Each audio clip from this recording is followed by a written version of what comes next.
work for radical self-trust, awareness, compassion, and love. Introduction. The journey inward to wholeness. The quest for inner harmony in a complex world. In the landscape of modern existence, individuals are increasingly navigating a world characterized by unprecedented complexity, rapid change, and a constant influx of external demand. This environment can often foster a sense of disconnection from one's core self, leading to a profound yearning for inner stability, meaning, and psychological harmony. The pursuit of external validation, success, and security, while understandable, can leave internal resources underdeveloped and unattended. This creates a critical need to turn inward, to consciously cultivate the qualities that form the bedrock of a resilient and fulfilling life. The journey toward wholeness is not an outward expedition but an internal one, focused on developing the psychological capacities that allow one to navigate life's challenges with grace, authenticity, and a steadfast sense of self. Unveiling the four pillars of psychological well-being. At the heart of this internal journey lie four foundational and interconnected pillars of psychological well-being: radical self-trust, self-awareness, self-compassion, and self-love. These are not merely abstract ideals but potent, evidence-based psychological constructs that, when cultivated, provide a comprehensive framework for mental and emotional health. This report offers an expert-level, evidence-based exploration of these four qualities.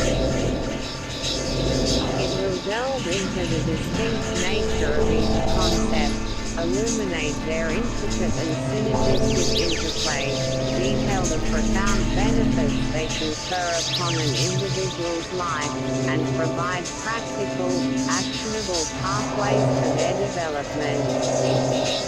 A roadmap to integrated selfhood.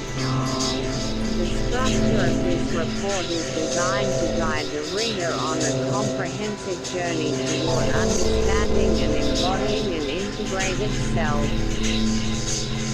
The analysis will begin by examining each of the four pillars individually, providing detailed definitions, core components, and associated benefits drawn from contemporary psychological research and theory.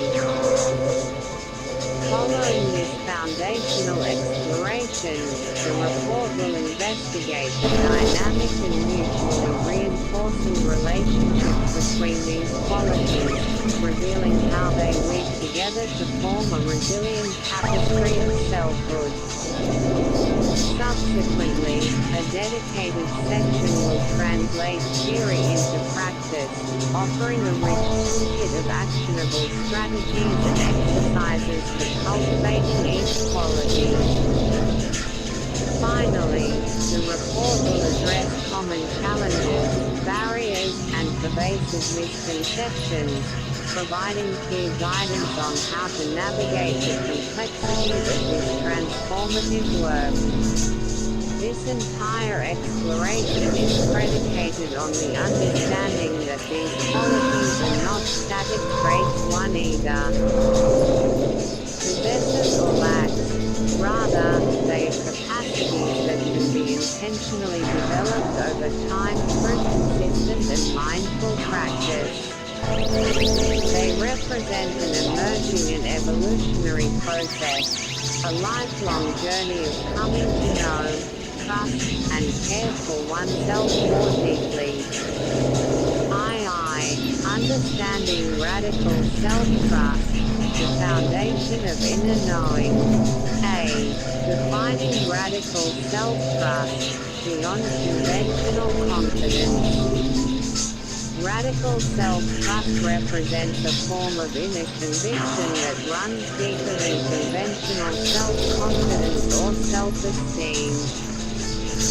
It is not contingent upon external achievement or validation, but is rooted in a profound and unwavering faith in one's intrinsic capacity for guidance, resilience, and wisdom.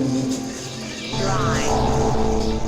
Katie Linda defines it as a state where, in action, radical self-trust manifests as a consistent practice of purposeful actions rooted in one's capacity for steadfast self-awareness and self-loyalty that has a comprehensive effect on all aspects of the life experience. This definition is immediately framed radical self-trust not as a passive belief but as an active, embodied practice. It is a dynamic process of living in alignment with one's inner truth. This concept is further illuminated by transformation coach Alex Milkdrop, who describes it as a multifaceted trust in oneself, one's bodily intuition, and a larger life plan or divine guidance. At its core is the foundational belief that you will always be okay, no matter what challenges come your way. This form of trust provides a psychological anchor, allowing one to navigate the inevitable uncertainties and adversities of life with a sense of clarity and courage. It fosters a state where, the more you trust yourself, the more aligned your life becomes, suggesting that as inner trust grows, external life circumstances begin to more accurately reflect one's deepest values and desires. B. Core components of radical self-trust. The cultivation of radical self-trust involves several key, interrelated components that work in concert to build this deep inner reliance. 1. Steadfast self-awareness and self-loyalty. As Linda's definition highlights, steadfast self-awareness is the non-negotiable prerequisite for radical self-trust. One cannot truly trust a self that one does not know. This requires a deep and honest introspection into one's values, beliefs, strengths, and desires. Building on this awareness is the practice of self-loyalty, the unwavering commitment to honor this self-knowledge through congruent action. It is the practice of making choices, both large and small, that are in alignment with one's authentic self, even when faced with external pressure or internal resistance. 2. Listening to and honoring your body's intuition. A significant dimension of radical self-trust is the attunement to the body's innate wisdom and intuition. This involves learning to distinguish between different internal signals. As Kurzlov notes, feelings of excitement often point toward alignment, while resistance may signal a need for reflection or reconsideration. Honoring these somatic and intuitive cues, treating them as valid and valuable sources of information, is a powerful act of self-trust. It acknowledges that wisdom is not purely cognitive but is also deeply embodied. 3. Releasing fear and self-judgment. Fear and self-judgment are formidable barriers to self-trust. Fears of failure, of the unknown, of what others might think, and of not being enough can paralyze authentic action. Similarly, a harsh inner critic that constantly judges one's decisions and circumstances erodes the very foundation of trust. cultivating radical self-trust requires a conscious practice of releasing these patterns. As one source notes, letting go of judgment allows for greater grace and freedom in our lives, freeing up the emotional energy required to move forward with clarity and purpose. 4. Trust in the process, acknowledging non-linear healing. A mature form of self-trust acknowledges that personal growth is not a linear, uninterrupted ascent. There will be setbacks, and old patterns of self-doubt or guilt may resurface. Radical self-trust involves maintaining faith in one's overall journey and capacity for growth, even during these challenging moments. The key is to acknowledge these emotions without participating in them, allowing them to pass rather than letting them dictate your decisions. This resilience allows one to persist without letting temporary difficulties define one's progress. C. The transformative impact of radical self-trust. The cultivation of radical self-trust is not merely an internal exercise, it is a dynamic process that creates a powerful feedback loop between inner knowing and aligned action. It begins with an act of faith, choosing to listen to one's intuition and inner wisdom. This leads to taking purposeful actions that are congruent with that inner knowing. When these actions lead to outcomes that feel aligned, authentic, or growth-promoting, the experience serves as powerful evidence that one's inner guidance system is reliable.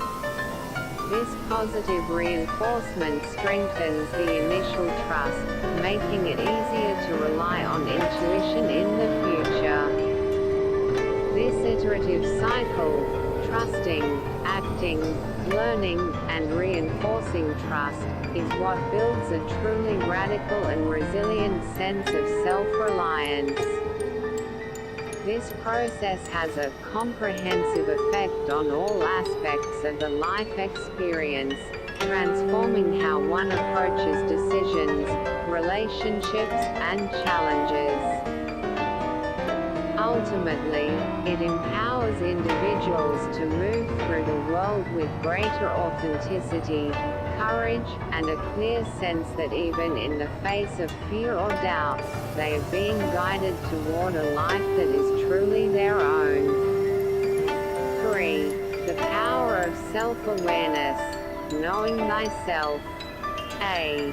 Defining self-awareness, an evolving process of introspection.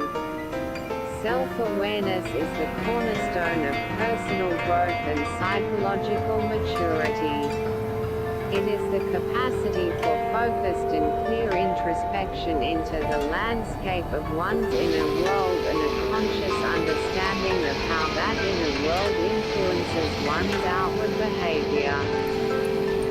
A comprehensive definition describes it as having an understanding of your own thoughts, feelings, values, beliefs, and actions, which culminates in knowing who you are, what you want, how you feel, and why you do the things that you do.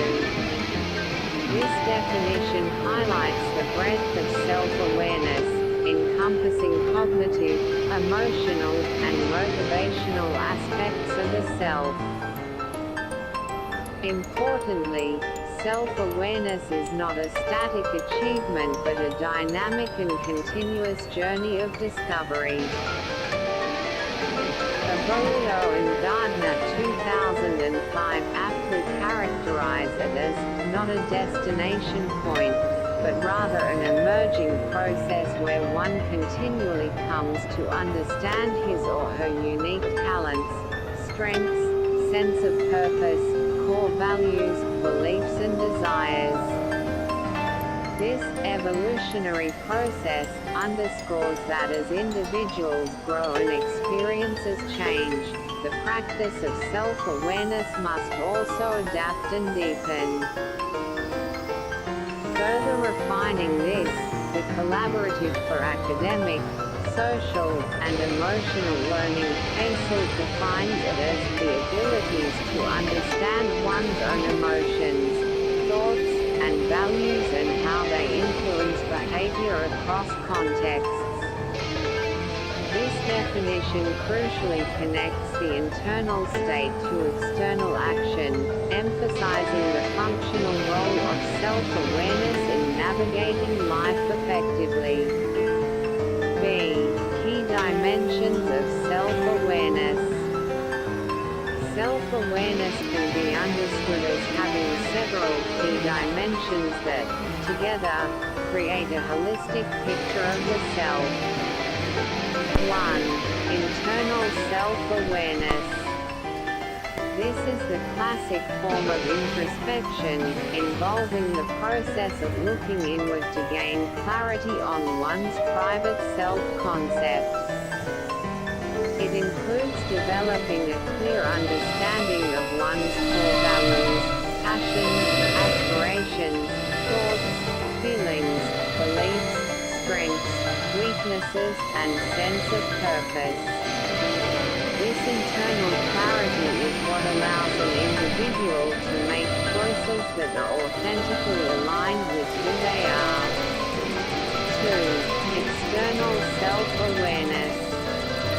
This dimension involves understanding oneself from the outside in, that is, knowing how one is perceived by others. This is not about conforming to others' expectations but about developing an accurate picture of one's impact on the world and on other people. It requires humility, openness, and the ability for honest and transparent introspection, not only to accept the feedback but also to act upon it when it is given. This social component is vital for effective communication and building strong relationships. 3. Emotional awareness. A critical subset of self-awareness is emotional awareness, which is the ability to accurately identify, understand, and manage one's own emotions. It involves recognizing how feelings influence thoughts and behaviors and serves as a foundational competency for emotional intelligence. Without emotional awareness, it is nearly impossible to regulate one's responses or to understand the motivations driving one's actions. C. The multifaceted benefits of cultivating self-awareness. The development of self-awareness yields a wide array of profound benefits that permeate nearly every aspect of life. Research and clinical observation consistently show that higher levels of self-awareness are associated with build circle enhanced emotional regulation. A clearer understanding of one's emotional landscape allows for better management of emotional responses. Build circle improved communication. Knowing one's own thoughts and feelings enables clearer, more intentional, and more effective communication with others. Build circle better decision making. Self-aware individuals are better able to make choices that align with their long-term values and goals, rather than being swayed by fleeting impulses or external pressures. Build circle stronger relationships. Authenticity and a clear understanding of one's impact on others contribute to deeper, more meaningful, and healthier relationships. Build circle increased well-being. Self-awareness self-awareness is linked to higher levels of happiness, life satisfaction, and overall confidence. Build circle professional growth.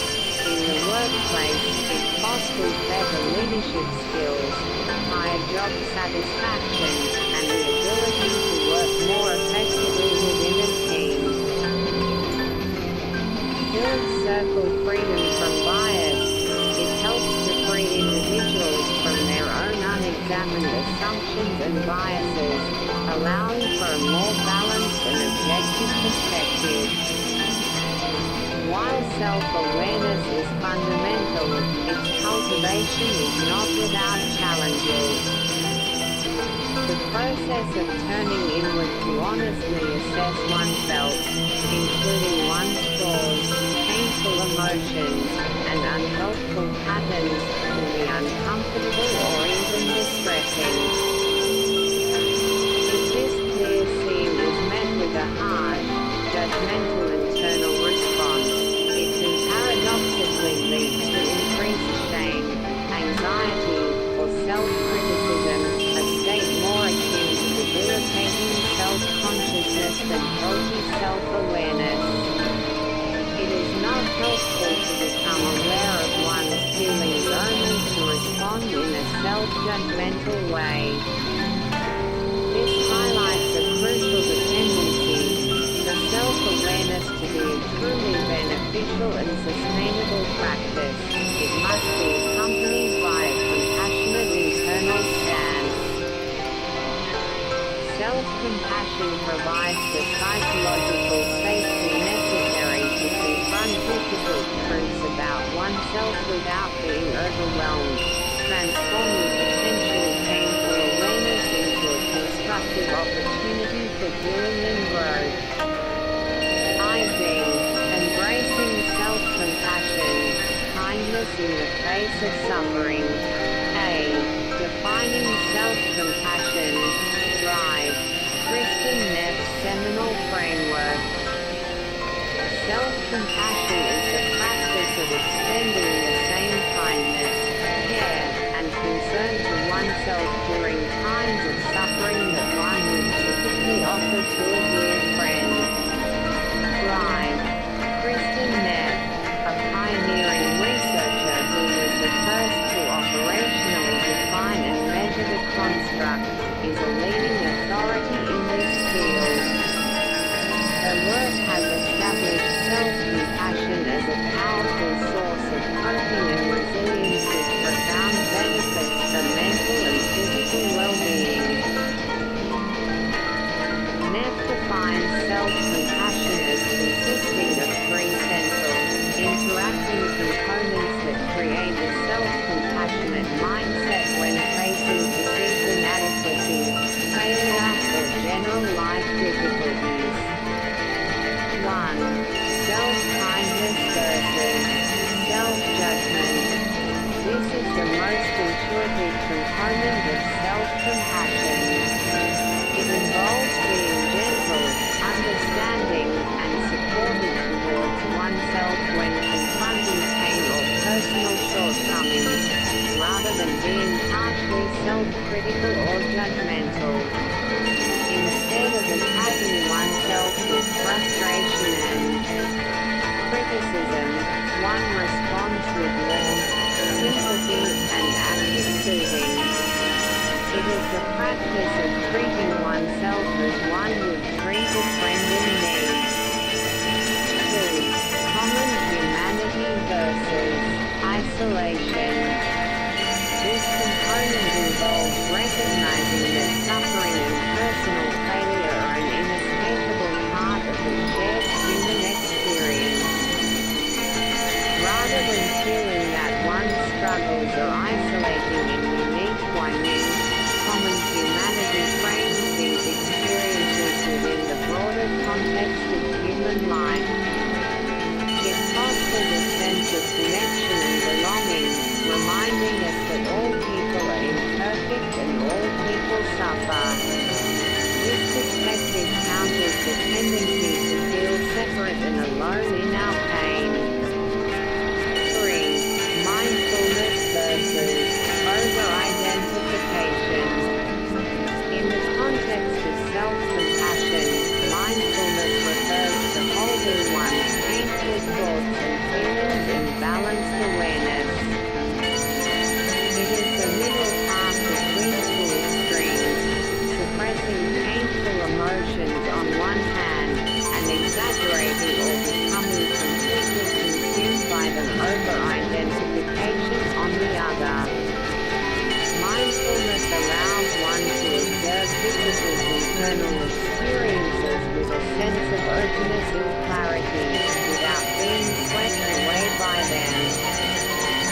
creates the mental space needed to respond with kindness and perspective.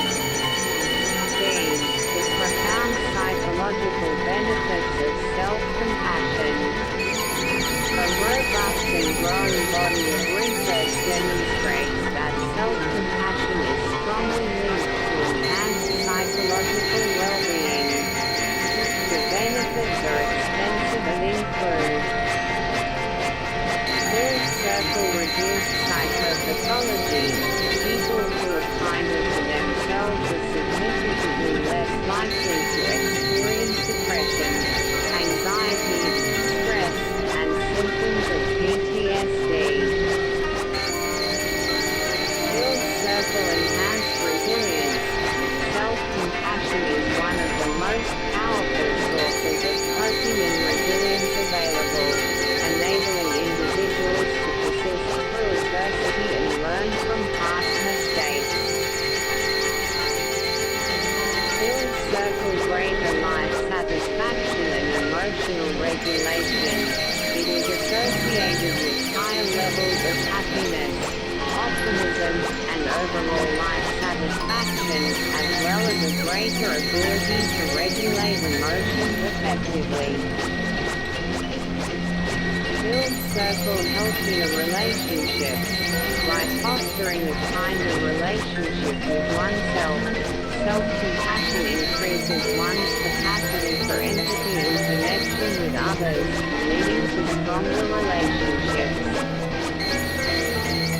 Full circle increased motivation. Contrary to the fear that it might lead to laziness, self-compassion actually increases motivation for self-improvement. This motivation, however, stems from a place of care and a desire for well-being, rather than from a place of shame or self-criticism. Full circle stable self-worth. Unlike self-esteem, which is often contingent on external success and social comparison, self-compassion provides an intrinsic and unconditional sense of self-worth rooted in our shared, imperfect humanity. This makes it a much more stable source of positive self-regard. C. Psychological origins and mechanisms of self-compassion. The capacity for self-compassion is influenced by a combination of early life experiences and neurobiological factors. 1. Attachment theory. Developed by John Bowlby, attachment theory suggests that our early relationships with caregivers shape our internal models of self and others. Research indicates that individuals who experience secure attachments in childhood, characterized by parental warmth, responsiveness, and support, tend to have higher levels of self-compassion in adulthood. In essence, a secure external base in childhood helps to form a secure internal base in adulthood, allowing one to provide comfort and support to oneself in times of distress. 2. Neurobiological perspective. Neuroscience provides further insight into the mechanisms of self-compassion. Brain imaging studies show that practicing self-compassion activates brain regions associated with the mammalian caregiving system, empathy, and emotion regulation, such as the insular and anterior cingulate cortex. The activation of this system is linked to the release of hormones like oxytocin, which can soothe the stress and promote feelings of safety, calm, and connection. Furthermore, the brain exhibits plasticity, meaning it can change in response to experience. Research on compassion-based meditation training has demonstrated that these practices can rewire the brain, strengthening the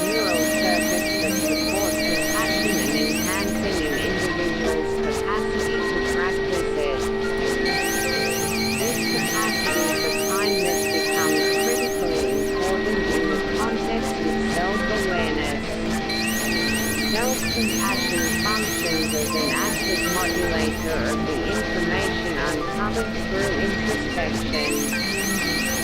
When self-awareness reveals a flaw, a mistake, or a painful memory, self-compassion provides the emotional buffer necessary to process that information constructively. Without it, such revelations can trigger shame and self-condemnation, leading to an avoidance of further self-inquiry. With self-compassion, however, the same revelation can be met with kindness and understanding.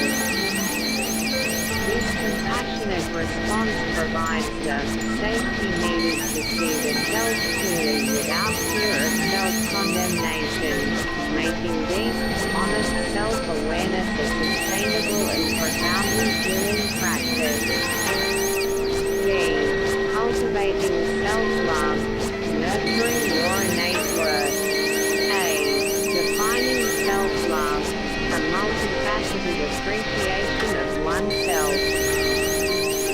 Self-love is a comprehensive and active state of appreciation for oneself that is cultivated through thoughts and behaviors supporting one's holistic well-being. It is defined as a state that grows from actions that support our physical, psychological, and spiritual growth. This definition emphasizes that self-love is not a passive feeling but an active practice. It entails having a high regard for your own well-being and happiness, which translates into prioritizing one's own needs, refusing to sacrifice personal well-being to please others, and not settling for less than one deserves. While the specific expression of self-love can vary greatly from person to person, its core is a fundamental acceptance of oneself, as you are in this very moment for everything that you are. B. Key expressions and practices of self-love. Self-love manifests in a wide array of attitudes and actions that collectively nurture a positive relationship with oneself. Key practices include full circle positive self-talk, consciously talking to and about yourself with love, kindness, and encouragement. Full circle self-prioritization, making your own needs and well-being a genuine priority in your life. Full circle releasing self-judgment, actively giving yourself a break from harsh self-criticism and practicing self-forgiveness when you make mistakes. Full circle trusting yourself, having confidence in your own intuition, judgment, and decisions, which forms a direct link to the core of radical self-trust. Full circle authenticity, being true to your values and expressing your genuine self. Full circle self-kindness, treating yourself with gentleness and care, a practice that overlaps significantly with the self-kindness component of self-compassion. Full circle setting healthy boundaries, establishing and maintaining clear limits in relationships to protect your emotional, mental, and physical energy. Full circle practicing self-care. Self-love is often expressed through consistent self-care.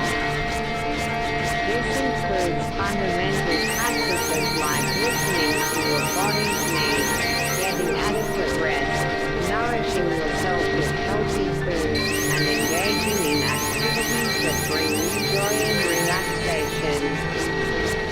C. Philosophical roots and historical perspectives on self-love. The concept of self-love has a long and complex history in philosophical and religious thought, with perspectives ranging from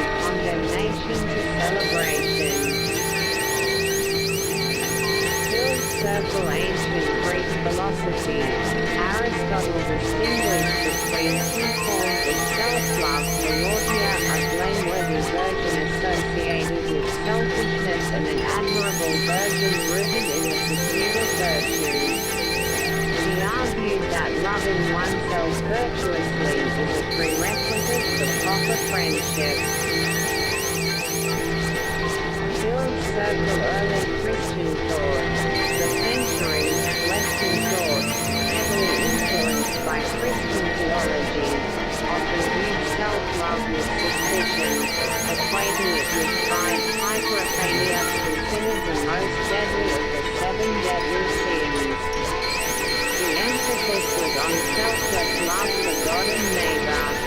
However, thinkers like Augustine saw pride not as true self-love but as a perversion of a more moderate and natural self-regard.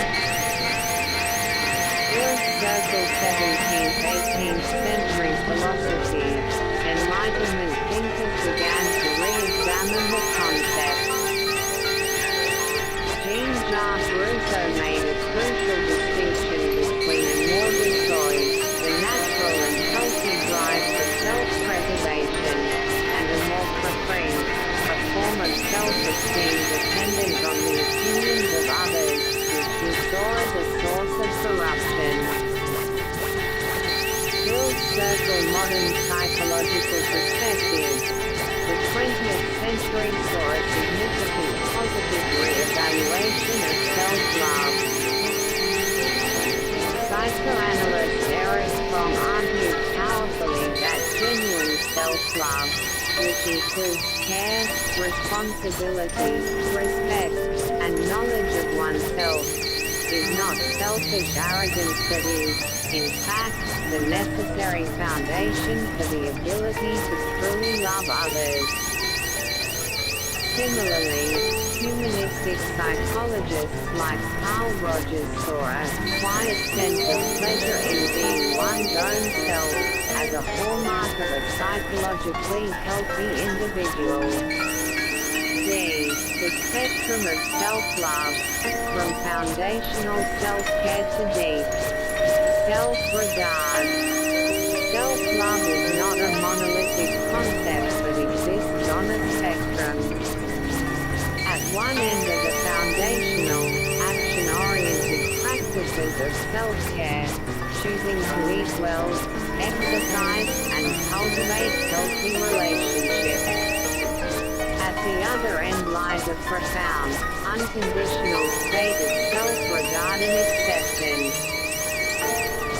This deeper form of self-love serves as a powerful intrinsic motivator for making healthy life choices, as holding oneself in high esteem naturally leads to choosing things that nurture and serve one's well-being.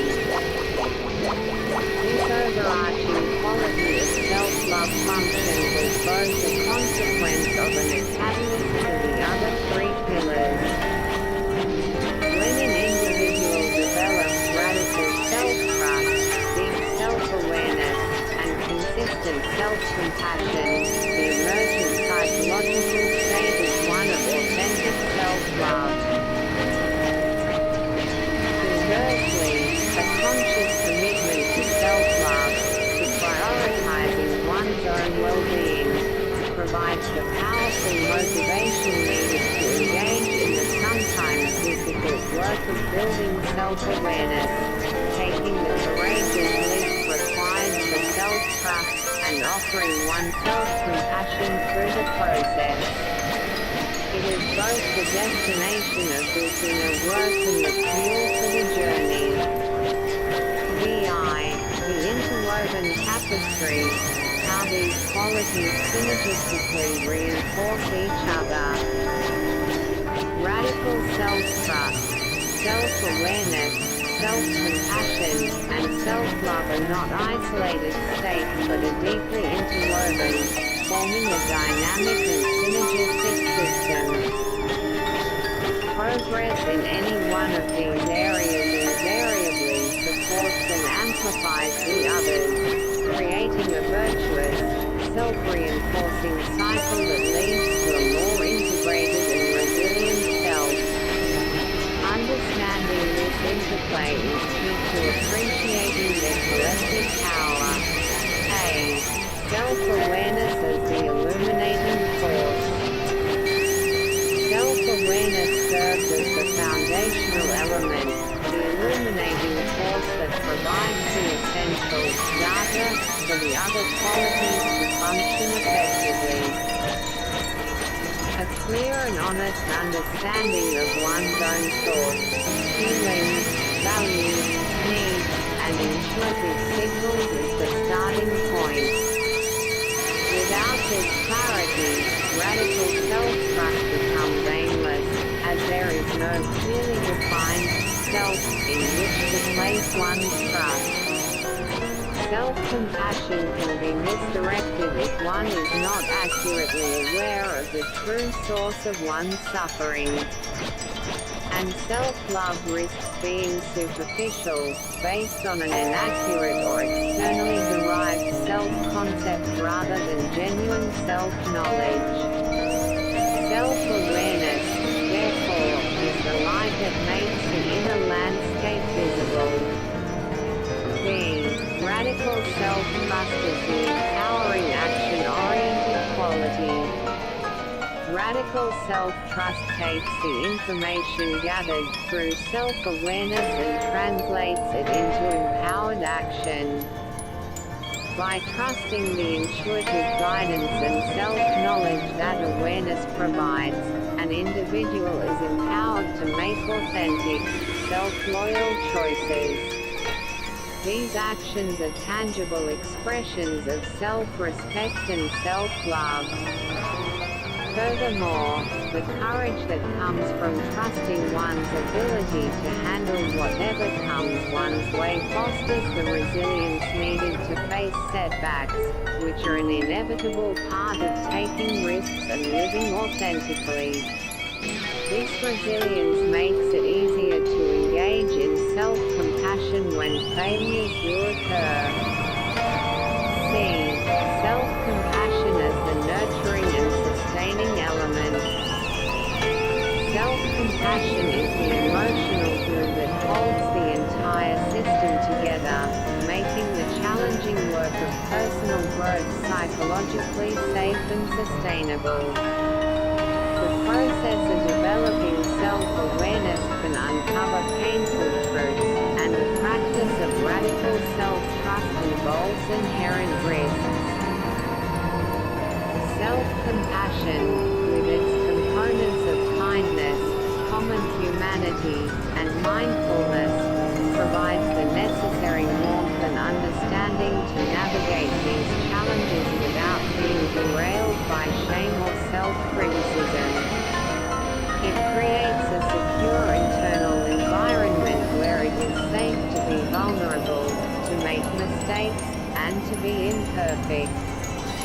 This compassionate acceptance of one's whole self, flaws and all, is a cornerstone of genuine self-love. D. Self-love as the unifying and motivating embrace.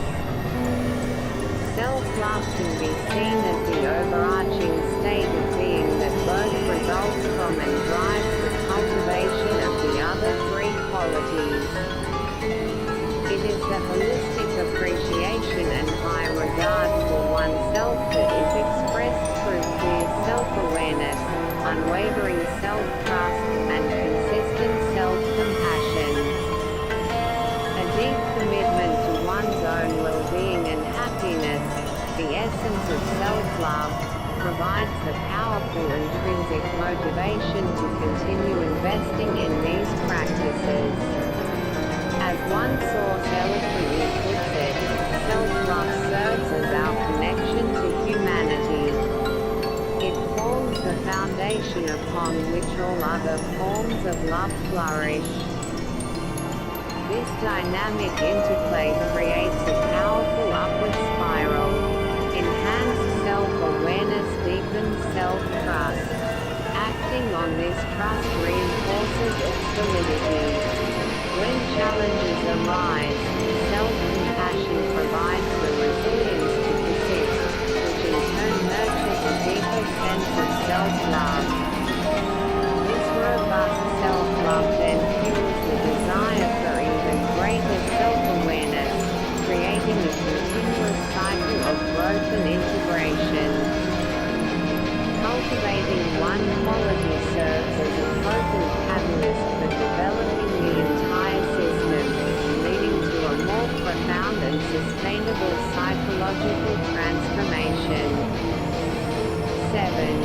practical pathways, cultivating radical self-trust, awareness, compassion, and love.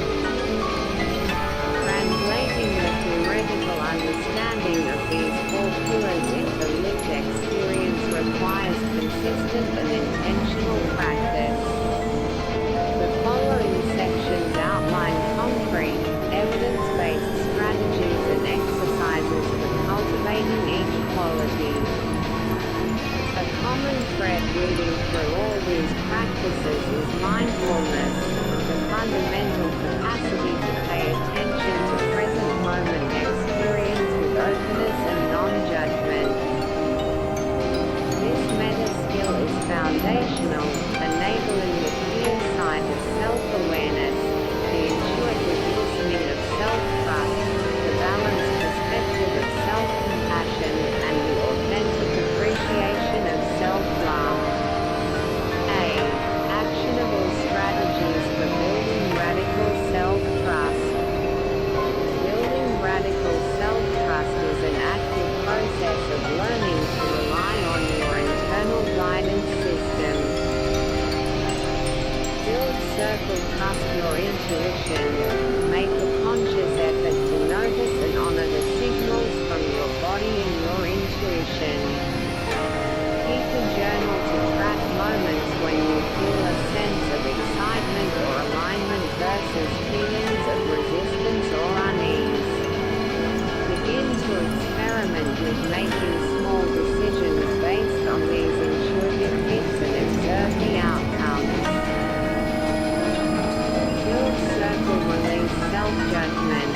Practice noticing when the inner critic arises and consciously choose not to engage with it. When you find yourself judging your circumstances or decisions, gently label it as judging, and redirect your focus to what you can control in the present moment. This frees up significant emotional energy. Build circle honor your desires. Give yourself permission to explore and pursue what genuinely excites and energizes you. Trust that your desires are valid and contain important information about your authentic path. Start with small actions that honor a true desire, building momentum over time. Build circle practice radical acceptance. Radical acceptance involves acknowledging reality as it is, without resistance or judgment. When faced with a difficult situation you cannot change, practice observing it and your emotional response to it with a sense of curiosity rather than struggle. This is not about condoning harmful situations but about accepting the present reality as a starting point for wise action. B. Exercises for enhancing self-awareness. Developing self-awareness requires creating regular opportunities for introspection and reflection. Build circle mindfulness meditation. Dedicate 5 to 10 minutes each day to sit quietly and focus on your breath. As thoughts, feelings, and sensations arise, simply notice them without judgment and gently return your attention to your breath. This practice trains the muscle of awareness. Build circle journaling and reflective questions. Keep a journal to explore your inner world. Use prompts to guide your reflection, such as, what were my emotional highs and lows today, and what triggered them? When did I feel most authentic today? What are my top 5 core values, and did my actions today align with them? Build circle, seek gentle feedback. Ask a trusted friend, partner, or mentor for their perspective on one of your strengths and one area where you could grow. Listen with an open mind, not to defend but to understand how your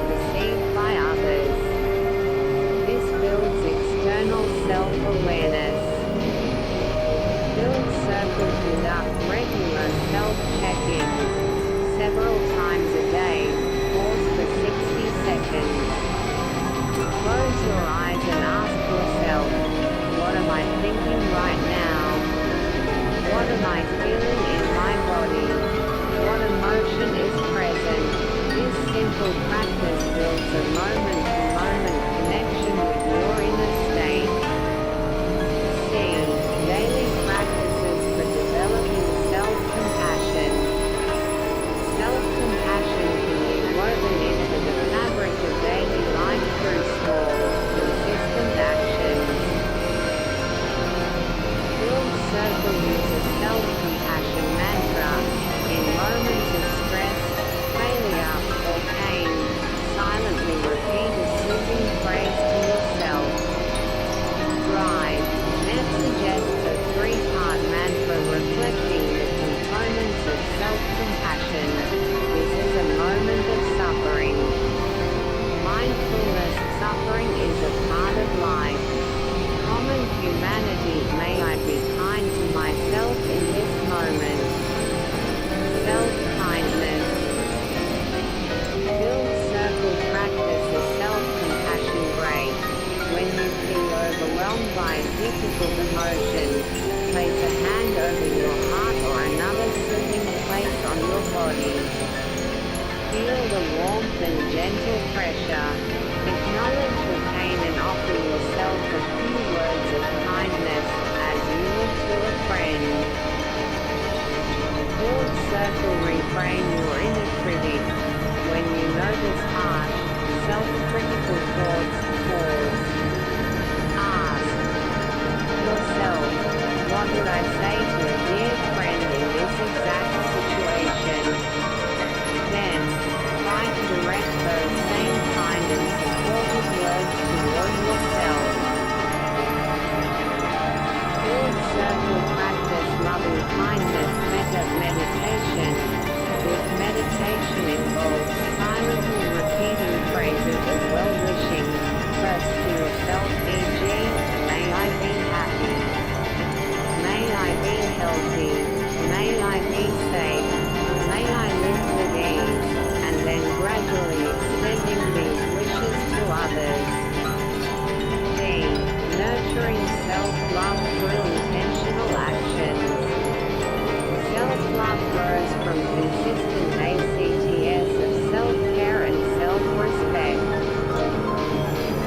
Build circle establish healthy boundaries. Identify one area in your life where your energy is being drained. Practice saying no to a request or setting a clear limit to protect your time and well-being. Remind yourself that setting boundaries is an act of self-respect. Build circle schedule self-care. Treat self-care as a non-negotiable appointment. Block out time in your calendar for activities that genuinely nourish you, whether it's a walk in nature, reading a book, taking a long bath, or engaging in a creative hobby. Build circle practice gratitude for your body. Each day, identify and write down 3 things you appreciate about your body. Focus on its functionality, resilience, and the experiences it allows you to have, rather than on its appearance. This shifts the focus from criticism to appreciation. Build circle curate your influences. Pay attention to the media you consume, the conversations you have, and the people you spend time with. Make a conscious effort to surround yourself with positive, supportive, and uplifting influences that reinforce your sense of worth. The following table provides a consolidated summary of key practices for easy reference. Quality. Key practices exercises. Supporting sources. Radical self-trust. 1. Practice listening to and acting on bodily intuition, excitement versus resistance less than VR greater than 2. Consciously release self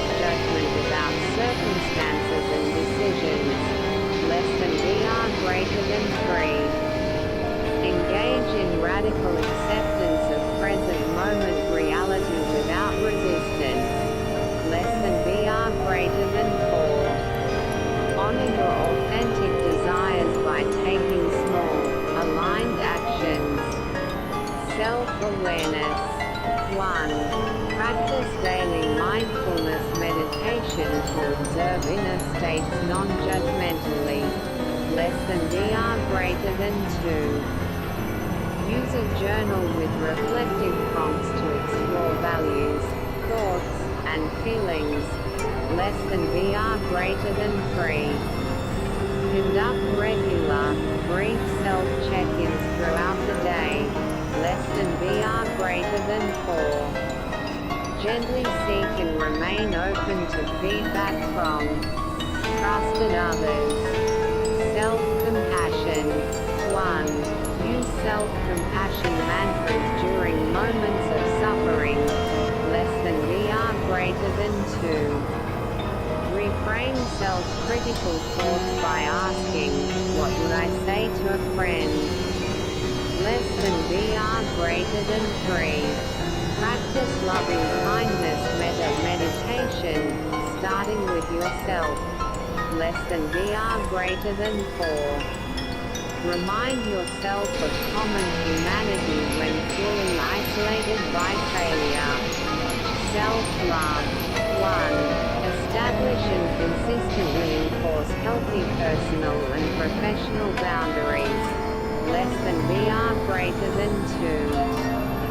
Schedule non-negotiable time for nourishing self-care activities. Less than VR greater than 3. Practice daily gratitude, especially for your body and its capabilities. Less than VR greater than 4. Consciously curate a supportive environment and positive influences. 8. Navigating challenges and misconceptions. The path to cultivating these inner qualities is often paved with internal resistance, long-held beliefs, and common misunderstandings. Addressing these challenges directly is a crucial part of the journey. The process of overcoming these barriers itself requires a compassionate application of self-awareness. One must first become aware of the obstacle and then approach the work of dismantling it with kindness and patience.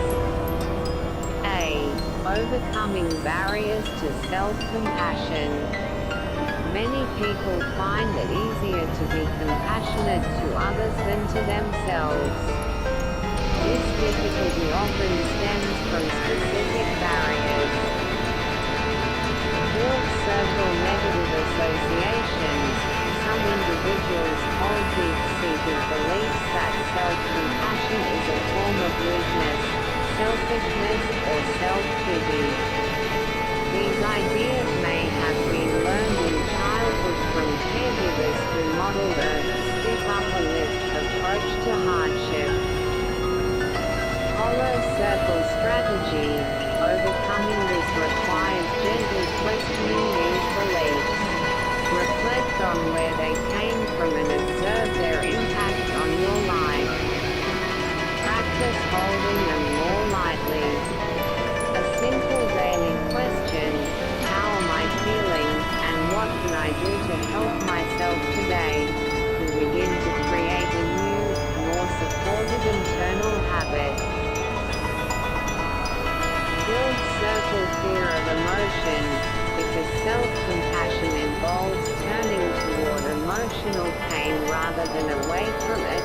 Many fear it will open the floodgates to overwhelming feelings they cannot handle. Others fear it will cause their high standards to drop, leading to mediocrity. Hollow circle strategy. Treat this fear as a learned pattern that can be changed. Start small. When a minor frustration occurs, experiment with offering yourself a few kind words in a warm tone. Repeatedly practicing with small difficulties builds the capacity and confidence to handle larger ones over time. Build circle a harsh inner critic. A deeply ingrained habit of self-criticism or a sense of low self-worth can make self-compassion feel undeserved or circle strategy. Employ a perspective-taking exercise. Imagine a loved one is describing the exact situation you are in. What will you say to them? What will your tone of voice be? What compassionate action will you take? Then, gently try to offer those same words, that same tone, and that same action to yourself. It may feel awkward at first, but with practice, it becomes more natural. B. Addressing obstacles to self-love. A primary obstacle to developing self-love is low self-esteem, which is often rooted in negative past experiences or internalized critical messages. Build circle strategy. A two-pronged approach is effective. First, identify and challenge the negative beliefs you hold about yourself. Write them down and then, next to each one, write down evidence to the contrary, your strengths, accomplishments, and positive qualities. Second, actively engage in activities that boost your confidence and remind you of your capabilities, such as learning a new skill or dedicating time to a hobby you excel at. Distinguishing self-compassion from self-pity and self-indulgence. To embrace self-compassion fully, it is essential to distinguish it from its unhealthy lookalikes. Build circle self-compassion versus self-pity. Self-pity is isolating. It says, "for me," and becomes immersed in the uniqueness of one's own suffering. Self-compassion is connecting. It recognizes that suffering is part of the shared human condition, which fosters a sense of belonging rather than isolation. Build circle self-compassion versus self-indulgence. Self-indulgence is about seeking short-term pleasure, often in ways that harm long-term well-being, e.g., overeating, procrastination. Self-compassion is about promoting long-term health and happiness. It motivates you to do what is genuinely good for you, even if it involves short-term discomfort, e.g., exercising, having a difficult but necessary conversation. D. Differentiating healthy self-love from narcissism. A common fear that prevents people from practicing self-love is the worry that it is narcissistic. However, the two are fundamentally different in their motivation and expression. It is important to note that narcissistic personality disorder (NPD) is a clinical diagnosis that can only be made by a qualified mental health professional. Build circle for difference. Healthy self-love is a balanced appreciation for oneself that coexists with empathy and respect for others. Narcissism is characterized by an inflated sense of self-importance, a profound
reputation, glory, and maintain a superior self-image. Boundaries involve setting and respecting healthy boundaries in reciprocal relationships. Tends to exploit others and violate boundaries for personal gain. Self-esteem based on stable, intrinsic self-worth. Fragile and dependent on constant external validation and admiration. Response to others. Fosters mutual respect and connection. Displays a sense of entitlement and expects special treatment. IX. Conclusion. Living an integrated, self-actualized life. A. The symphony of the self, recapping the four pillars and their synergy. This exploration has illuminated four foundational pillars of psychological well-being: radical self-trust, self-awareness, self-compassion, and self-love. Radical self-trust provides the anchor of inner knowing. Self-awareness offers the light of clear perception. Self-compassion provides the warmth of unconditional kindness. And self-love provides the unifying embrace of profound self-regard. While each quality is powerful in its own right, their true transformative potential is unleashed when they are cultivated in concert. They weave together into a synergistic system, a symphony of the self where each element supports and amplifies the others, creating a resilient, harmonious, and integrated inner world. B. The path to flourishing, benefits reimagined for a whole life. The cumulative effect of developing these qualities is the emergence of a self that is deeply anchored in its own truth, capable of authentic expression, resilient in the face of suffering, and able to foster genuine, meaningful connections. This journey leads to enhanced emotional balance, the capacity to live in alignment with one's deepest values, and an abiding sense of purpose and well-being. This vision resonates strongly with the core tenets of positive psychology, particularly the concepts of human flourishing and self-actualization, first championed by pioneers like Abraham Maslow. Cultivating this integrated self is the very work of moving beyond simply managing pathology to actively building a life of profound meaning and fulfillment. C. The lifelong journey of inner cultivation, an invitation to growth.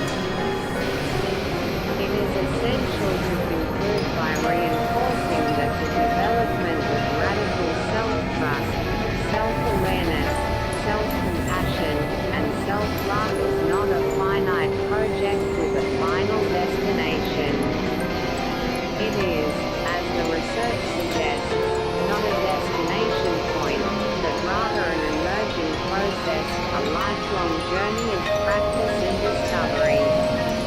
This path requires patience, curiosity, and, above all, the very kindness it seeks to cultivate. The principles outlined in this report serve as a map, but the journey itself is a personal one. By embracing this path, individuals can tap into their innate capacity to cultivate these invaluable inner resources, leading to a more integrated, wholehearted, and self-actualized life. Works cited. 1. www.drakatalinder.com https://www.drakatalinder.com/rst/#:text equals in %20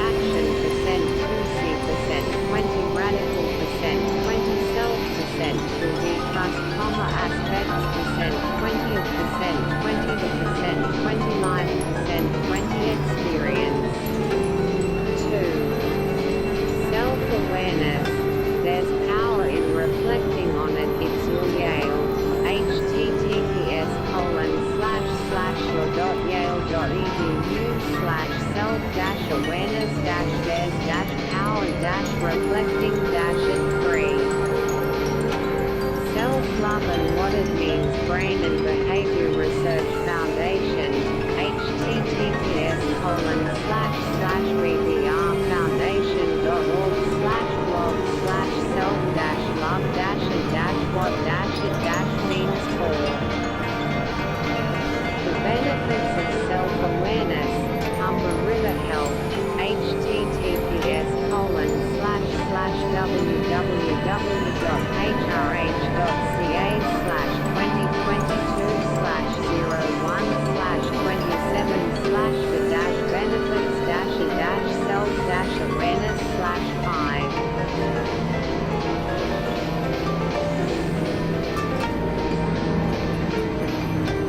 How to cultivate radical self-trust and live aligned with your https://cultivate-radical-self-trust-and-live-aligned-with-your-desires/6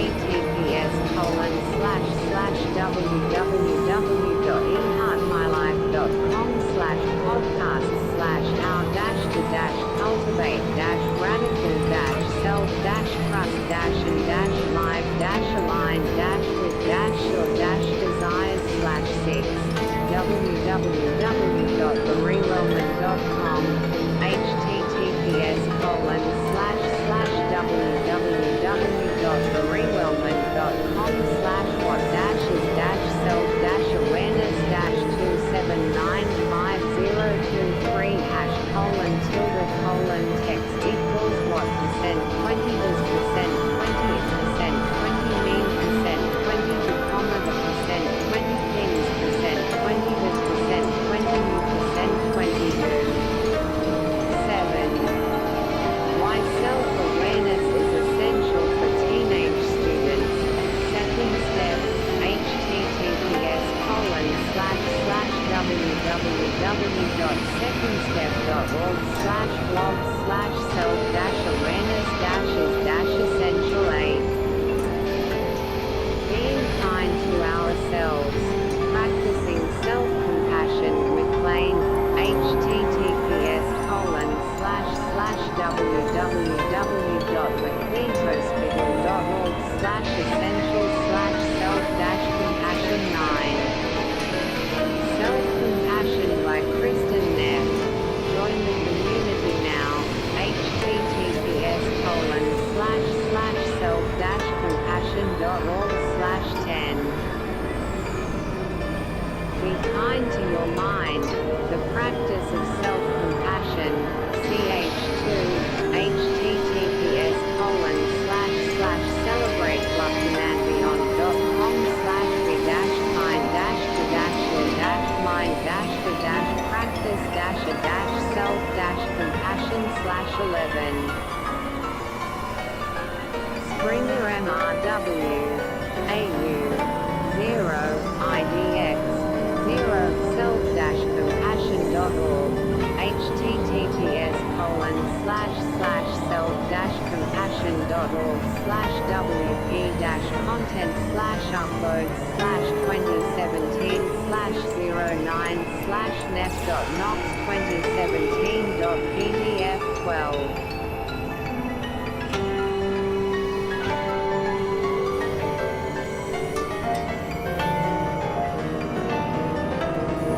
Self-compassion. Week 1. University Counseling Center. https://www.gbsu.edu/council/self-compassion-week-1-338.htm13 www.urmc.rochester.edu https://www.urmc.rochester.edu/behavioral-health-partners/bhp-blog/February-2024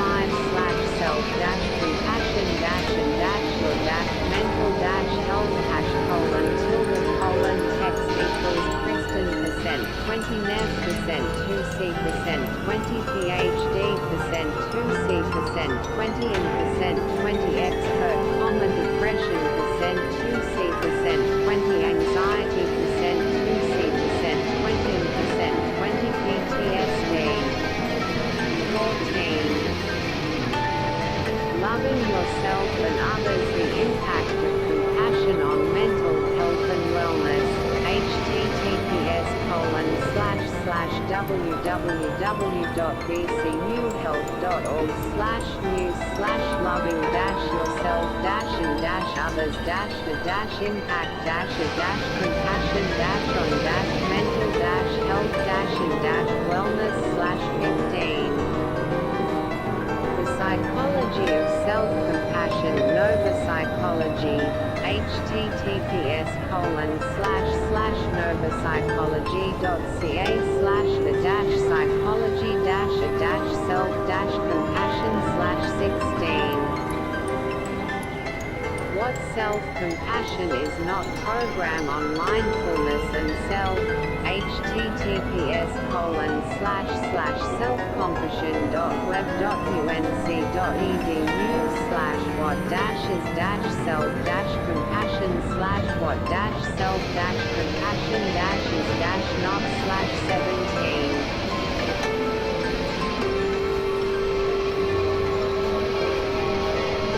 The Origin of Self-Compassion. Clinical psychologist, Dr. Francesca, https://drfrancisca.co.uk/2021/05/29/-origin-self-compassion.html18. bbfoundation.org. https://bbr-foundation.org/blog-and-what-means #to-the-love%, to-the-love%, 20 is%, 28%, 20 state, Commonwealth%, to being%, 22%, 20 please%, 20 others. 19. Self-love. Wikipedia.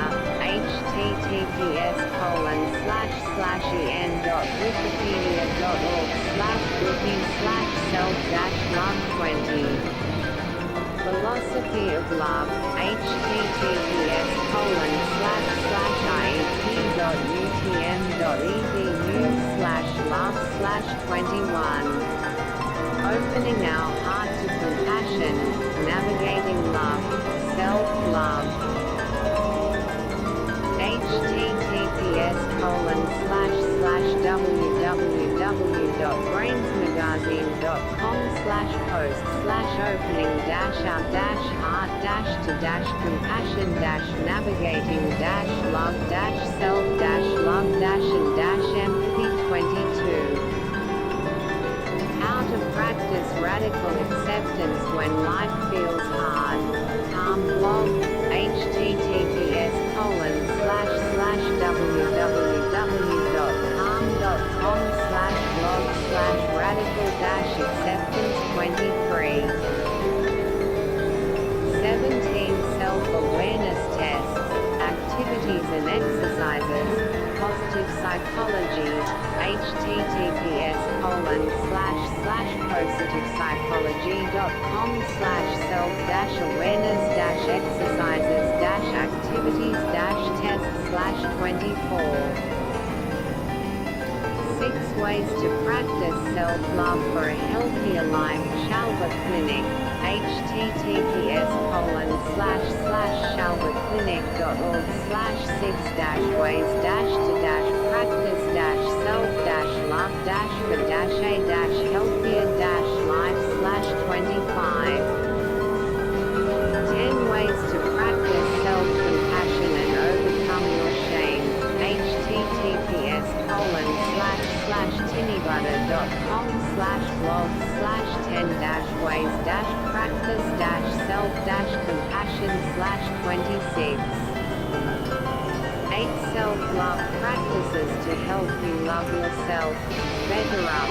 https:// www.betterup.com/blog/self-love27.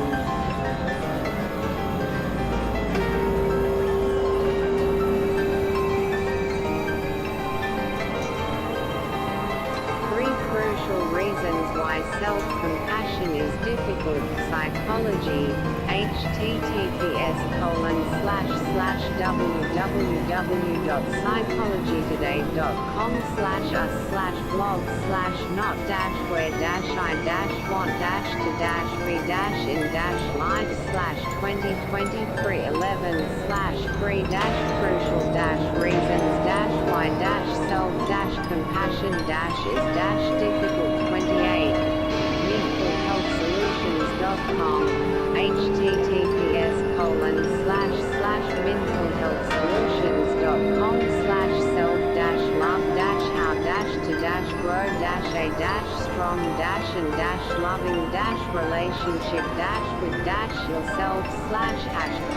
mentalhealthsolutions.com/self-love-how-to-relationship-with-low%, 20 self% through desking %, 22%, 20 bitometer%, 20 counteract %, 20 beings %, 20 negative %, 20 thoughts. 29.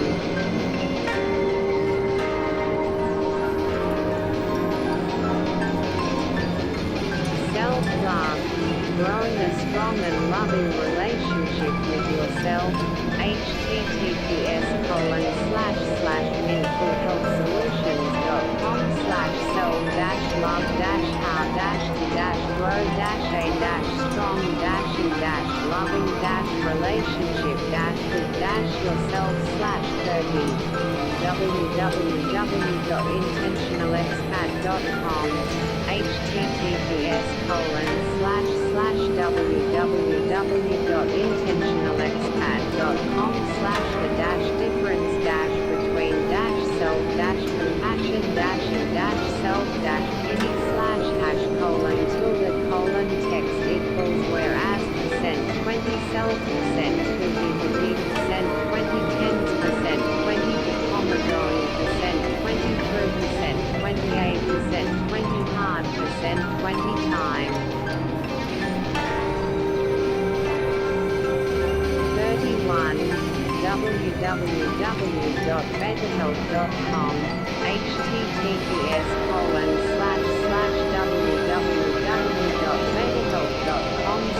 advice/love/love-wrong-malignant-self-love-and-narcissism/#colon-self%, 20 involves%, 28%, 20 balance, at%, 20 the %, 20 expense%, 20%, 20 others. 32.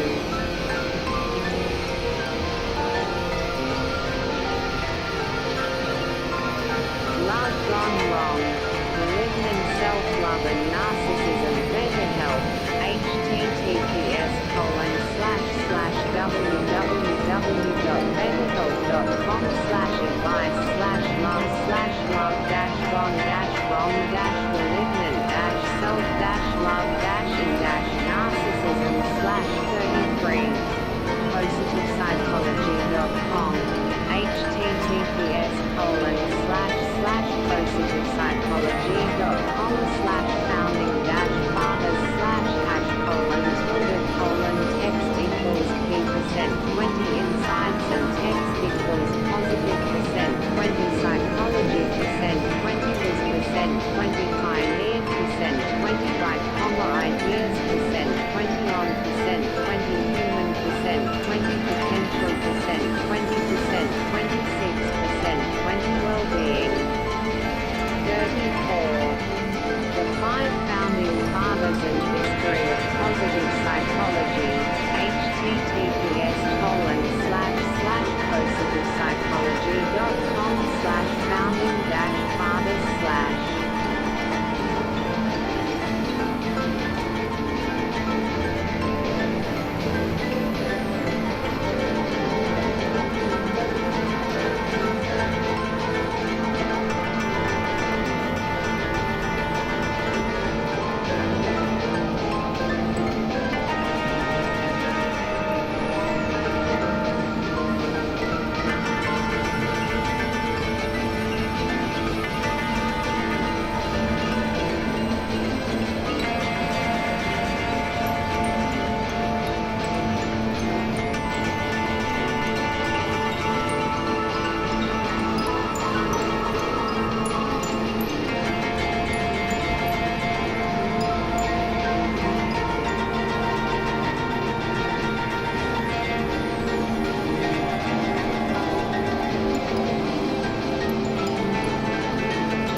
Architecture of hope, its origins, inspirations, and transformative power. I. The genesis and nature of hope, an interdisciplinary exploration. The human experience is profoundly shaped by the presence or absence of hope. It is a concept that resonates across cultures and epochs, yet its precise nature remains a subject of rich inquiry. Understanding where hope comes from necessitates an exploration of its multifaceted character, drawing from psychological, philosophical, and theological perspectives, complemented by insights from neuroscience. A. Defining hope, a multifaceted construct. Hope is more than a fleeting emotion, it is a complex construct that has been defined and analyzed through various disciplinary lenses, each offering unique insights into its composition and function. 1. Psychological perspectives, the cognitive and motivational engine. In the realm of psychology, hope is often conceptualized as an active, cognitive, and motivational process rather than passive wishing. It is not to be confused with Pollyannish optimism. Psychologist Everett Worthington clarifies that hope is a motivation to persevere toward a goal or end state, even if we're skeptical that a positive outcome is likely. This definition underscores hope's role as a driving force in the face of uncertainty. A highly influential framework is Charles R. Snyder's hope theory, which posits hope as a cognitive trait centered on the pursuit of goals. This theory is built upon two fundamental components. Filled circle agency. This refers to goal-directed energy, the individual's belief in their capacity to initiate and sustain actions toward their goals. It is the motivational willpower. Filled circle pathways. This involves the perceived ability to generate workable routes or strategies to achieve those goals. It is the way power, the capacity for strategic thinking. Snyder viewed hope as an individualistic trait and developed the hope scale to measure it, suggesting that higher levels of hope correlate with healthier lifestyles and better coping mechanisms. Expanding on this, Kay Hurt, a prominent nursing scholar, defined hope in 1992 as a multidimensional dynamic life force characterized by a confident yet uncertain expectation of achieving good, which to the hoping person is realistically possible and personally significant. Hurt's definition introduces the dimensions of personal significance and the inherent blend of confidence with uncertainty, suggesting that hope operates in a space where outcomes are valued but not guaranteed. She also also developed the Hope Index, a tool widely used in clinical practice and research. More recently, Anthony Seiley has offered a broader definition, viewing hope as an emotion with spiritual dimensions, and describing it as an ameliorating emotion, designed to fill the liminal space between need and reality. This perspective hints at the deeper, perhaps even transcendent, aspects of hope, suggesting it serves to bridge the gap between our current state and our aspirations. Psychologists also distinguish between different types of hope, such as realistic hope for probable outcomes and more transcendent forms like patient hope that things will work out, generalized hope, not tied to a specific outcome, and universal hope, a general belief in the future. This spectrum acknowledges that hope can manifest in relation to everyday goals as well as more profound, existential longings. Darren Webb further emphasizes hope's nuanced character, stating, "Our hopes may be active or passive, patient or critical, private or collective, grounded in the evidence or resolute in spite of it, socially conservative or socially transformative." These psychological frameworks establish hope as an active, goal-oriented process rooted in an individual's cognitive and motivational capacities. The source of hope, from this viewpoint, lies within the individual's ability to conceptualize goals, believe in their own efficacy, and devise strategies to navigate the path towards those goals. 2. Philosophical inquiries, desire, possibility, and rationality. Philosophical investigations into hope often begin with its fundamental components, desire and belief in possibility.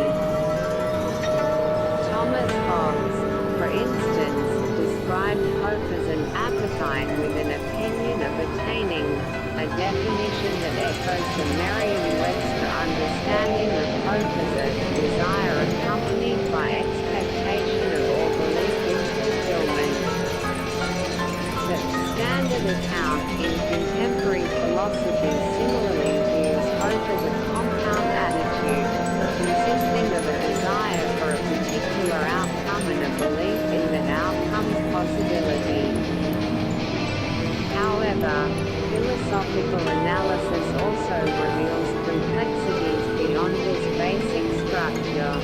It is observed that not all outcomes we desire and believe to be possible become objects of our hope. This suggests that hope involves a distinctive effective engagement with the desired outcome, something more than mere calculation of desire and possibility.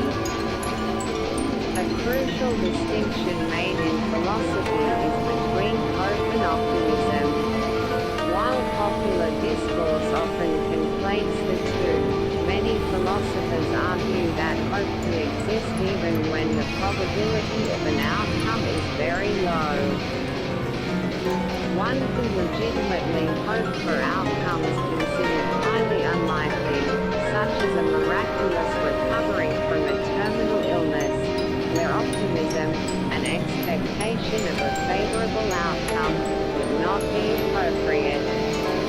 This capacity to endure in the face of low probability highlights hope's unique resilience. Philosophers also grapple with the role of hope in human agency and its rational standing. There is ongoing debate about whether hope makes an independent contribution to motivation or practical reasoning, or if its effects are reducible to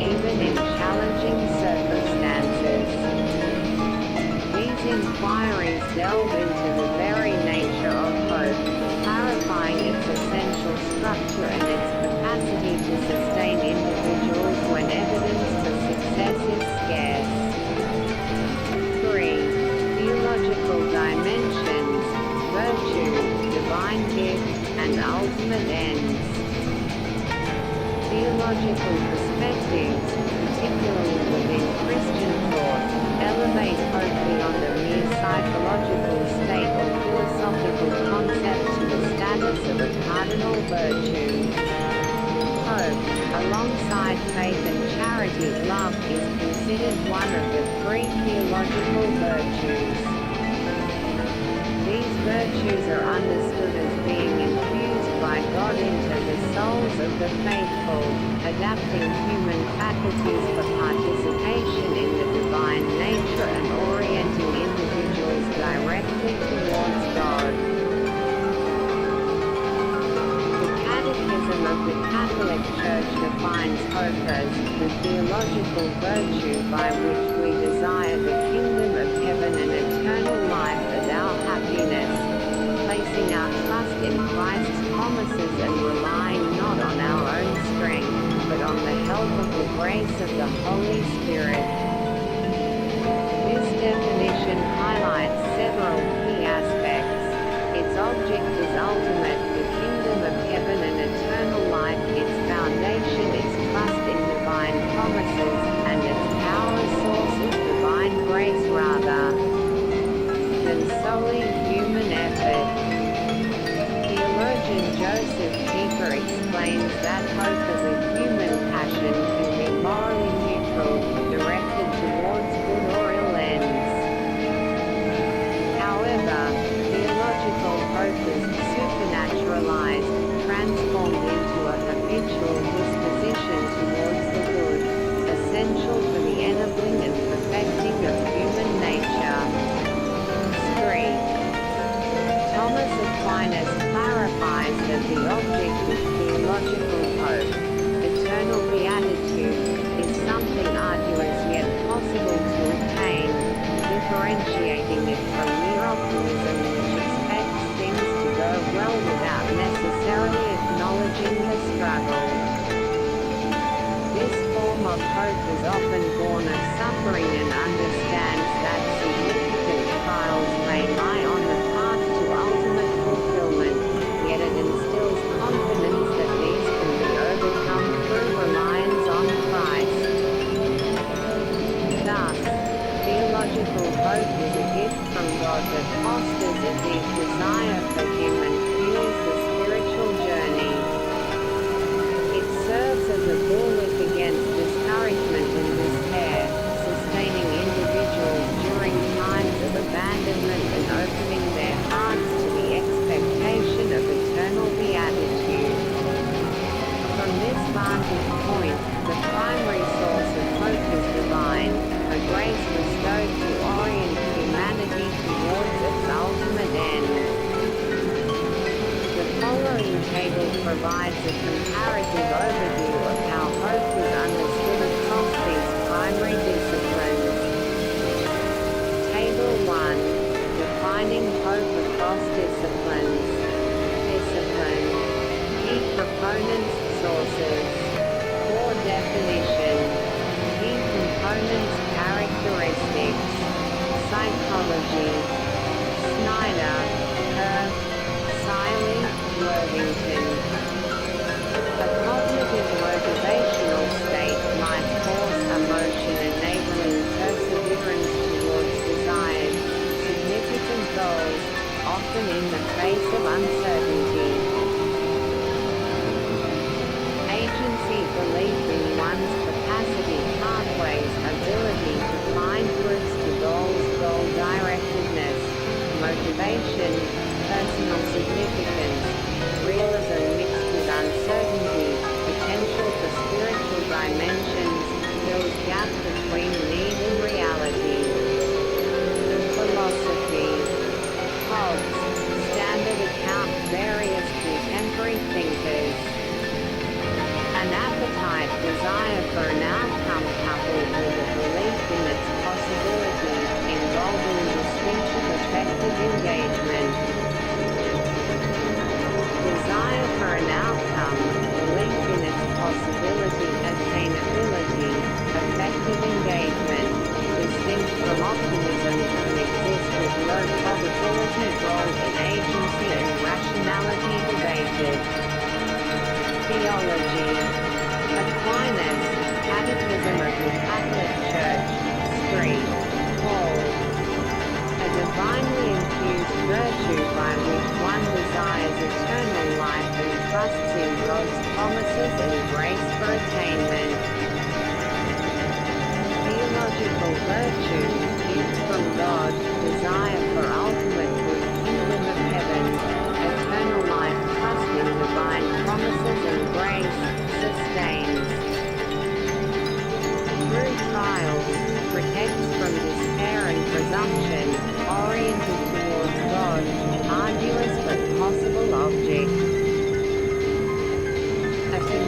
consistent theme emerging across these diverse perspectives is hope's fundamental connection to a desired future outcome and a sense of agency or possibility in moving towards it. Whether the agency is purely human, divinely assisted, or a combination, and whether the goal is worldly achievement or eternal salvation, the underlying dynamic of striving towards a perceived good remains a common thread. This teleological orientation, a directedness towards a valued future, appears to be at the core of hope's structure. Furthermore, hope's unique strength lies in its capacity to flourish even in the presence of considerable uncertainty, distinguishing it from optimism, which generally implies a more confident expectation of positive outcomes. Hope, as Herth noted, involves a confident yet uncertain expectation, and as philosophers point out, can be maintained for highly improbable outcomes. Sile's description of hope filling the liminal space between need and reality aptly captures this characteristic. This implies that hope is a crucial human response to the inherent unpredictability of existence, a way to sustain motivation when guarantees are absent. Consequently, the answer to the question, where does hope come from, is not singular but multi-layered. Hope can arise from internal cognitive and motivational processes, psychology, from a rational and effective engagement with possibilities, philosophy, from a divine endowment, theology, and, as will be discussed next, it is supported by tangible neurobiological processes. This complexity suggests that fostering hope may require addressing various dimensions of human experience. B. The neurological underpinnings, brain, belief, and behavior. Brief overview. While hope is often discussed in abstract terms, emerging neuroscientific research provides insights into its biological correlates, grounding it in the physical workings of the brain. Studies indicate that feeling hopeful engages brain regions critically involved in motivation, reward, and planning. Specifically, the nucleus accumbens and the ventral tegmental area (VTA), key components of the brain's reward system, become active, releasing the neurotransmitter dopamine, which is central to motivation, pleasure, and reward prediction. This neurochemical activity creates a sense of possibility and drives action, forming a feedback loop where hopeful thoughts trigger dopamine, which in turn reinforces hopeful actions and strengthens the neural pathways sustaining hope. The prefrontal cortex (PFC), the brain's executive control center, plays a crucial role in translating hope into tangible action. It is involved in planning, problem-solving, decision-making, and formulating strategies to achieve future goals. When an individual feels hopeful, the PFC becomes more active, enabling a shift from a reactive, survival-oriented state to a proactive state focused on growth and possibility. This heightened PFC activity aligns with Snyder's concept of pathways thinking, the ability to devise routes to goals. Hope also enhances emotional regulation, another function of the PFC, helping to keep fear and anxiety in second creating mental space to focus on solutions. Furthermore, hope appears to have a protective effect against chronic stress. Stress hormones like cortisol can negatively impact brain structures such as the hippocampus, which is vital for learning and memory. Hope may counteract these effects by encouraging neuroplasticity, the formation of new, healthy neural connections. Research on optimism, a concept related to hope, also points to specific neural correlates. Optimistic attitudes are generally associated with greater physiological activity in the left cerebral hemisphere. Brain areas such as the default mode network (DMN), anterior cingulate cortex (ACC), and the prefrontal cortex are implicated in the development and maintenance of optimism. The ACC, for instance, is involved in imagining the future and processing self-referential information. While hope and optimism are distinct, the overlapping involvement of the prefrontal cortex in both suggests shared neural resources for future-oriented positive cognition.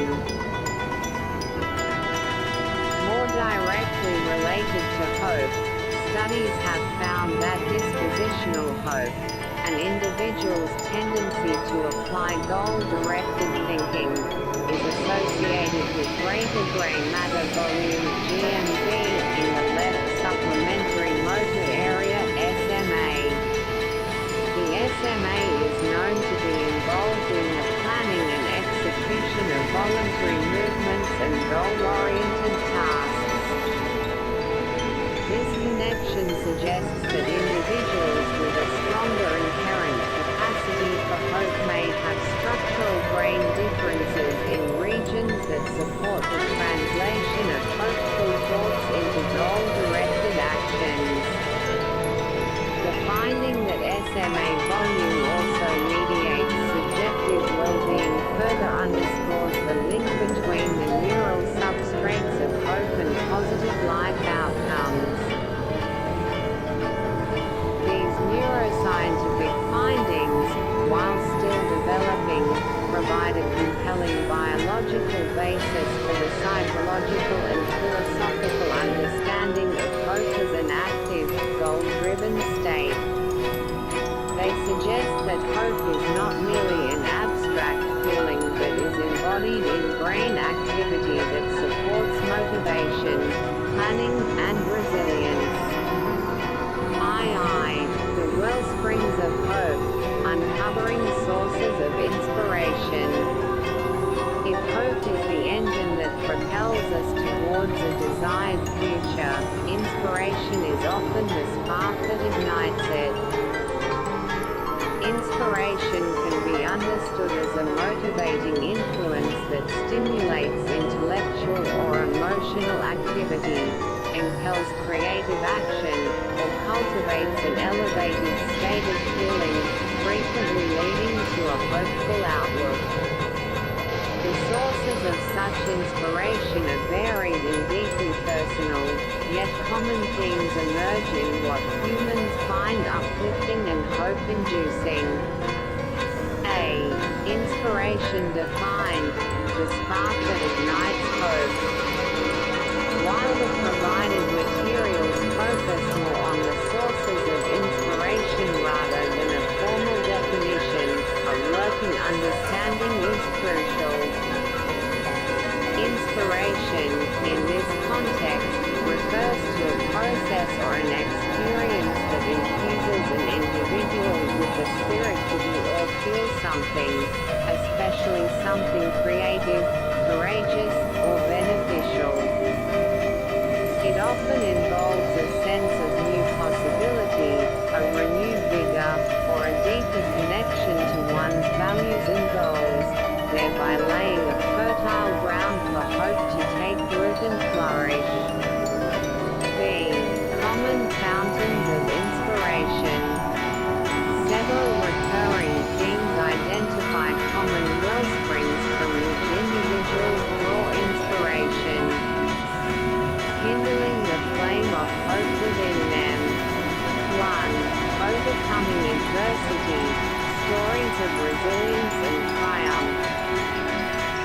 of the most potent sources of inspiration is witnessing or reflecting upon the overcoming of adversity. Stories of individuals or groups who have faced significant challenges and emerged stronger, the classic underdog narrative, resonate deeply and instill a belief in the possibility of surmounting one's own difficulties. Reflecting on personal past victories over hardship can similarly galvanize hope. Inspirational narratives often share common structural elements. A relatable challenge that mirrors our own struggles, a depiction of personal growth and transformation in the protagonist, a climactic moment where obstacles are overcome, and a resonant conclusion that offers a powerful moral or symbol of hope and resilience.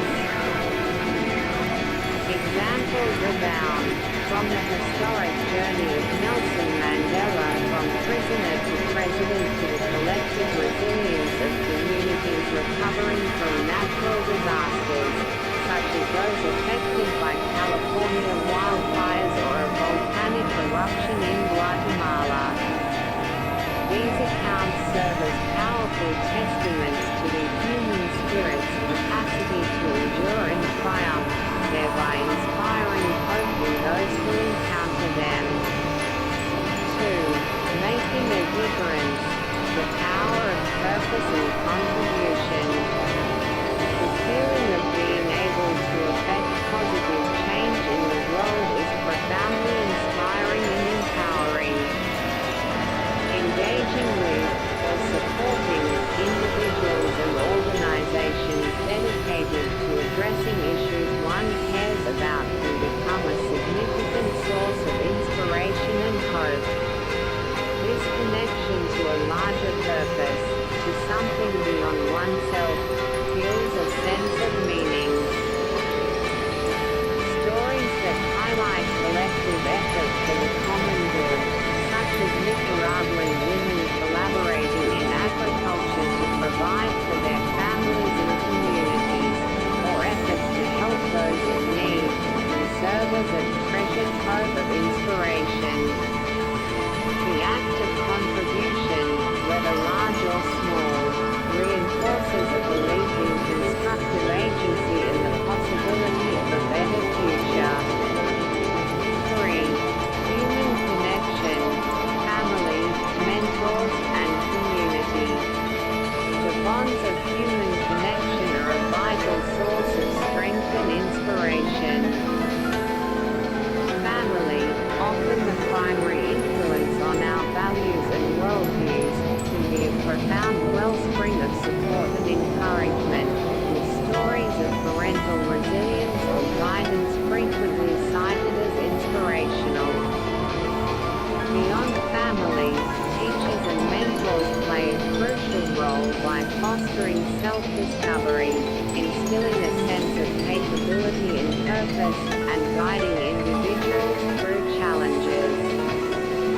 The importance of social support is further underscored by research showing its positive association with hope, for instance, among cancer patients. Hope itself can be contagious within communities. Shared experiences and rituals can cultivate a sense of belonging, collective identity, and shared purpose, thereby amplifying hope for all involved. These relational anchors provide emotional sustenance and reinforce the belief that one is not alone in facing life's journey. 4. The arts and creative expression, channels for passion and contemplation. Human creativity, manifested in various art forms, serves as another powerful conduit for inspiration and hope. Whether through visual arts, music, literature, or performance, art has the capacity to inspire action, provoke contemplation, and channel deep-seated passions.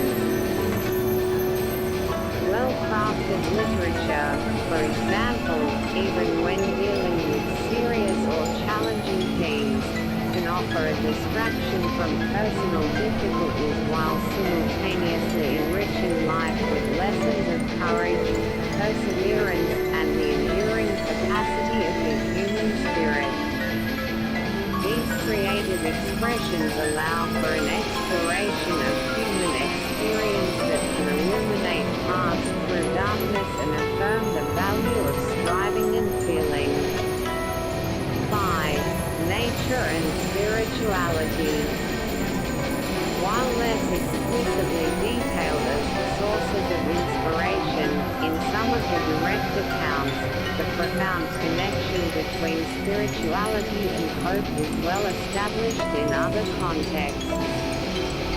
Nature itself often serves as a powerful source of awe, renewal, and tranquility, experiences that can be deeply spiritual and hope-inducing.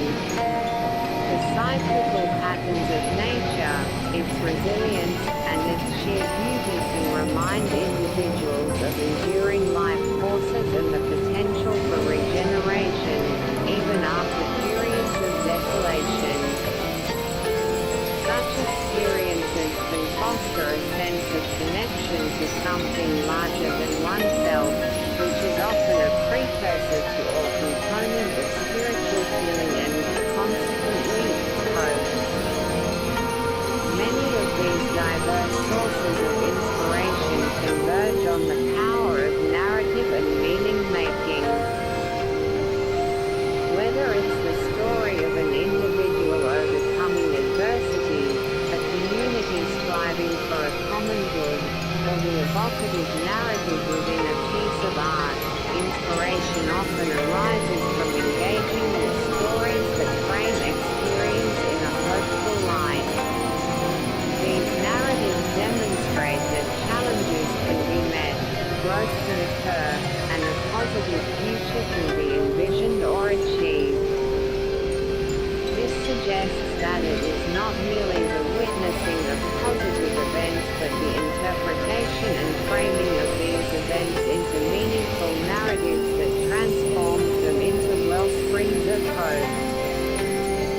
This connects to psychological concepts of cognitive reframing and the therapeutic power of narrative construction, where individuals learn to see their own lives through a more empowering and hopeful lens. Furthermore, the origins of inspiration are both internal and external, personal and collective. Hope can be kindled by introspective processes, such as reflecting on one's own past resilience, and by external stimuli, such as the stories of others, the guidance of mentors, or the beauty of art and nature. This dual sourcing reflects hope's multifaceted nature, as identified in interdisciplinary reviews that point to both internal and external sources of hope. It can be a deeply private emotion or a powerful collective experience, as seen in the concept of shared hope within supported communities. This diversity implies that individuals can cultivate hope through a variety of avenues, by looking inward, engaging with the world and its inhabitants, and participating in communal life. Interestingly, the act of inspiring others can itself become a potent source of hope for the inspired. The desire to make a difference, or the aspiration to become an inspiration to others, points to a reflexive dynamic. When individuals engage in actions that embody hope, such as working for positive change, demonstrating resilience, or offering support, they not only have the potential to kindle hope in those around them but also reaffirm their own sense of agency, purpose, and the value of their endeavors. This can create a virtuous cycle cycle, where acting from a place of hope strengthens that very hope. 3. The dance of hope and faith, manifestations and interconnections. The human quest for meaning and a positive future often involves the interplay of hope and faith. These concepts, while sometimes used interchangeably in common language, possess distinct characteristics and functions, particularly within theological discourse. Understanding their relationship is crucial to grasping how faith, and the actions stemming from faithfulness, manifest in connection to hope. A. Distinguishing faith and hope, conceptual and functional differences.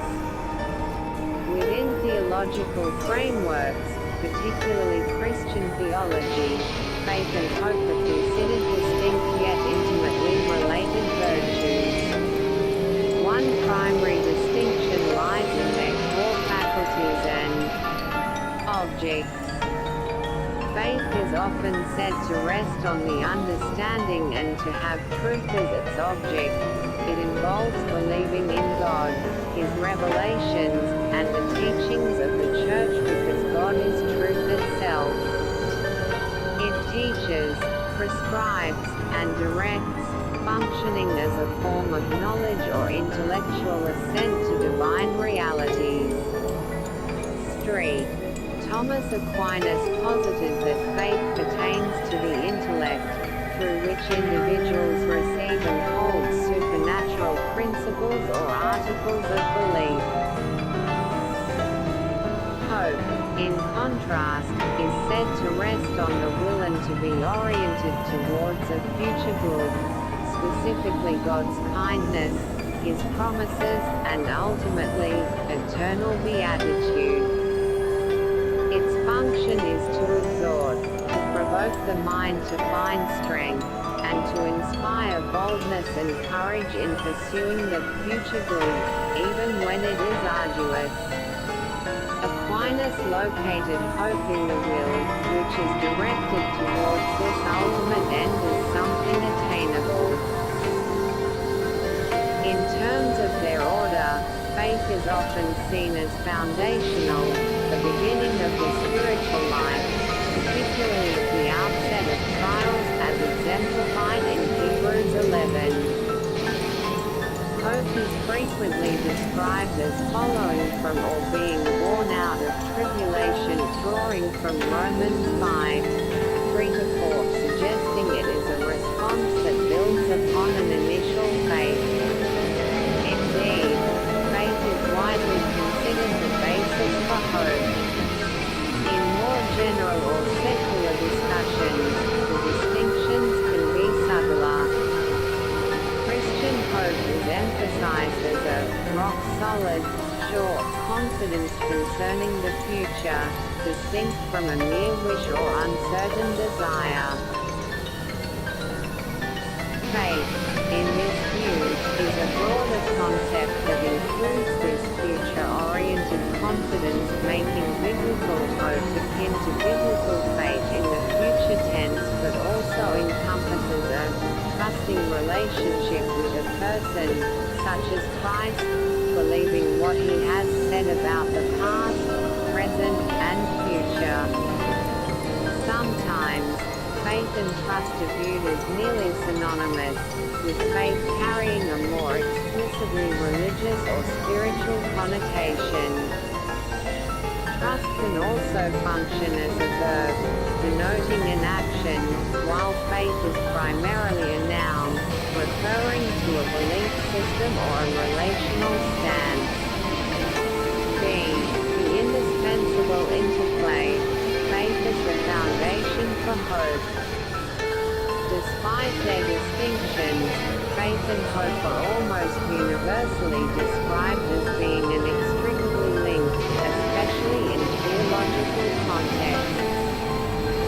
They are intimately connected virtues, so closely related as to be inseparable, like the two cherubim on the mercy seat. This profound connection connection is emphasized by the assertion that faith is the basis for hope, and the latter cannot exist without the former. Pope Benedict XVI highlighted this interdependence when he spoke of the present-day crisis of faith, which is essentially a crisis of Christian hope, suggesting that a decline in one inevitably impacts the other. The relationship is often portrayed as one of mutual necessity for spiritual vitality.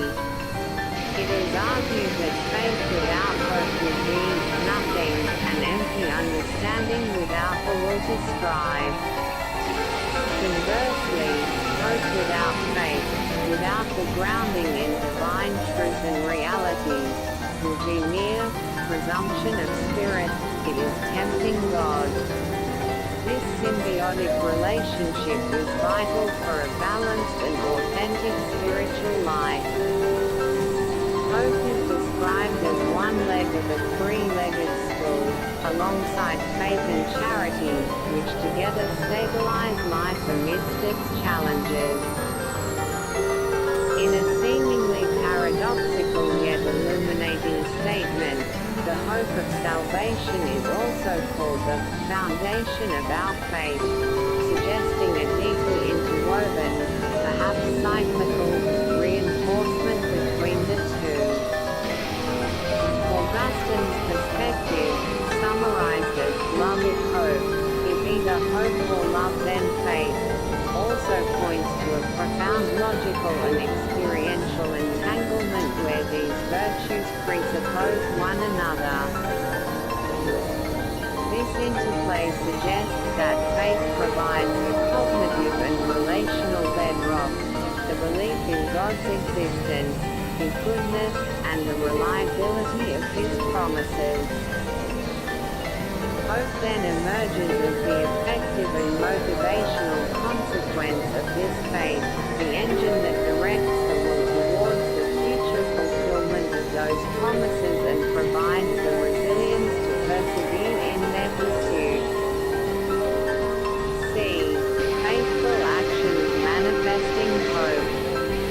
The connection between faith and hope is not merely an internal state, it manifests outwardly through faithful actions.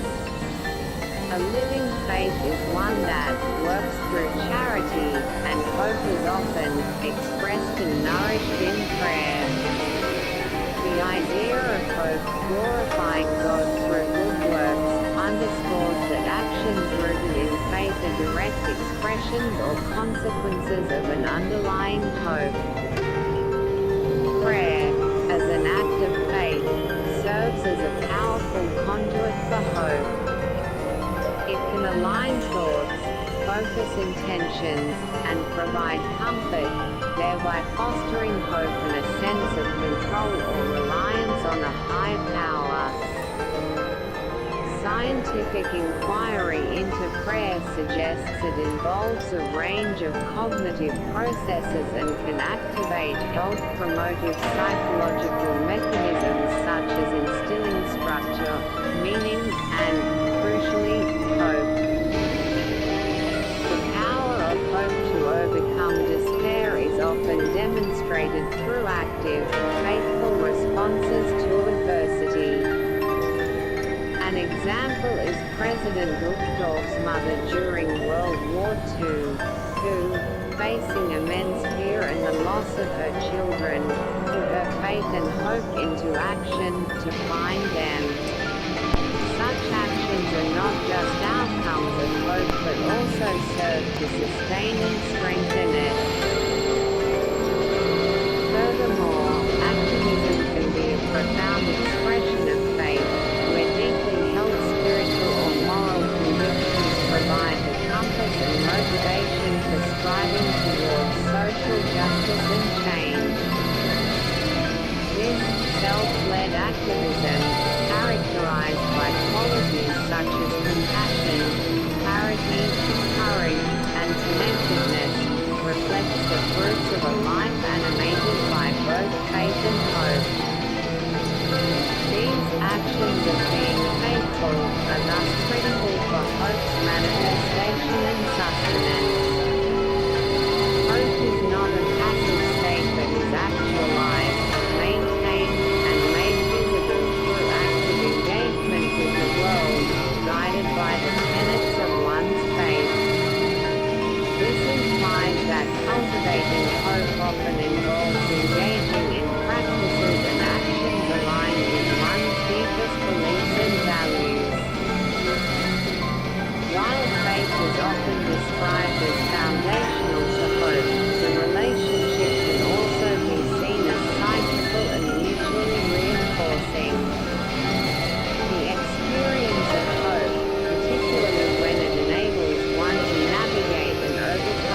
philosophical understanding that hope is often born of suffering, citing Romans 5:3-5 points to a process where suffering leads to endurance, which builds character, which then fosters hope.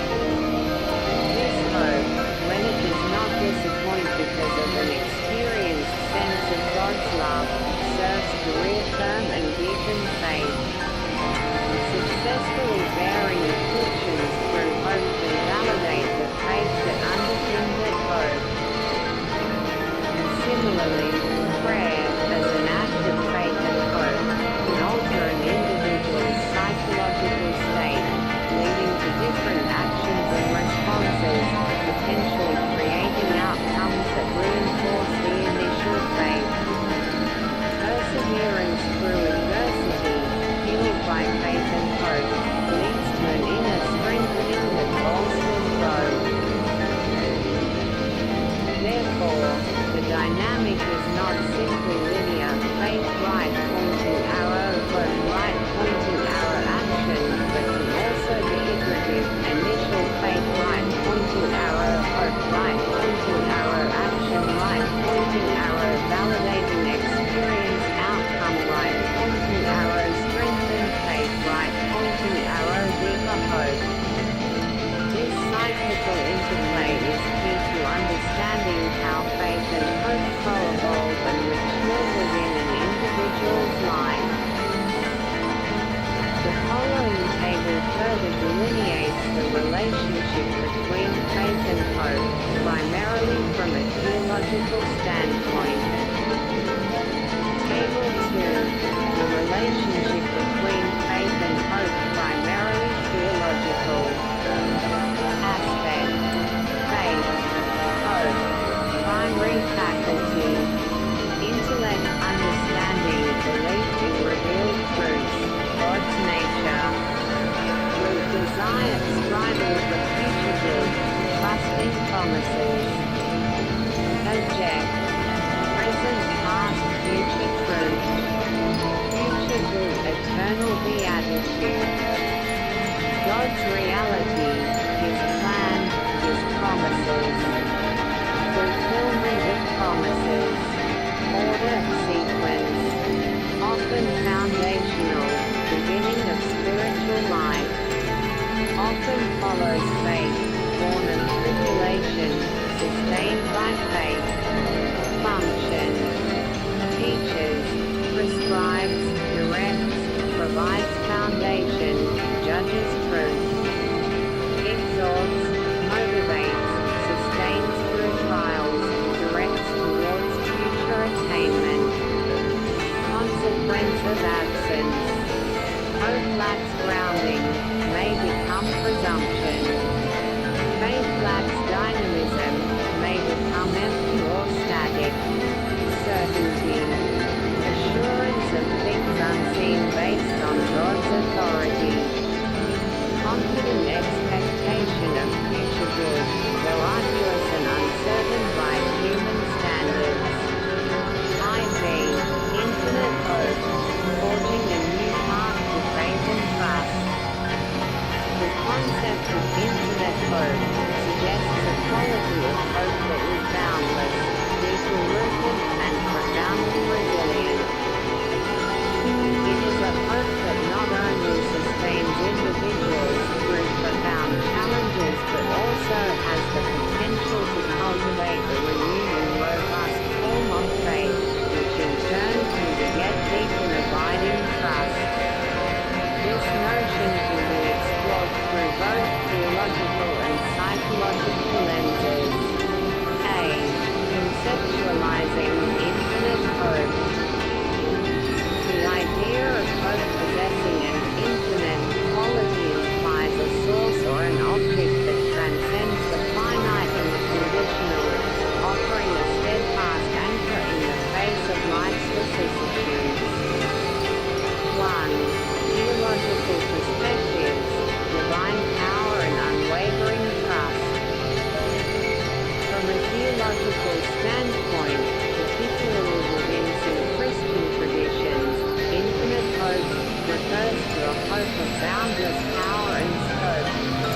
from the divine. This is not a hope for trivial or worldly outcomes that is focused on the hope of Israel, the great hope of mankind, even our Redeemer, Jesus Christ. It is understood as a gift of the Spirit, a sure and unwavering aspiration for eternal life, made possible through the atonement and resurrection of Jesus Christ and rooted in faith in Him. This infinite hope is characterized by an abiding trust that the Lord will fulfill His promise to us, a confidence that if individuals live according to divine laws and prophetic guidance, they will receive desired blessings in the future. It is a hope that is sure, unwavering, and active, an anchor to the soul that enables believers to face any adversity. The scriptures affirm this connection. Whoso believeth in God might with surety hope for a better world, which hope cometh of faith, maketh an anchor to the souls of men. Ephesians 12:4, as cited in. The infinite nature of this hope derives from its source, an omnipotent and loving God, and its object, eternal life in union with the divine, which are limitless. 2. Psychological frameworks, integrating hope theory with an infinite mindset. In a contemporary psychological context, a concept of infinite hope has been developed by integrating Snyder's established hope theory comprising goal setting, agency, and pathways thinking with Simon Sinek's notion of an infinite mindset. This framework is particularly aimed at fostering re-engagement among disconnected youth, aiming to cultivate long-term motivation, resilience, and a sense of self-authorship.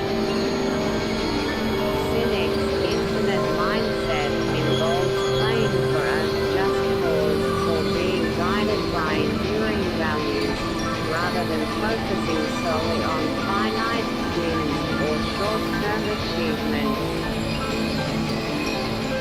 Key principles from this mindset, such as advancing a just cause, building trusting teams, embracing existential flexibility, adapting strategies without losing sight of the ultimate purpose, learning from worthy rivals, and leading with courage, are seen as complementary to Snyder's hope theory. For instance, existential flexibility supports pathways thinking by affirming that multiple strategies can lead to meaningful goals, while courageous leadership enhances agency by reinforcing action amidst uncertainty. This psychological, infinite hope reframes disconnection not as a permanent state but as a developmental interruption that can be transformed through belief in oneself and one's future, a strong sense of purpose, and sustained support from environments that also believe in that future. For individuals facing significant barriers, hope must become both a mindset and a method, an intentional practice that is intrinsically developed and extrinsically supported. The infinite aspect here pertains to the enduring nature of the underlying values and purpose, which provide a continuous source of motivation and direction even when specific goals are frustrated or delayed. Whether viewed through a theological lens of divine promise or a psychological lens of enduring purpose, infinite hope possesses a quality of inexhaustibility. It is not easily depleted by immediate setbacks because its foundation lies in something perceived as ultimate and unwavering, be it God's omnipotence or timeless, deeply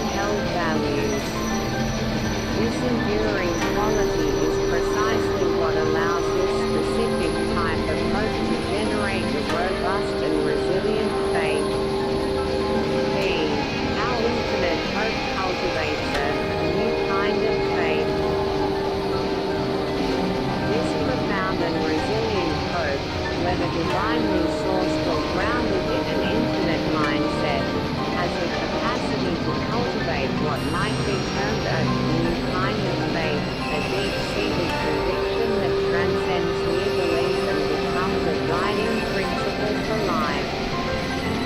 1. Faith born from enduring purpose and values. Psychological perspective. From the psychological perspective of the infinite hope framework, faith emerges from a commitment to enduring purpose and core values. When an individual's hope is anchored not just in achieving specific, finite goals but in advancing a just cause, or living in alignment with deeply held principles, the infinite gain a form of faith in those values or that purpose can develop. This faith is a conviction in the inherent worth and rightness of these guiding principles, a belief that striving for them is meaningful, regardless of immediate wins or losses in particular endeavors. Such a faith provides a stable orientation, allowing individuals to navigate setbacks without losing their fundamental direction. This resonates with Martin Hadlun's concept of a secular faith devoted to our finite life together, a commitment to shared values and a sustainable world that provides meaning and direction.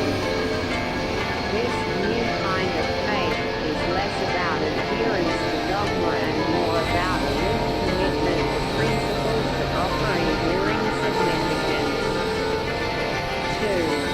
Faith deepened by divine assurance. Theological perspective. In the theological context, infinite hope, rooted as it is in God's omnipotence and unwavering promises, naturally cultivates a profound and resilient faith. This is a faith not merely in the possibility of good outcomes, but in the very nature and faithfulness of God Himself. The assurance that God's promises are true and that His power is limitless provides an unshakable foundation for belief. As Saint Teresa of Avila's words suggest, hope, oh my soul, hope. You know neither the day nor the hour, your impatience makes doubtful what is certain. This implies a faith that rests on a divine certainty transcending immediate human understanding or impatience. Pope Francis echoes this when stating that belief in Christ's resurrection brings the certainty that no defeat and no death is forever. This kind of certainty, born from an infinite hope in God's redemptive plan, is a hallmark of deep and transformative faith. The faith that is begotten by infinite hope, in both its secular and sacred interpretations, is characterized by active trust and engagement, rather than passive belief. It is not merely an intellectual assent to a set of propositions but a dynamic orientation of reliance and commitment that manifests in ongoing action and perseverance. The theological understanding of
divine providence.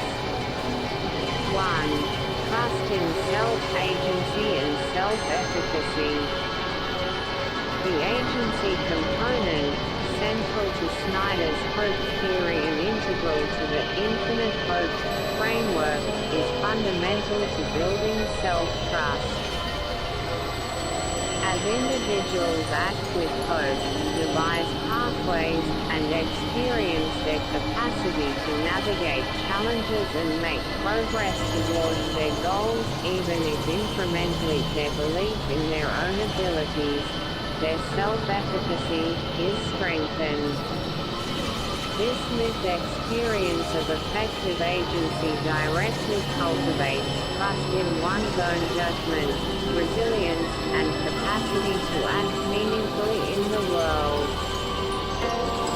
Philosophical discussions on self-trust also emphasize an agent's confidence in their practical abilities and rationality, noting that trusting one's earlier intention-forming self is crucial for coherent action over time.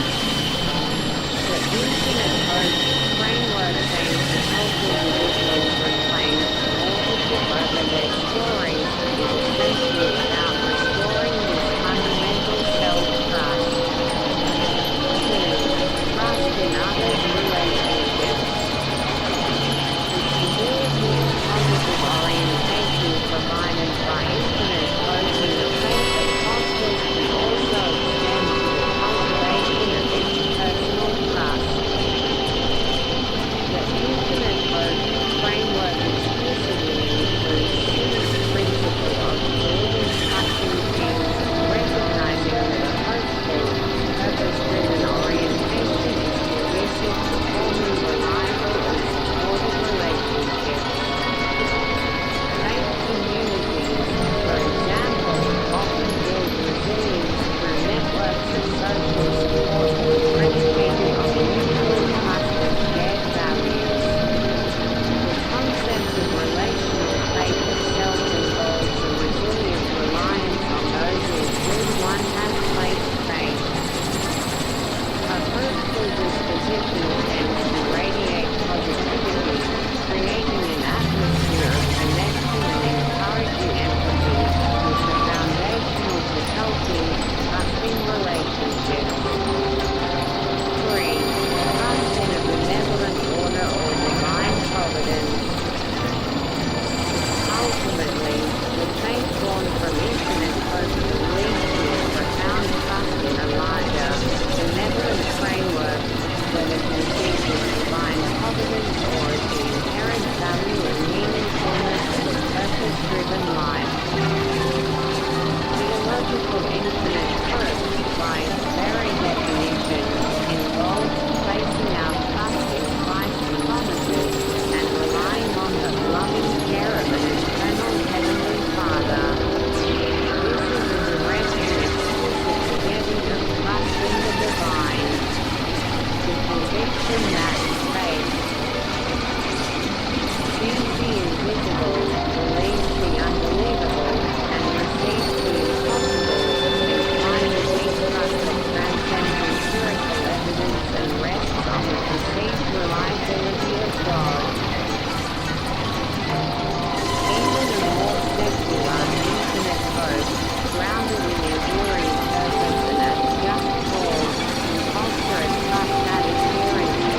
This capacity to bounce forward, not just back, from challenges is a hallmark of high hope individuals.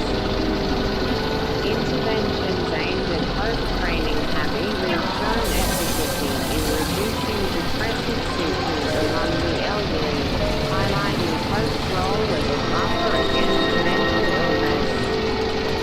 Positive psychology affirms that qualities like hope, optimism, and resilience are crucial for protecting mental health. This resilience is deeply connected to hope's inherent future orientation and the capacity for pathway generation, as articulated in Snyder's theory. Hope's power to help people recover from adversity stems from its focus on desired future possibilities, goals, and the cognitive flexibility to find alternative routes pathways when initial plans are obstructed. Resilience, therefore, is not simply about enduring hardship, it's about adapting, problem-solving, and maintaining a forward momentum, all of which are fostered by a hopeful mindset. B. Hope influencing behavior and decision-making. The inner state of hope translates into observable patterns of behavior and decision-making. Individuals high in hope are not passive recipients of life's circumstances, they are proactive agents. They tend to set clear goals, whether large or small, and take consistent action towards achieving them, often breaking down larger aspirations into manageable, micro-goals to create an upward spiral of engagement and accomplishment. They do not let life merely happen to them, but actively make decisions to move their lives forward.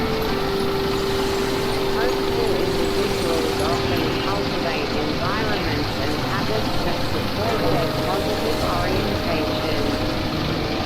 They tend to associate with other positive people, focus on the present moment while still setting goals for the future and practice gratitude. They are typically self-reflective, confident in their abilities yet able to forgive themselves for imperfections, and willing to take reasonable risks for personal growth. This self-reflective capacity allows them to view failures not as definitive statements of self-worth but as opportunities for learning and adjustment. Neuroscientifically, this proactive engagement is supported by brain activity. Hope activates the prefrontal cortex, the brain's executive center responsible for planning, problem-solving, and decision-making, effectively shifting the brain from a reactive mode to a proactive, growth-oriented one. Furthermore, goal-oriented tasks, which are central to Snyder's definition of hope, are associated with distinct activation patterns in brain regions like the motor cortex, premotor cortex, parietal cortex, anterior cingulate cortex (ACC), and supplementary motor area (SMA). This suggests a neural basis for how the cognitive components of hope, setting goals and planning pathways, are translated into focused attention and planned action. Hope, therefore, is an activating with change, not a passive emotion. It shapes how individuals engage with their world by propelling them to act, plan, and persist. C. The paradox of hope and navigating disappointment. While hope is predominantly a positive force, its lived experience can also present complexities and challenges. The paradox of hope is illustrated in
focusing on the present moment, practicing gratitude for what one has, and actively seeking out sources of inspiration, be it through stories of resilience, engagement with the arts, or connection with nature, will shift one's mindset from scarcity to abundance and possibility.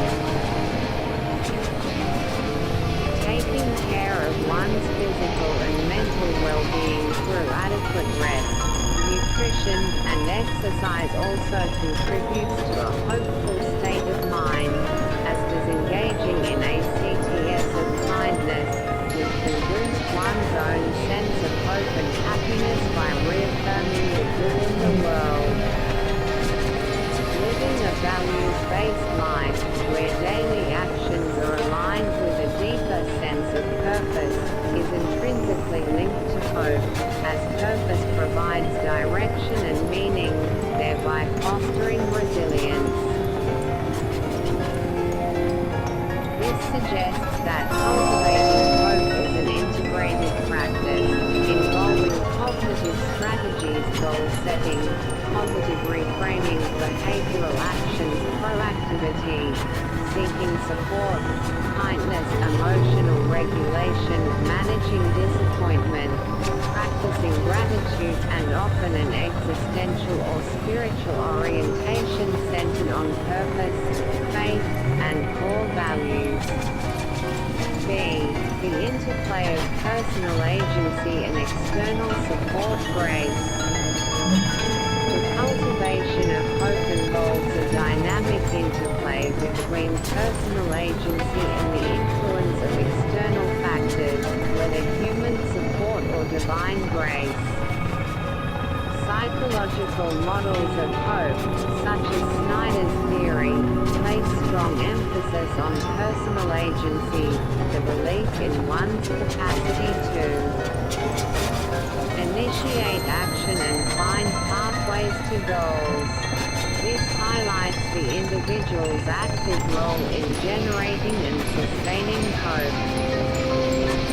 Conversely, theological perspectives on hope, particularly infinite hope, stress reliance on divine grace, God's promises, and the help of the Holy Spirit.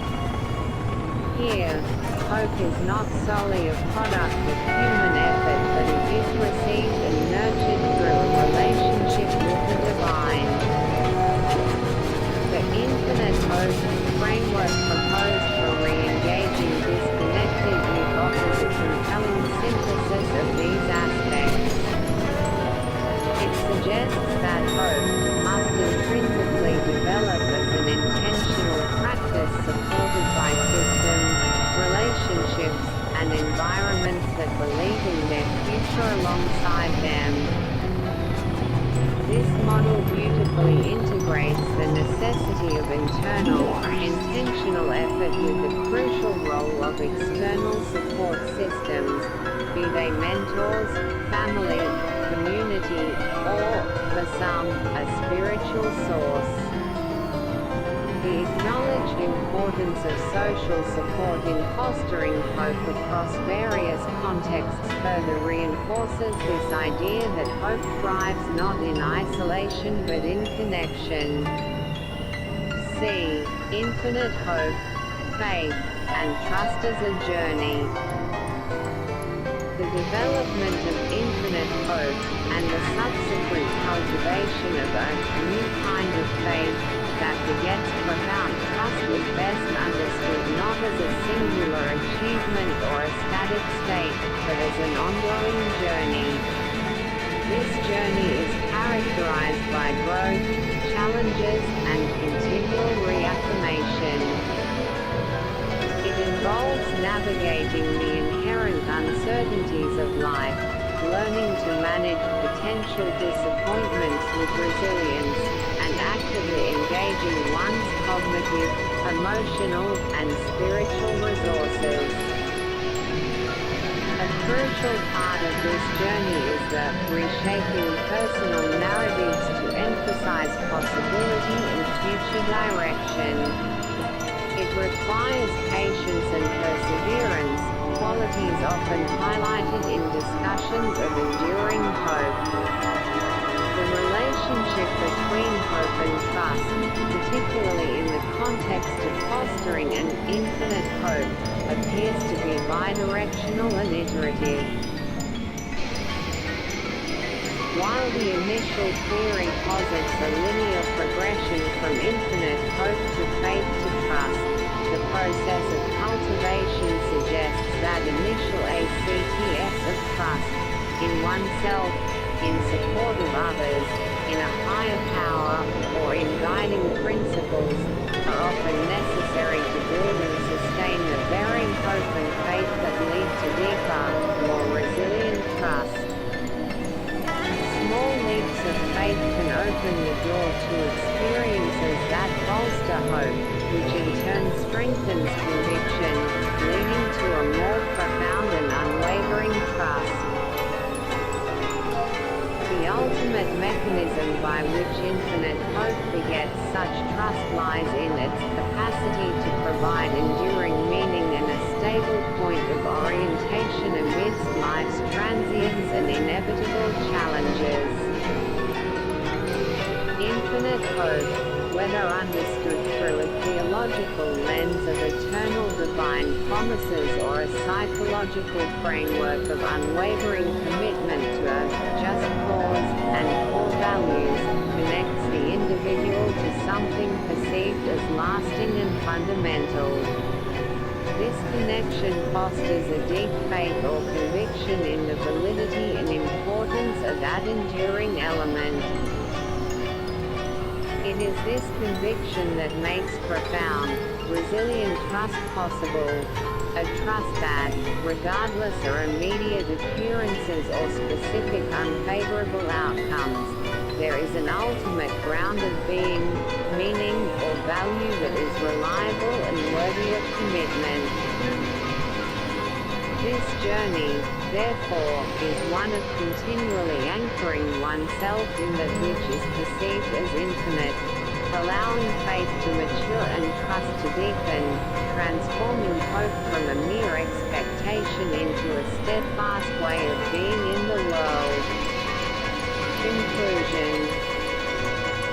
The inquiry into the origins of hope, its relationship with inspiration, faith, and faithfulness, and the profound potential of infinite hope to cultivate a new faith that begets trust, reveals a complex and deeply human tapestry. Hope is not a monolithic entity but a multifaceted construct, understood through psychological mechanisms of agency and pathways, philosophical considerations of desire and possibility, and theological conceptions of divine virtue. Its sources are equally diverse, ranging from the inspiration drawn from overcoming adversity and the power of human connection to the motivating force of purpose and the uplifting nature of creative expression. The interplay between hope and faith is particularly intricate. While often distinguished by their primary faculties and objects, faith with understanding and truth, hope with will and future good, they are deeply intertwined, with faith frequently serving as the foundation upon which hope is built, and hope, in turn, energizing faith into active expression through faithful actions. This relationship is not merely linear but cyclical, where experiences born of hope can reinforce and deepen the faith that initially sparked it. The concept of infinite hope offers a vision of hope that is boundless and resilient, whether grounded in divine omnipotence and eternal promises or in an unwavering commitment to enduring values and a just cause. Such hope has the transformative power to cultivate a profound faith, a deep-seated conviction and active reliance that transcends mere belief. This renewed faith, in turn, begets a multifaceted trust. Trust in one's own agency, trust in support of others and processes, and ultimately, trust in a benevolent order or divine providence that provides meaning in a steadfast orientation even amidst uncertainty. The journey of cultivating a hopeful existence is an active and integrated one, involving conscious choices, the development of cognitive and behavioral skills, emotional resilience, and often, an engagement with existential or spiritual dimensions of life. It is a path that acknowledges both personal agency and the vital role of external support, be it human or divine. Ultimately, the architecture of hope is built upon the human capacity to envision a better future, to believe in the possibility of reaching it, and to find the inspiration, faith, and trust necessary to persevere on the journey, transforming not only individual lives but also the collective human experience. Works cited: 1. Hope, a research-based explainer, the journalist's resource, https://journalistresource.org/home/hope-research-base-explainer/2.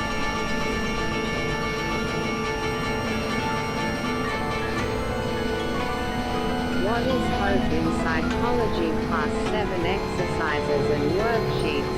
https://positivepsychology.com/hope-therapy/3 www.ref.routledge.com https://www.ref.routledge.com/articles/thematics/hope/b-1/section/the-concept-of-hope#colon tilde:/text equals 2.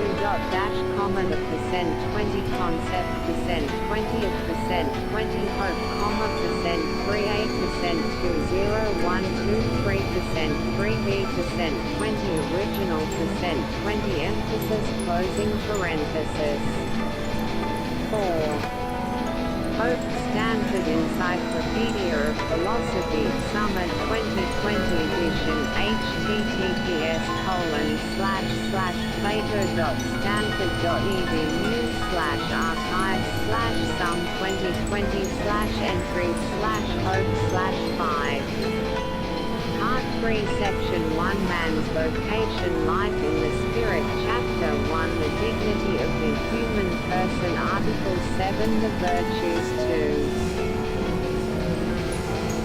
The Theological Virtues, the Holy See, https://www.vatican.va/content/catechism/and/part_3/section_1/article_1/chapter_1/e-article_7/e-article_the_article_the_article_theological_virtues.html6 Summa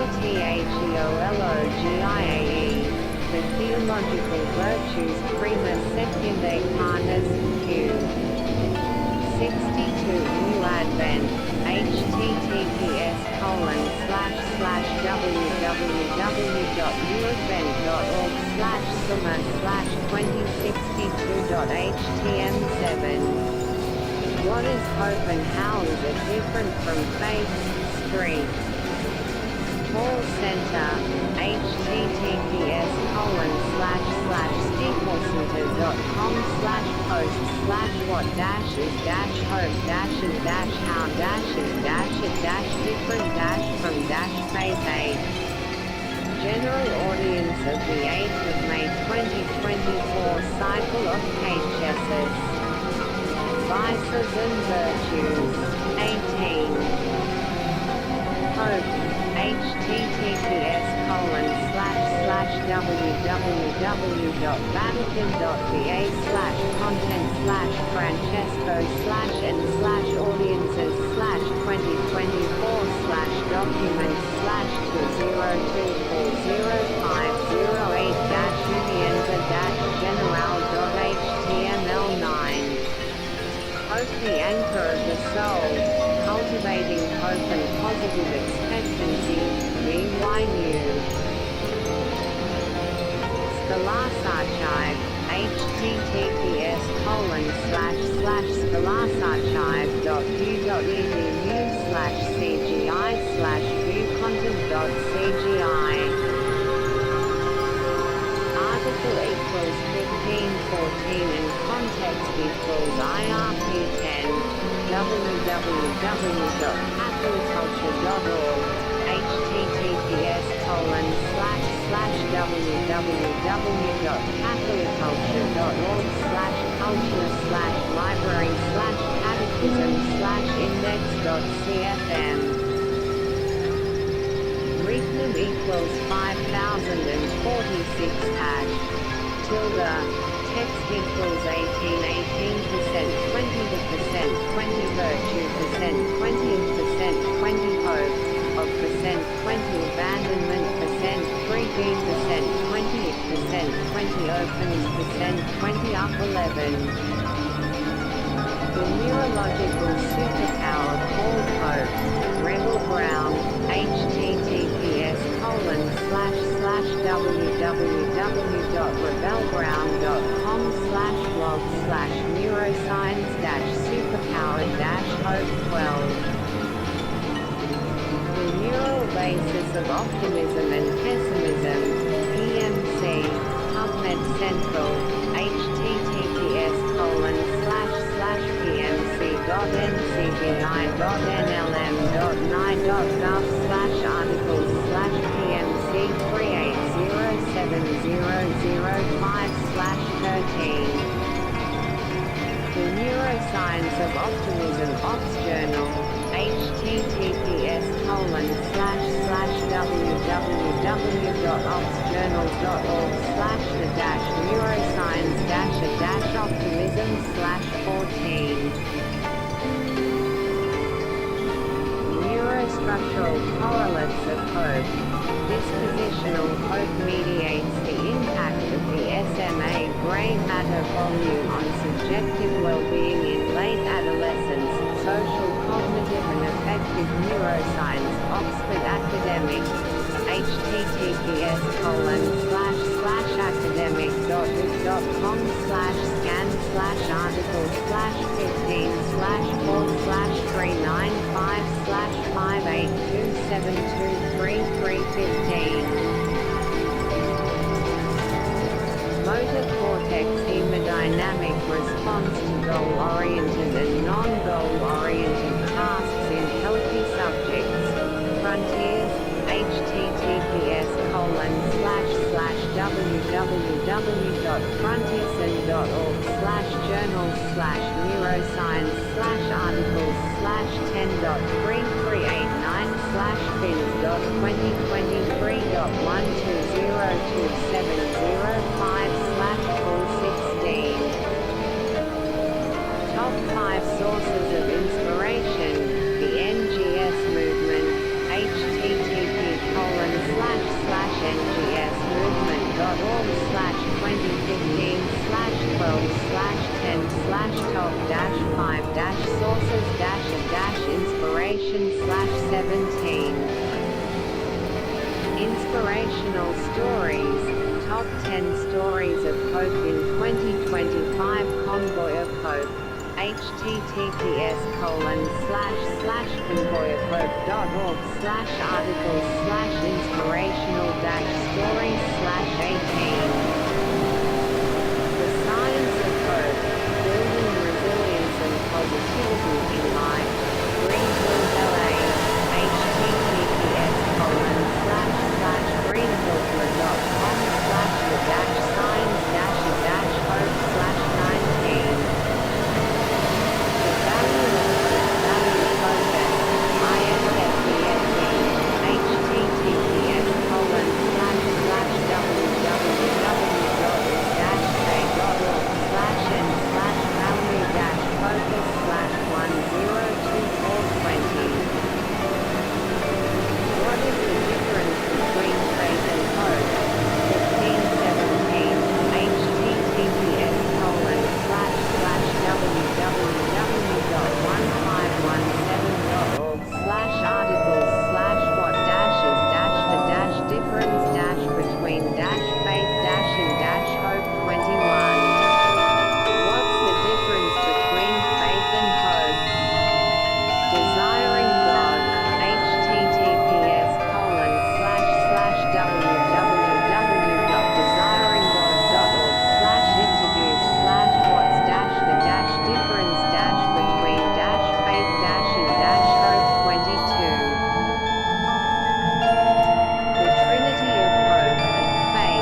affirmative-psychology/200501/the-power-a-prayer27.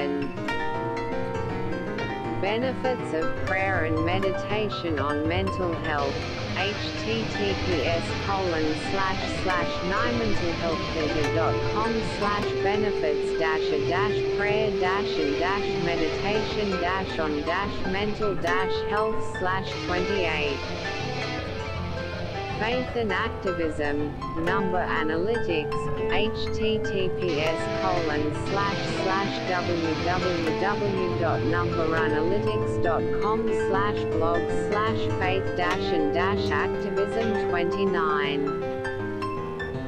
Psychology of activism, a mirrored path of change-making, rediscovering yourself. https://rediscovering-yourself.com/psychology-activism/30. How faith builds resiliency in the face of adversity. Jackson Hole Classical Academy. https://www.jacksonholeclassicalacademy.org/news-detail. PK equals 1,470,556.31. Infinite hope. Reframing disconnection in emerging adulthood through purpose, agency, and identity. Preference.org. https://www.preference.org/manuscript/20255.189/3/v1/download 32. This Life. Secular Faith and Spiritual Freedom. Haglund, Martin, Amazon.com. https://www.amazon.com/this-life-spiritual-freedom/dp/1101870400033. Self-trust and self-confidence. Some distinctions. Rivier University. https://www.rivier.edu/faculty/car/self-trust%20 and %20 self-confidence%20-%20 some %20 dis. Inction.pdf 34. Trust and Diachronic Agency ** https://sites.uwm.edu/hinchman/files/2016/07/Trust and Diachronic Agency *now/March 03-2H8 Maichi.pdf 35. Resilience in Faith Communities, Number Analytics, https://www.numberanalytics.com/blog/resilience-in-faith-communities 36.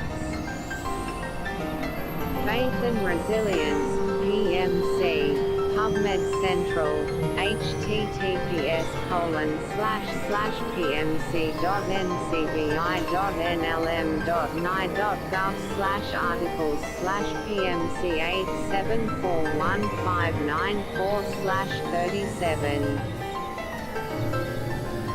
The importance of hope in building resilience and overcoming challenges.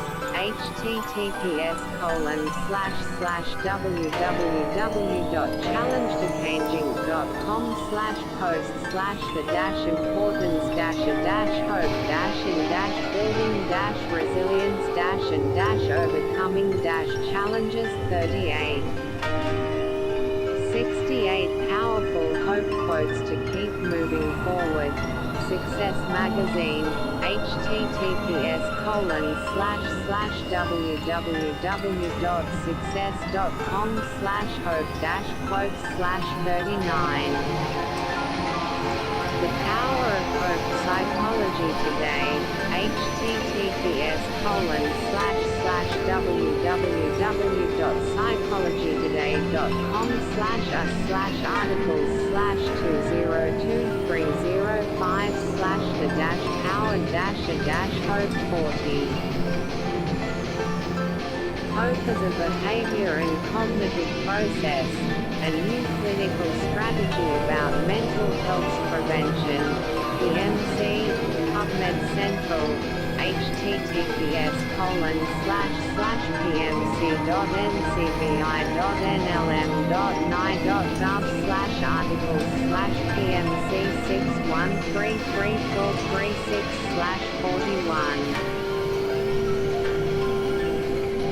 Purpose, hope, and connection, three core values to help us flourish. Natural Awakening, Sarasota, Manatee, Charlotte, https://www.nas.com/2025/03/purpose-hope-and-connection-3-core-values-to-help-us-flourish.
emerging horizons, unified causality, Buddhist oneness, and quantum singularities.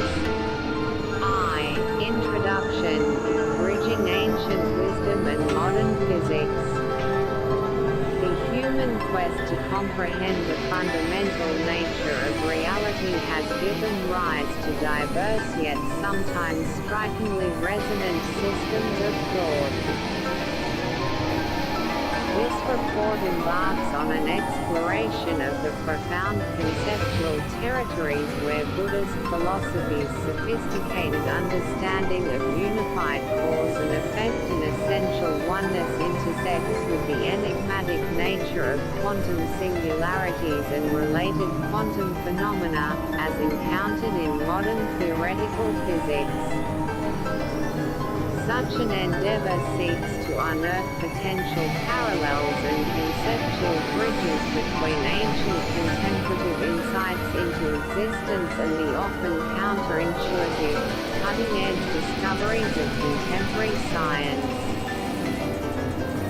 The intellectual appeal of this comparative analysis lies in its potential to foster a deeper, more holistic understanding of reality.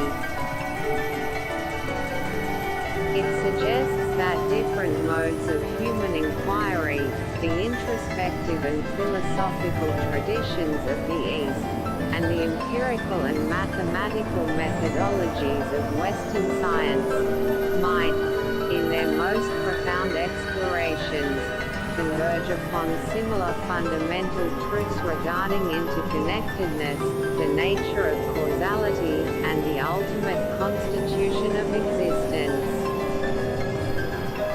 The very act of seeking such connections reflects a contemporary intellectual inclination towards interdisciplinary synthesis, perhaps born from a sense that purely materialistic or reductionist explanations may not fully capture the richness of reality or the depth of human experience.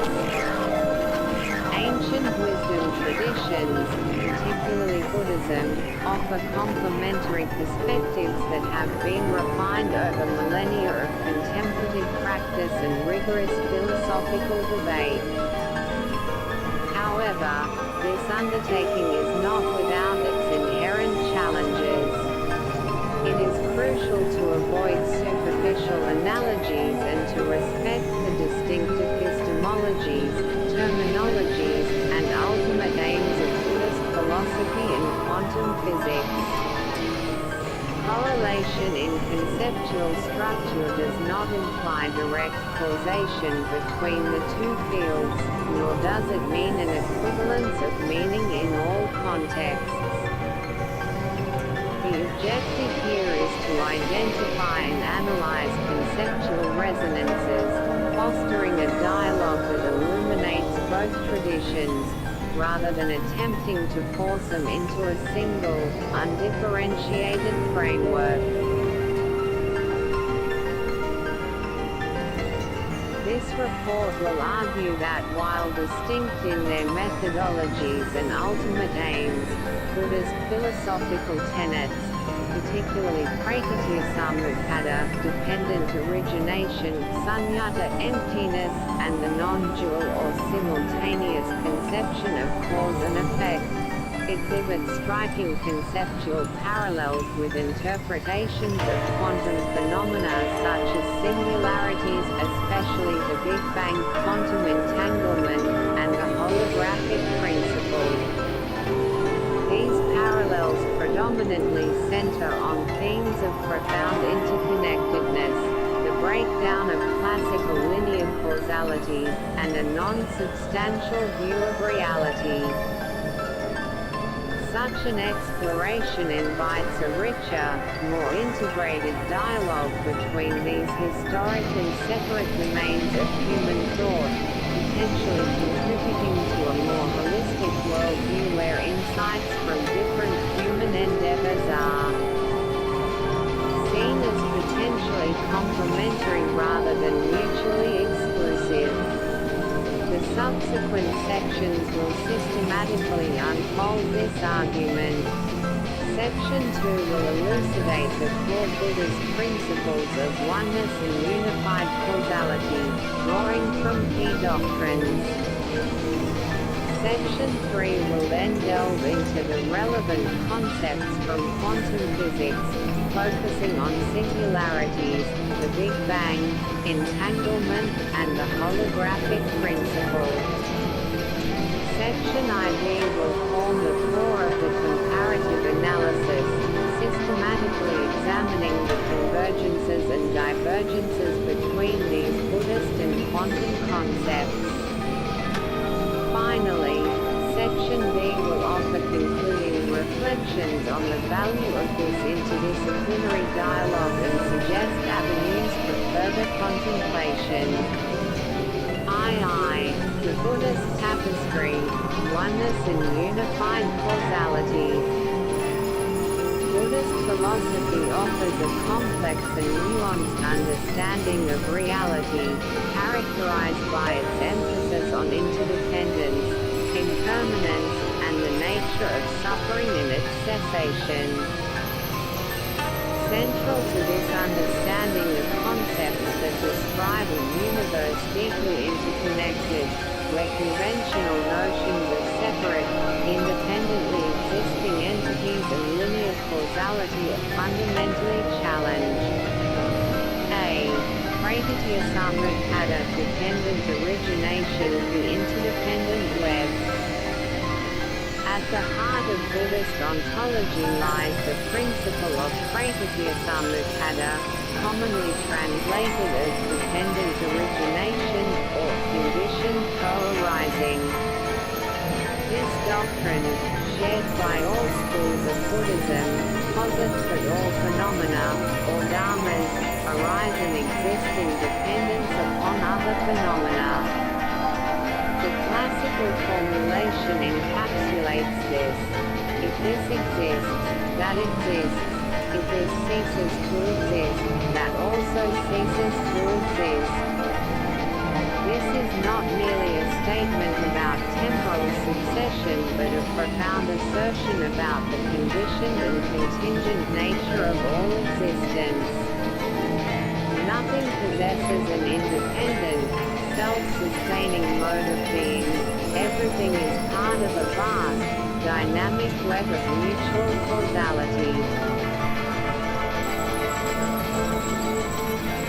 The teaching is often illustrated through the 12 links nidanas in the chain of dependent origination: ignorance, avidya, mental formations, samskara, consciousness, vijnana, name and form, namarupa, the sixth sense, spheres, sadayatana, contact, spasa, feeling, vedana, craving, trisna, feeling, upadana, becoming, bhava, birth, jati, and finally, aging and death, jaramarana. This chain demonstrates how suffering dukkha arises from a cascade of interconnected and conditioning factors, perpetuating samsara, a cycle of repeated birth, death, and rebirth. The goal of Buddhist practice, in large part, is to understand and break this chain. The implications of prakriti-samudpada for a vision of universal interconnectedness are far-reaching. It inherently negates the possibility of any isolated, self-contained entity. Every object, every event, every being is what it is only in relation to other objects, events, and beings. This concept evolved in later Buddhist thought into explicit doctrines of interdependence and the interconnectedness of all things, influencing ideas such as the butterfly effect, where a small action can have vast, unforeseen consequences, and forming a philosophical basis for engaged Buddhism, which applies these principles to social and ecological concerns. Within this framework of universal conditionality, cause and effect are not seen as absolute, separately existing entities.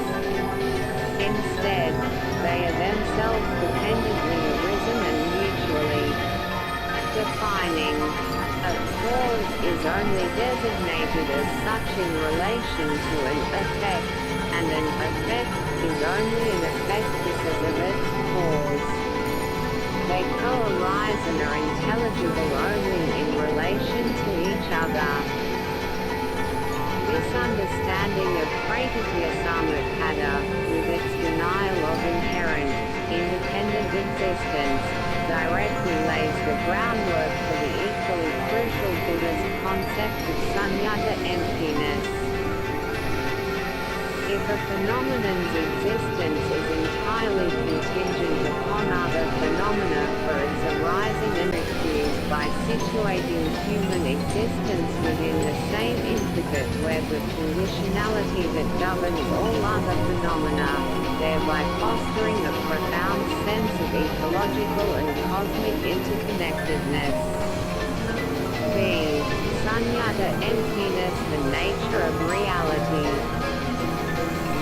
Sunyata, often translated as emptiness, vacuity, or voidness, is a cornerstone of Mahayana Buddhist philosophy and represents one of its most profound and often misunderstood concepts.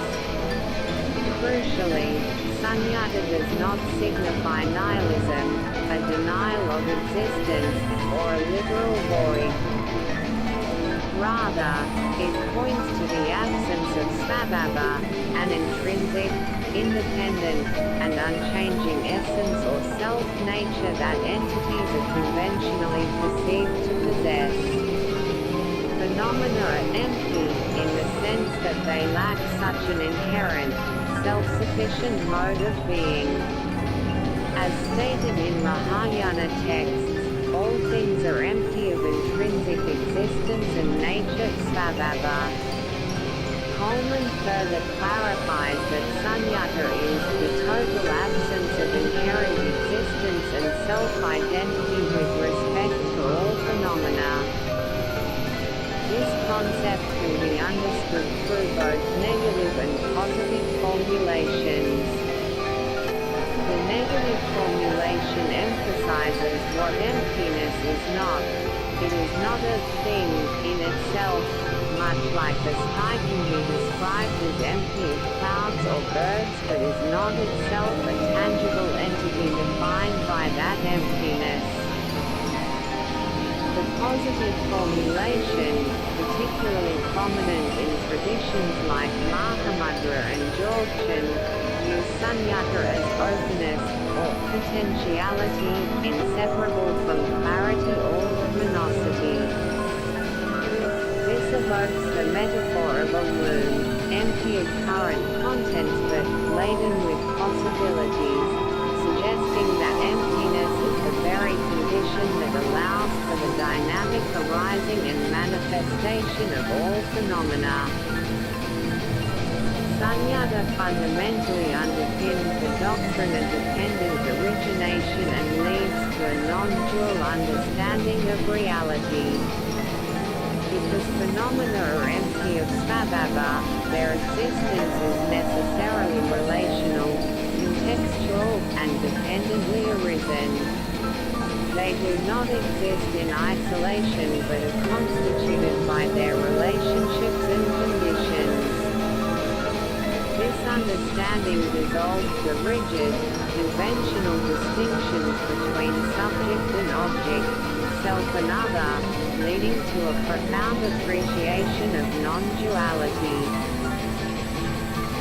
The philosopher Nagarjuna, a key exponent of sunyata, stated that all things are empty because they have no essence, meaning they lack an innate self-nature of their own, those things that are dependently originated of, by that very fact, empty in form.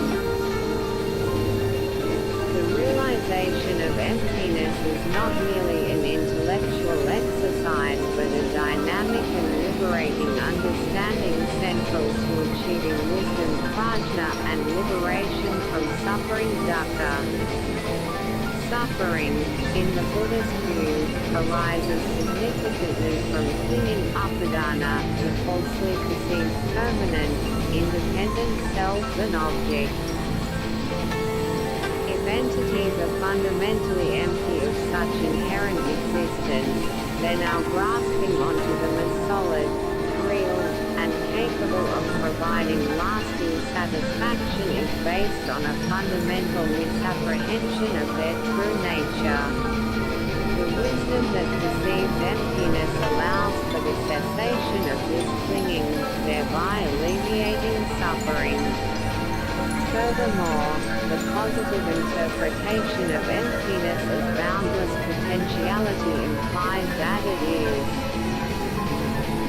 not a mere negation but the very fertile ground from which the intricate dance of dependent origination can unfold. If things possessed a fixed, immutable intrinsic nature, they could not change, interact, or give rise to other phenomena. The emptiness of fixed being is thus a prerequisite for the dynamism of pratyekasamutpada. C. Simultaneity and non-duality of cause and effect in Mahayana thought. Building upon the foundations of pratyekasamutpada and sunyata, various Mahayana schools have developed sophisticated views on causality that challenge conventional linear, temporal understandings. These views often emphasize the non-duality or even simultaneity of cause and effect. General Mahayana perspectives stress the profound interconnectedness of actions and their outcomes, a principle deeply related to the workings of karma. A core teaching, particularly highlighted in certain traditions, is that the ordinary person and the Buddha, the enlightened state, are essentially the same at a fundamental level. This leads to the understanding that cause representing the practices of an ordinary person in the nine worlds, or states of illusion, and effect representing Buddhahood, or the result of practice, are ultimately non-dual and can be experienced simultaneously. Nichiren Buddhism provides a particularly explicit articulation of this with its principle of the simultaneity of cause and effect individually. This principle stands in contrast to views that posit an inevitable time gap between an action cause and its result effect. From the perspective that all phenomena, including all potential states of being from delusion to enlightenment, the 10 worlds exist latently within a single moment of life, there is no ultimate temporal separation between cause and effect. Nichiren taught that the practice of chanting Nam Myoho Renge Kyo will cause functions to instantaneously tap into and bring forth one's innate Buddhahood, the effect. The nine worlds of ordinary experience, cause, and the world of Buddhahood, effect, are thus understood as inherent potentialities existing simultaneously within life. The lotus flower, which uniquely produces its flower, symbolizing the ordinary person or cause, and its fruit or seed pod, symbolizing Buddhahood or effect, at the same time, serves as a potent botanical metaphor for this principle. The Madhyamika school, founded by Nagarjuna, offers a radical deconstruction of conventional causality rooted in sunyata. Nagarjuna argued that if things are empty of inherent existence, sabhava, then the very notion of separate, independently existing causes acting upon separate, independently existing effects becomes untenable. Things and their causal relations stand and fall together, meaning that if discrete things are illusory constructs, so too is the conventional understanding of causality that operates between them. He famously used the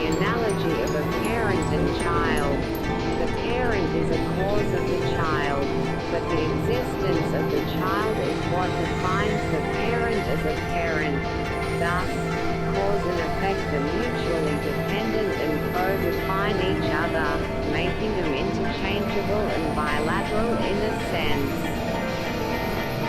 Nagarjuna contended that any attempt to relate through these separate entities as cause and effect leads to logical contradictions, rendering the relationship incomprehensible under conventional dualistic frameworks. The human tendency towards conceptual proliferation, prakanka, is identified as key to our deluded experience of a world composed of separate causes and effects. True wisdom transcends this dualistic view, leading to an experience of non-dual, all conditionality, which is phenomenologically akin to unconditioned freedom. The non-duality or simultaneity of cause and effect in these Mahayana interpretations is therefore not merely a claim about temporal compression but a profound ontological statement. It is rooted in the ultimate inseparability and mutual immanence of what is conventionally perceived as distinct and sequential elements, an inseparability that flows directly from the understanding of sunyata and pratityasamukata. If, at the ultimate level of reality, there isn't a truly separate this that independently causes that at a later time, then cause and effect must be aspects of a single, indivisible, unfolding process. This radical perspective on causality carries significant implications for understanding agency and spiritual transformation. If cause, such as spiritual practice or inherent potential, and effect, such as realization or Buddhahood, are indeed simultaneous or non-dual, then transformation ceases to be a distant, future goal achievable only after long sequences of actions. Instead, it becomes an ever-present possibility, accessible in the immediacy of the here and now through the recognition or activation of an inherent, already present potential. 3. Quantum frontiers, singularities and interconnectedness. Modern physics, particularly in the realms of general relativity and quantum mechanics, has unveiled aspects of a universe that challenge classical intuitions about space, time, causality, and the nature of reality itself. Concepts such as quantum singularities, the Big Bang, quantum entanglement, and the holographic principle push the boundaries of our understanding and invite comparison with philosophical frameworks that also question conventional views. A. Quantum singularities, reaching classical understanding.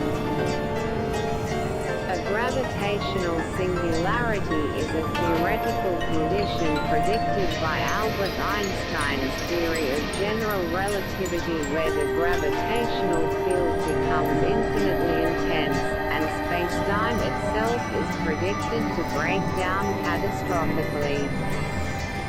Such singularities are theorized to exist at the center of black holes and, most notably, at the very beginning of the universe in the Big Bang model. At these points, matter is compressed to an infinite density, resulting in an object with zero volume and, theoretically, infinite mass and spacetime curvature. It is crucial to understand that a singularity in general relativity is not merely a point in spacetime where physical properties become ill-defined. Rather, spacetime itself loses its conventional structure and is no longer part of the regular spacetime manifold. The existence of singularities marks a critical juncture where general relativity gravity, our classical theory of gravity reaches its limits of applicability. Because these singularities are characterized by infinitely small scales and infinitely high energies, a description of their behavior is expected to require a theory of quantum gravity, a yet-to-be fully formulated framework that successfully unifies general relativity with quantum mechanics.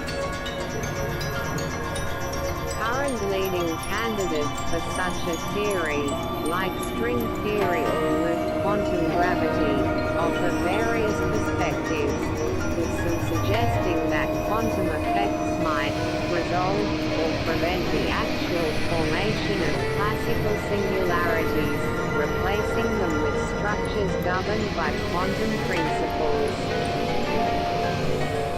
Thus, singularities are not merely peculiar astrophysical objects but represent profound frontiers in our fundamental understanding of physical law, signposting the incompleteness of our current theories of these extreme scales and energies and demanding a more fundamental, unified description of nature. The concept of a singularity, where known physical laws and even the fabric of space-time are predicted to dissolve or become undefinable, presents an intriguing, though not identical, conceptual parallel to the Buddhist notion of sunyata. While sunyata is a philosophical assertion about the emptiness of all phenomena concerning inherent, fixed characteristics or an independent nature, a physical singularity represents a state where fundamental physical properties like density and curvature become infinite, and spacetime itself loses its conventional, definable structure. Both concepts, in their respective domains, point towards a breakdown of conventional, easily categorizable descriptions and hint at an underlying reality that defies straightforward characterization within standard frameworks. If a future theory of quantum gravity indeed resolves classical singularities, demonstrating that they are not points of actual infinite density but rather some other exotic quantum state, this state would still be profoundly different from anything described by classical physics, perhaps resonating with the idea of emptiness as a realm of pure potentiality or a state beyond conventional attributes.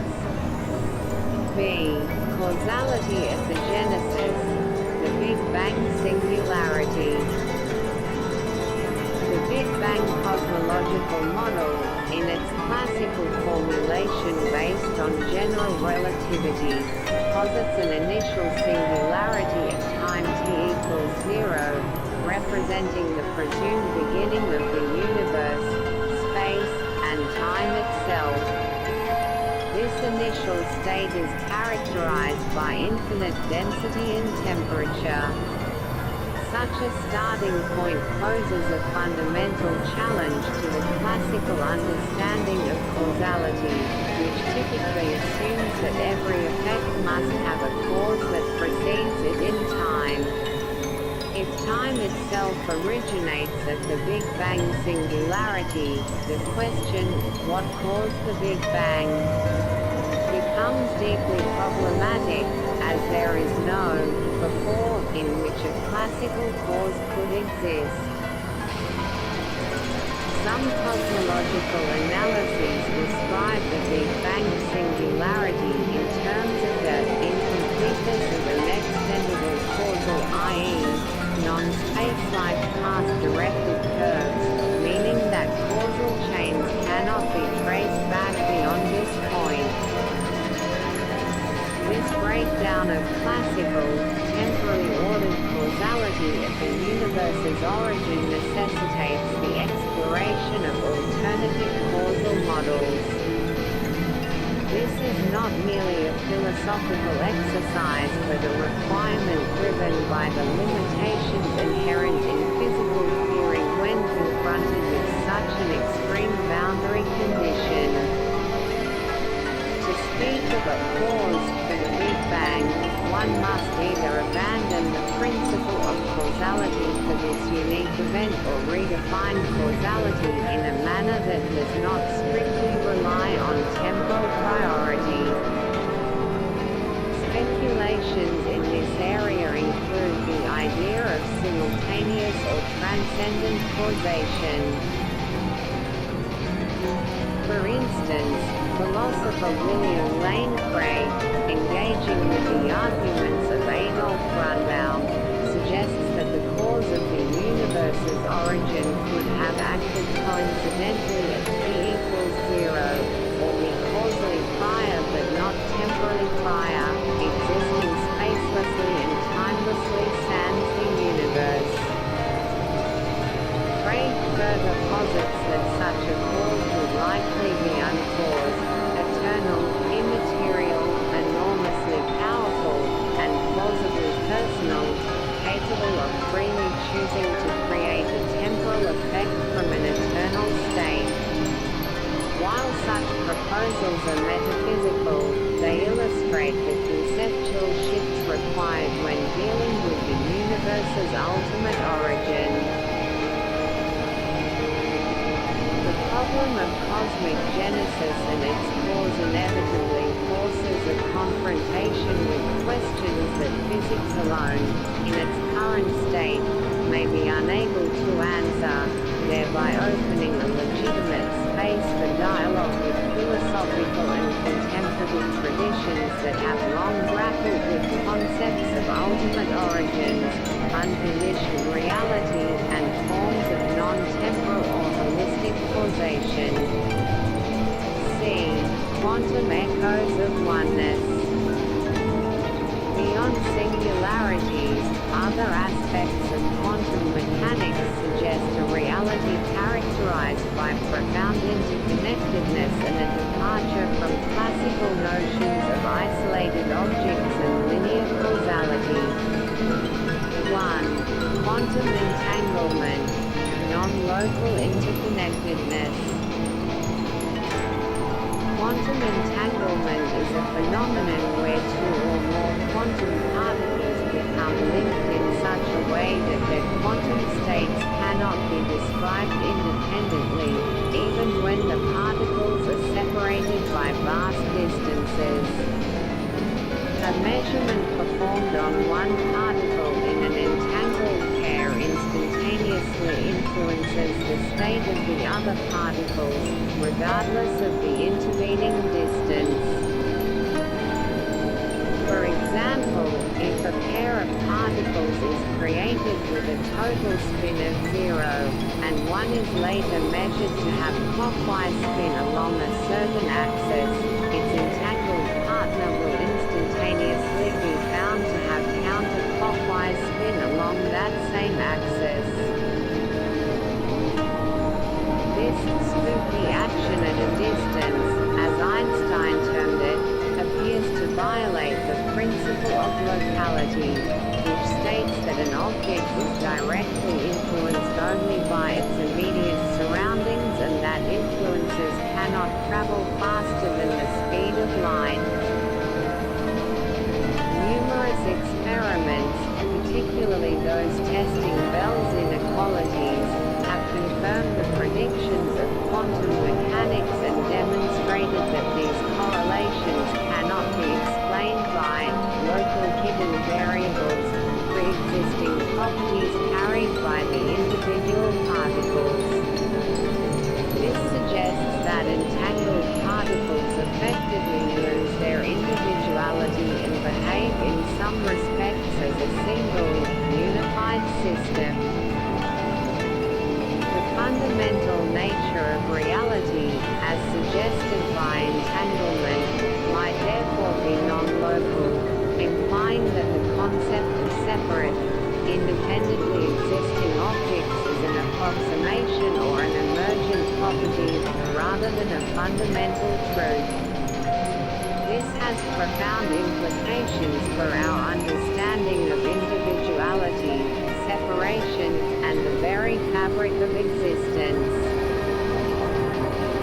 The instantaneous correlation observed in entanglement, where a measurement, here, has an immediate consequence, there, without a discernible mediating signal propagating through space-time in the classical sense, presents a physical phenomenon that seems to defy classical linear causality. While it does not permit faster-than-light communication of controllable information, the correlation itself is immediate, opening a conceptual space for models of a causal connection or simultaneous effect that resonate with some philosophical interpretations of non-dual cause-effect relationships. 2. The holographic principle, reality as projection. The holographic principle, arising from theoretical work in string theory and quantum gravity, proposes that the description of a volume of space can be thought of as encoded on a lower dimensional boundary to that region. Much like a three-dimensional image, a hologram can be encoded on a two-dimensional surface. Leonard Susskind famously suggested that the three-dimensional world of ordinary experience is a hologram, an image of reality coded on a distant two-dimensional surface. This idea was inspired by black hole thermodynamics, particularly the Bekenstein bound, which conjectures that the maximum entropy, a measure of information content in any region, scales with its surface area, not its volume as one might classically expect.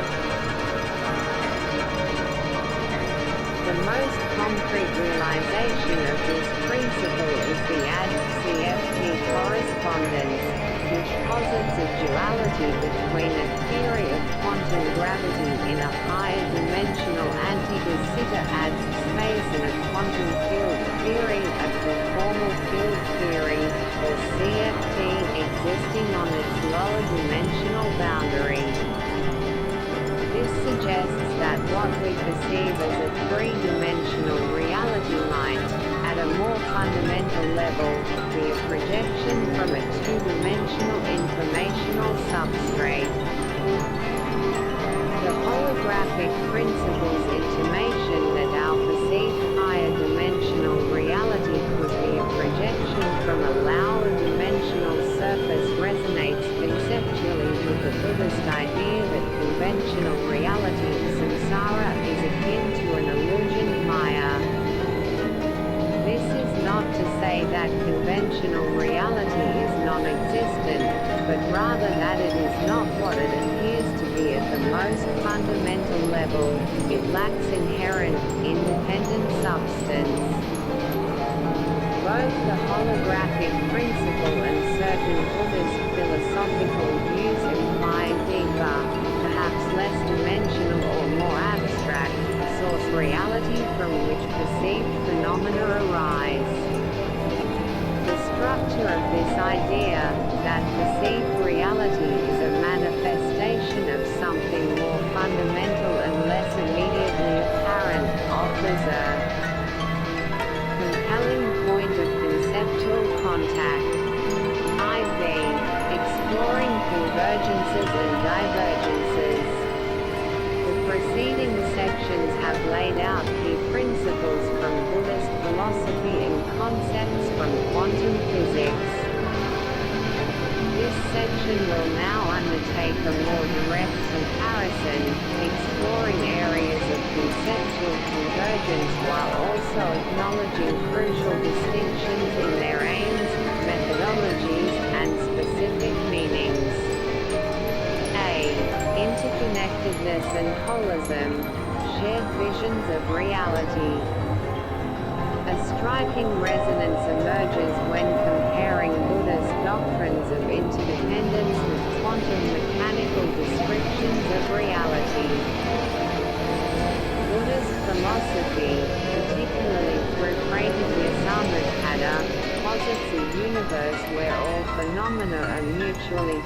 constant and conditioned, forming an indivisible, dynamic web.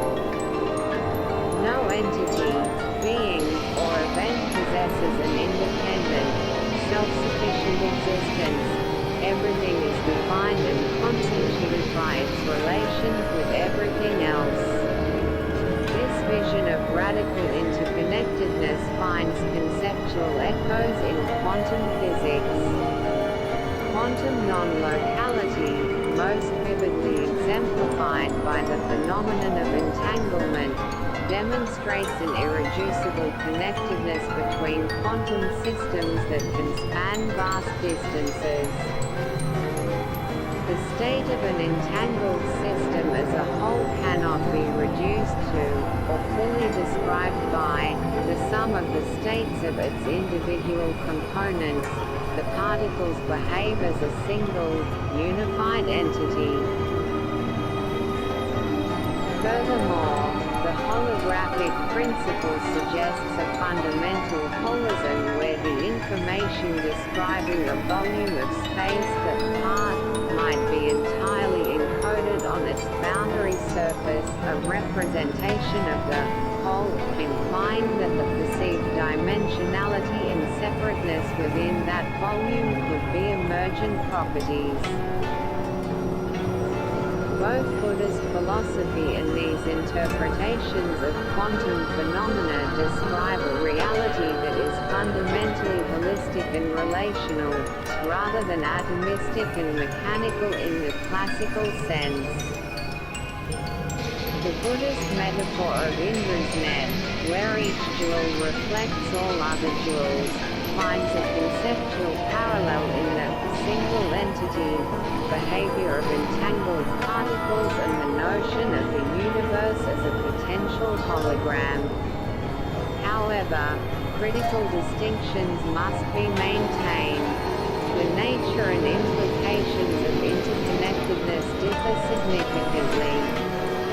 In Buddhism, interconnectedness carries profound ethical and phenomenological weight, directly relating to the understanding of karma, the cultivation of compassion, and the path to liberation from suffering. Quantum interconnectedness, on the other hand, is described through mathematical formalisms and observed via physical measurements, primarily concerning information, correlations, and the statistical behavior of quantum systems. If reality is indeed fundamentally interconnected, as both systems suggest in their respective ways, then the conventional notion of an isolated, independent observer in physics, or a discrete, inherently existing self-atman in Buddhist thought, becomes deeply problematic. This has profound implications for epistemology, how we come to know reality, and ontology, the nature of what is real. Pragatya-Samutpada and the doctrine of sunyata systematically deconstruct the idea of an independent, enduring self. Similarly, quantum mechanics, particularly through the measurement problem and the phenomenon of entanglement, reveals that the observer is not always a detached spectator but can be inextricably linked with the observed system. The very act of measurement can influence the state of a quantum system, and entangled particles demonstrate that quantum systems are not truly independent entities until some form of interaction or measurement occurs. This challenges the classical ideal of a purely objective observer uncovering a pre-existing, independent reality, suggesting instead that knowing might be a participatory process. Furthermore, the Buddhist concept of sunyata, the emptiness of intrinsic, independent existence, can be seen as a philosophical counterpart to the quantum understanding that particles often do not possess definite, fixed properties such as precise position and momentum simultaneously, or a specific spin orientation prior to measurement. Both perspectives point to a reality that is not composed of things endowed with fixed, inherent attributes, but rather one that is more fluid, contextual, and potential. Sunyata asserts that phenomena lack svabhava, an independent self-nature. Quantum mechanics describes the properties of particles as often being probabilistic and becoming definite only upon interaction or measurement, a process often referred to as the collapse of the wave function. While these are not identical concepts, one being a philosophical conclusion about the ultimate nature of all phenomena, the other a feature of a physical theory describing the behavior of matter and energy at fundamental scales, both serve to undermine the classical, common-sense idea of objects possessing well-defined, independent properties regardless of context or observation.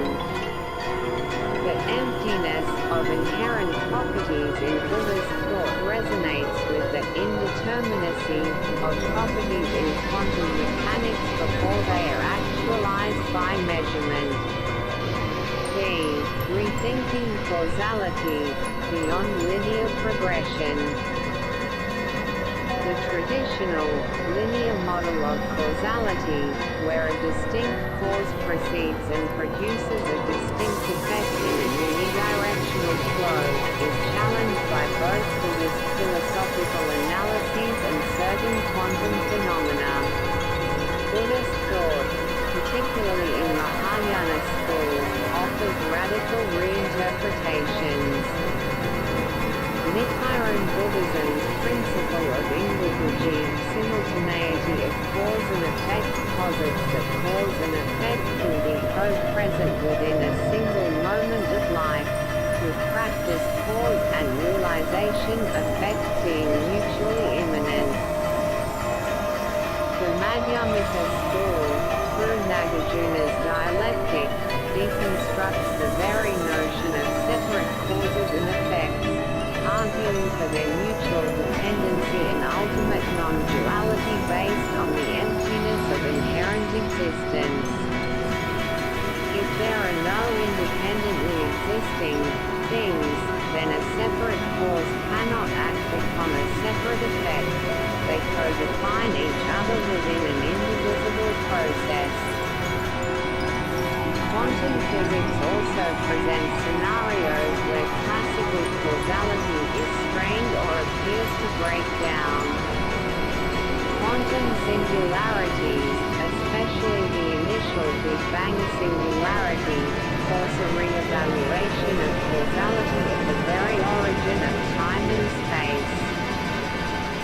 If time begins at the singularity, the notion of a temporally prior cause becomes meaningless, opening the door to considerations of simultaneous or even transcendent forms of causation. Quantum entanglement exhibits instantaneous correlations between distant particles that defy explanation by classical causal mechanisms propagating through space and limited by the speed of light. While not enabling faster than light communication of information, these causal correlations suggest a level of interconnectedness where influences are not bound by classical spatio-temporal constraints. Both systems, therefore, live beyond simplistic, unidirectional models of a causing being. Buddhist philosophy achieves this through a deep analysis of interdependence and the emptiness of phenomena, while quantum physics arrives at this juncture by encountering physical phenomena and theoretical limits where classical causal models prove inadequate. The distinctions, however, remain important.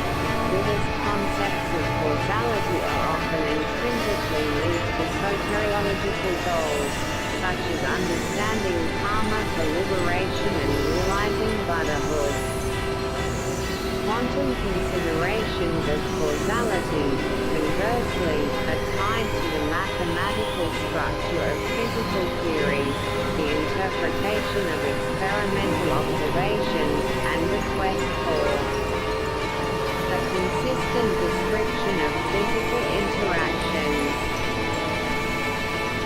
The Buddhist deconstruction of independently existing things via sunyata and prajña is, in fact, what allows for, and indeed necessitates, a non-dual or simultaneous view of cause and effect. If cause and effect were conceived as truly separate, independently existing entities, their non-duality or simultaneity would be logically incomprehensible. Nagarjuna's core argument is that because phenomena are empty of self-existence, svabhava, and are dependently arisen, the conventional distinction between a cause and its effect is separate, discrete entities ultimately collapses. They are mutually dependent and co-define each other within an inseparable continuum.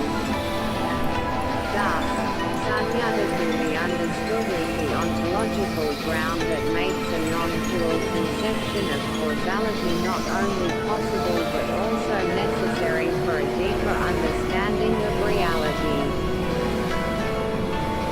If causality is not strictly linear or locally confined, as these diverse perspectives suggest, it could imply that influences within any system, be it physical, biological, or even social, might be far more holistic, systemic, and instantaneously reverberating than conventionally understood.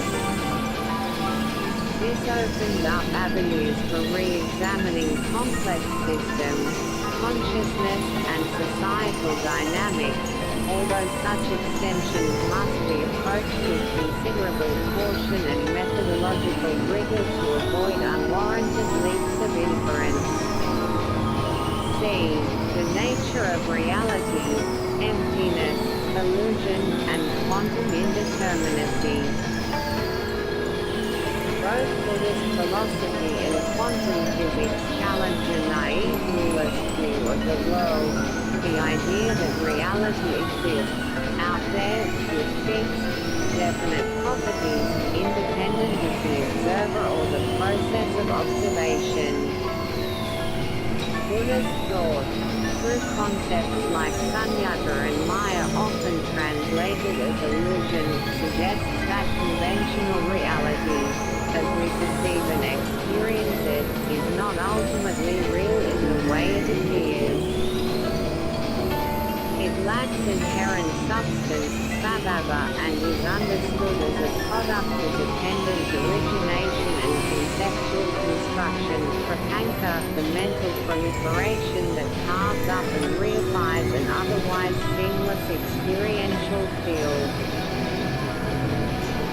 Nagarjuna, for instance, described origination, existence, and destruction, the very processes of phenomenal reality, as being like Maya, dreams, or a fairy castle, not to deny their conventional appearance but to highlight their lack of ultimate, independent solidity. Quantum physics, in a different vein, departs significantly from the classical notion of an objective reality composed of entities with predefined properties. Phenomena such as superposition, where particles can exist in multiple states simultaneously until a measurement is made, and the observer effect where the act of measurement inevitably influences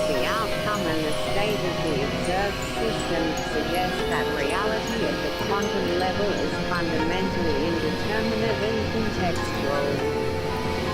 The properties of a quantum system are often probabilistic and become actualized or definite only upon interaction with a measuring apparatus or the wider environment.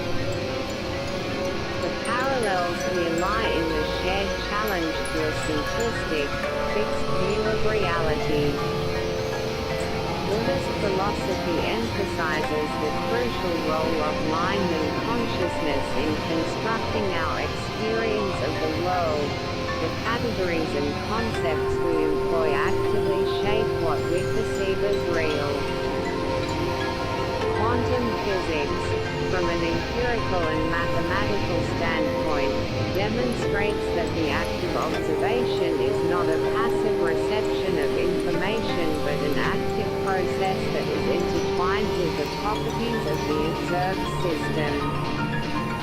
Reality, at its most fundamental observable level, appears to be probabilistic and relational, rather than fixed and independent of the conditions of observation. However, the distinctions are also clear. The Buddhist concept of illusion, Maya, is primarily concerned with the cognitive and affective delusion of inherent existence and permanence, which is seen as a root cause of suffering and a barrier to liberation. Quantum indeterminacy, on the other hand, is a feature of the mathematical formalism of quantum theory, describing the probabilistic nature of physical states and the outcomes of measurements, without necessarily carrying the same soteriological or ethical implications. A common thread that seems to run through both frameworks is the suggestion that reality is not a static, pre-given collection of things, but rather a dynamic process or a field of potentialities.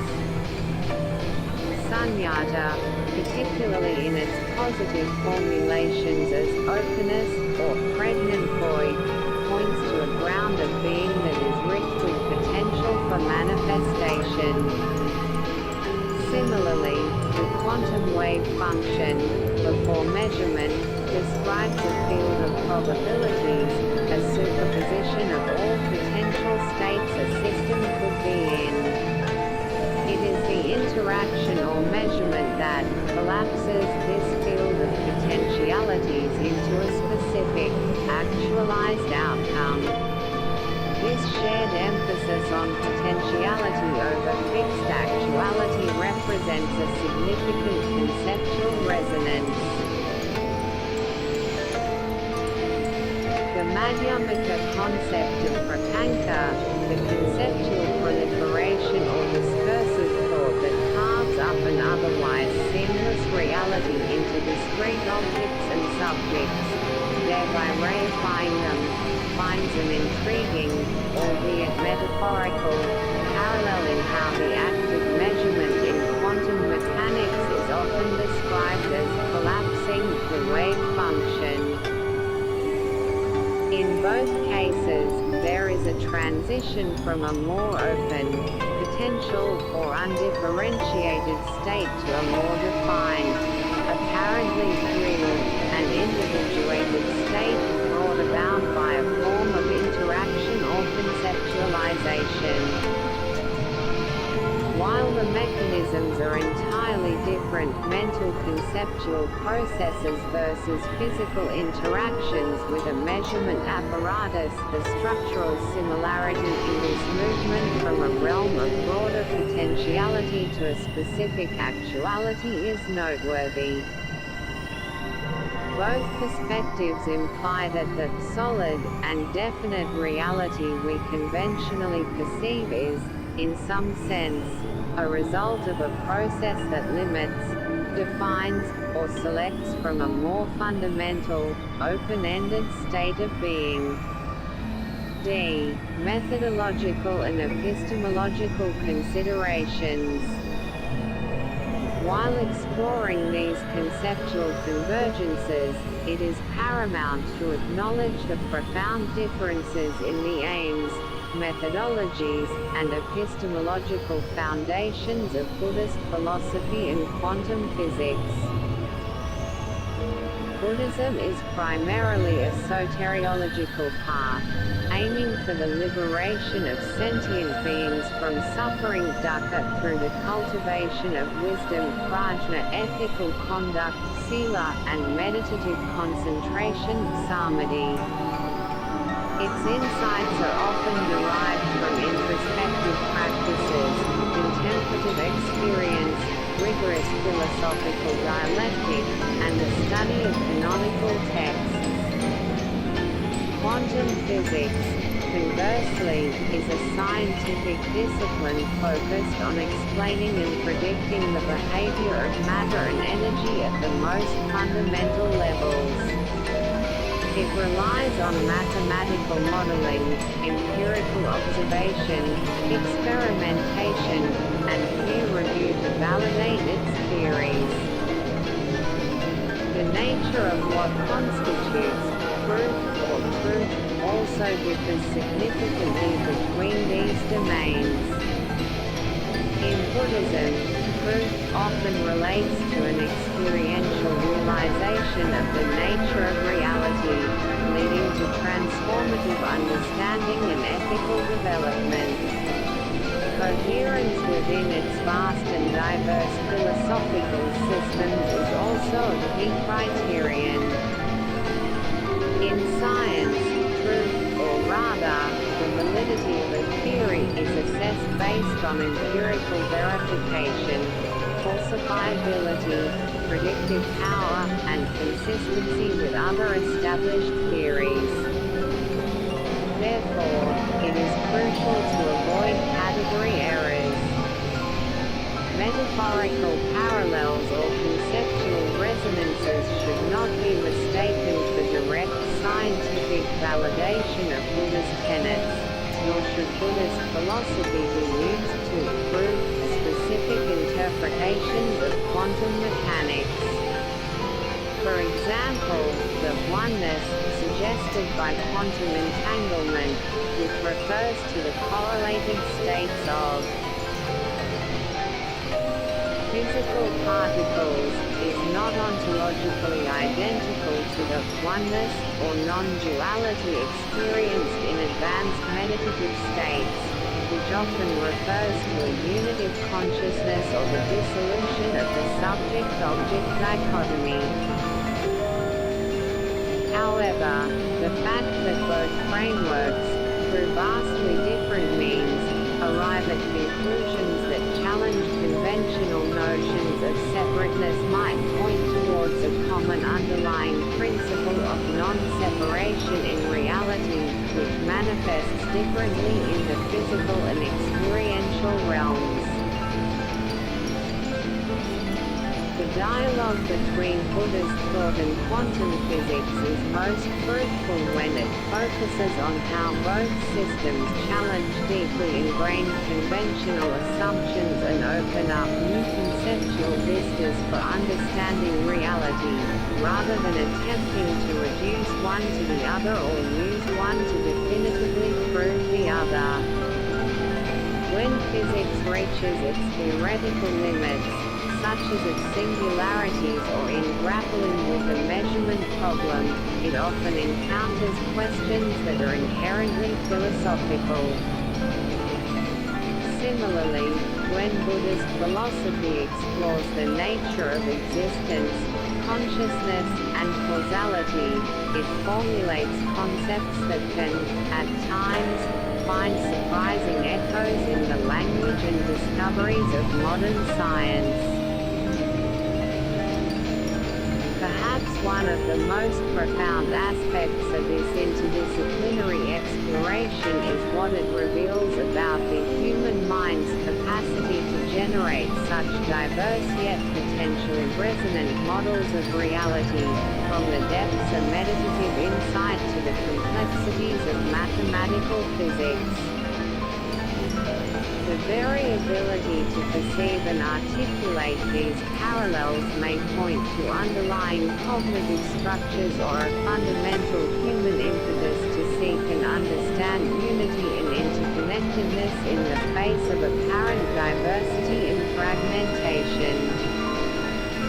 This suggests that a truly comprehensive understanding of existence might necessitate a synthesis, or at least a respectful and mutually illuminating coexistence, of different ways of knowing and inquiring. The following table provides a comparative overview to summarize some of the key concepts discussed. Table 1. Comparative overview of key concepts. Feature, theme. Buddhist perspective. Quantum physics perspective. Fundamental nature of reality. Sunyata emptiness, absence of intrinsic, independent existence, svabhava in all phenomena. Reality is relational, contextual, and process-oriented, not made of fixed things. Quantum fields indeterminacy. Reality at the fundamental level is described by quantum fields. Properties of particles are often probabilistic and indeterminate until measured. Not a collection of classical, linear balls with fixed properties. Interconnectedness. Prakriti samudpada dependent origination. All phenomena arise interdependently. Everything is part of a vast web of mutual conditioning. No entity exists in isolation. Entanglement non-locality. Entangled particles exhibit correlated states instantaneously, regardless of distance, behaving as a single system. Suggests a fundamental non-local connectedness. Universal oneness, implied by Sunyata and Prakriti samudpada, leading to a non-dual understanding where holographic principle, the information of a 3D volume might be encoded on a 2D surface, suggesting a holistic. Distinctions are conventional, not ultimate. Relationship where the whole describes the parts in a non-intuitive way. Causality. Non-dual, simultaneous cause-effect. In some Mahayana views, e.g., Nichiren, Madhyamaka, cause and effect are not strictly linear or temporally separate but can be mutually immanent or simultaneous. Singularity causality, a causal correlation. The Big Bang singularity challenges classical temporal causality. No, the fall for a cause. Entanglement shows instantaneous correlations that are not classically causal. Mutual dependency of cause and effect. Madhyamaka, cause and effect co-define each other and are ultimately inseparable due to the emptiness of inherent existence. Role of observer, mind measurement. Mind's role in constructing experience, prapanka, conceptual proliferation and mental constructs shape our perceived reality, which is empty of inherent existence. Measurement problem, observer effect. The act of measurement influences the state of a quantum system. Properties are actualized through interaction. The observer is not entirely separable from the observed system. B. Conclusion. Towards a more integrated understanding. The exploration undertaken in this report reveals a landscape rich with conceptual parallels between Buddhist philosophical tenets concerning unified causality and oneness, and aspects of quantum quantum physics, particularly related to singularities, entanglement, and the holographic principle. While originating from vastly different epistemological traditions and pursuing distinct ultimate aims, both frameworks converge on visions of reality that profoundly challenge classical, mechanistic, and atomistic assumptions. Key conceptual resonances have been identified. The profound interconnectedness described by Buddha's Pratyekasamutpada, where all phenomena arise interdependently and lack intrinsic existence, finds echoes in the non-local correlations of quantum entanglement and the holistic implications of the holographic principle, both of which suggest that separateness may be an illusion or an emergent property rather than a fundamental feature of reality. The re-evaluation of linear, temporally ordered causality is another significant point of convergence. Buddhist concepts of non-dual or simultaneous cause and effect, as seen in Nichiren Buddhism and Nagarjuna's Madhyamaka, resonate with the challenges posed to classical causality by the Big Bang singularity, where the notion of a temporally prior cause breaks down, and by the instantaneous correlations of entangled particles which defy classical spatio-temporal mediation. Furthermore, both traditions depart from a naive, substantialist view of reality. The Buddhist doctrine of sunyata, asserting the emptiness of inherent existence in all phenomena, parallels the quantum mechanical understanding of reality as indeterminate and contextual at its base, where properties are probabilistic and actualized through interaction rather than being fixed and independent. The value of such interdisciplinary dialogue, conducted with careful attention to methodological distinctions and the avoidance of facile equivalences, lies in its capacity to stimulate new questions and challenge ingrained assumptions within both fields.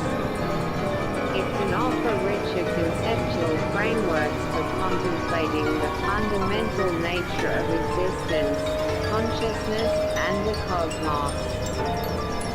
Insights from one domain can provide novel metaphors or alternative perspectives for the other, even if they do not constitute direct translations or proofs. This exploration has not sought to scientifically validate Buddha's claims through physics, nor to suggest that Buddhist philosophy anticipated specific quantum theories. Rather, the emphasis has been on the mutual illumination that can arise when these profound systems of thought are brought into conversation. Several avenues for further contemplation emerge from this analysis. The sophisticated Buddhist understanding of mind and consciousness, particularly its role in shaping experienced reality as encapsulated in concepts like prapanka, the conceptual proliferation that reifies experience, might offer heuristic insights for physicists grappling with the enduring measurement problem or the precise role and nature of the observer in quantum mechanics. Conversely, the radical interconnectedness and non-locality suggested by quantum physics could provide powerful modern scientific metaphors that help to make ancient Buddhist concepts of universal interdependence and non-duality more accessible or intuitively plausible within contemporary cultural and intellectual contexts. The puzzle surrounding quantum singularities, especially the Big Bang as a potential origin point where where classical notions of space, time, and causality dissolve, invite reflection on Buddhist concepts of an unconditioned or unmanifest ground of being. While Buddhist cosmology generally is to assume the creation event or a creator God in the Abrahamic sense, their exploration of cyclical existence and ultimate reality beyond creation phenomena might offer framework for thinking about origins that are not strictly temporal or causally linear. Furthermore, the non-duality of cause and effect in Buddhism, implying an infinite, perhaps immediate, link between potentiality and actuality, or between practice and realization, finds a conceptual echo in how quantum systems embody a spectrum of potentialities superpositions that are actualized through interaction, suggesting a deep and dynamic interplay between potential and manifest reality.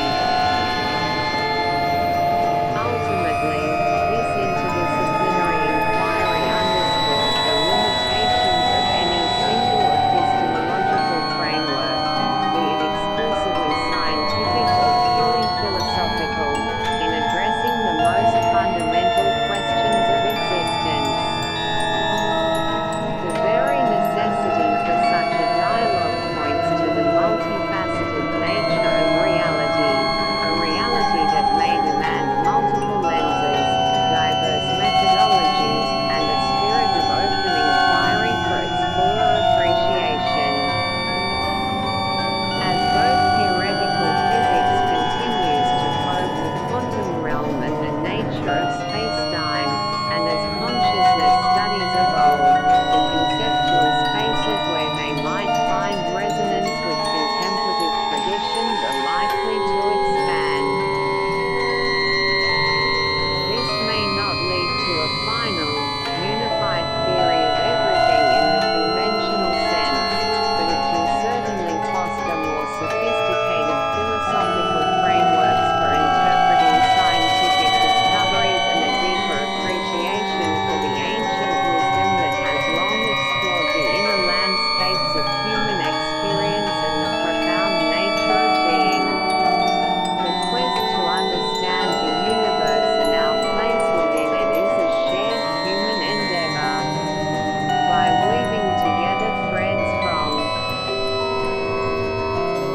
these diverse tapestries of thought, we may not arrive at definitive answers, but we can undoubtedly enrich the questions we ask and expand the horizons of our collective understanding, fostering a renewed sense of wonder at the deeply interconnected, non-obvious, and ultimately mysterious nature of reality.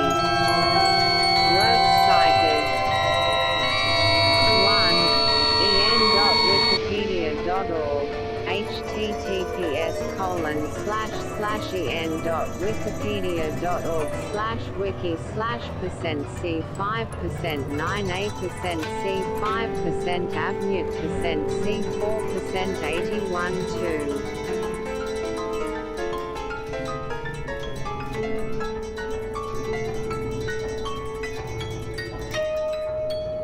What is dependent origination?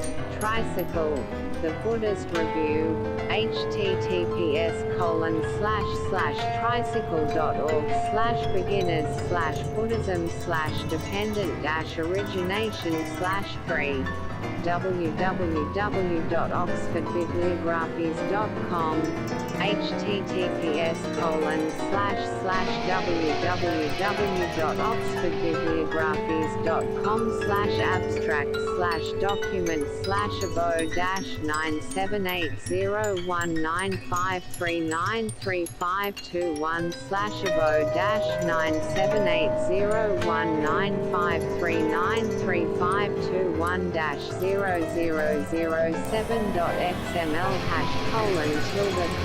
#text=emptiness%20 literally %20 translates %20 to %20 Sanskrit being %20 mistakenly %20 superimposed %20 upon %20 phenomena.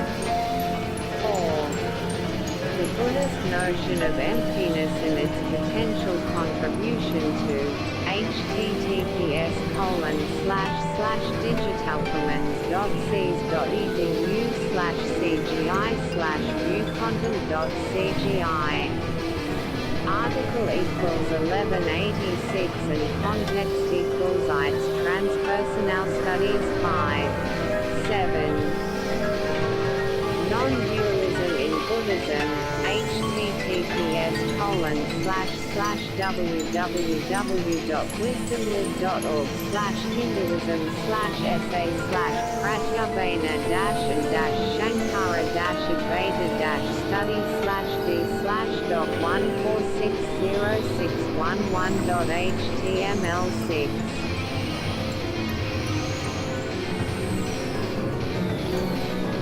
Cause and effect, significance and symbolism, https://www.wisdomlib.org/concept/cause-and-effect 7, www.nichirenlibrary.org, https://www.nichirenlibrary.org/n/dig/content/c/7 text equals base %20 on %20 the %20 doctrine %20 the comma a %20 non-% to dual %20 and %20 simultaneous. 8. The simultaneity of cause and effect Soka Gakkai Global https://www.soka-global.org/resources/study-materials/buddhist-concept/the-simultaneity-a-cause-and-effect.html9. Simultaneity of cause and effect Dictionary of Buddhism, https://www.nichirenlibrary.org/n/dig/content/s/18510. Full article, Dependent Origination, Resonances for the Environment, https://go/10.10.10.1080/00958964.2025.24713007. SRC equals EXP11. What does Nagarjuna mean when he says causes depends on https://www.reddit.com/r/buddhism/comment/@1/what_he_says_causes/12. The Paradox of Causality in Madhyamika, http://ccbs.ntU.edu.tw/fulltext/jr-mis/33378.htm13. Madhyamika, Wikipedia, https://en.wikipedia.org/wiki/madhyamika14. Gravitational singularity, Wikipedia, https://en.wikipedia.org/wiki/gravitational_singularity 15. Gravitational singularities Expo Research Starters, https:// www.epsco.com/research-studies/astrophysix/gravitational-singularities 16. The Big Bang Theory Universe 2025.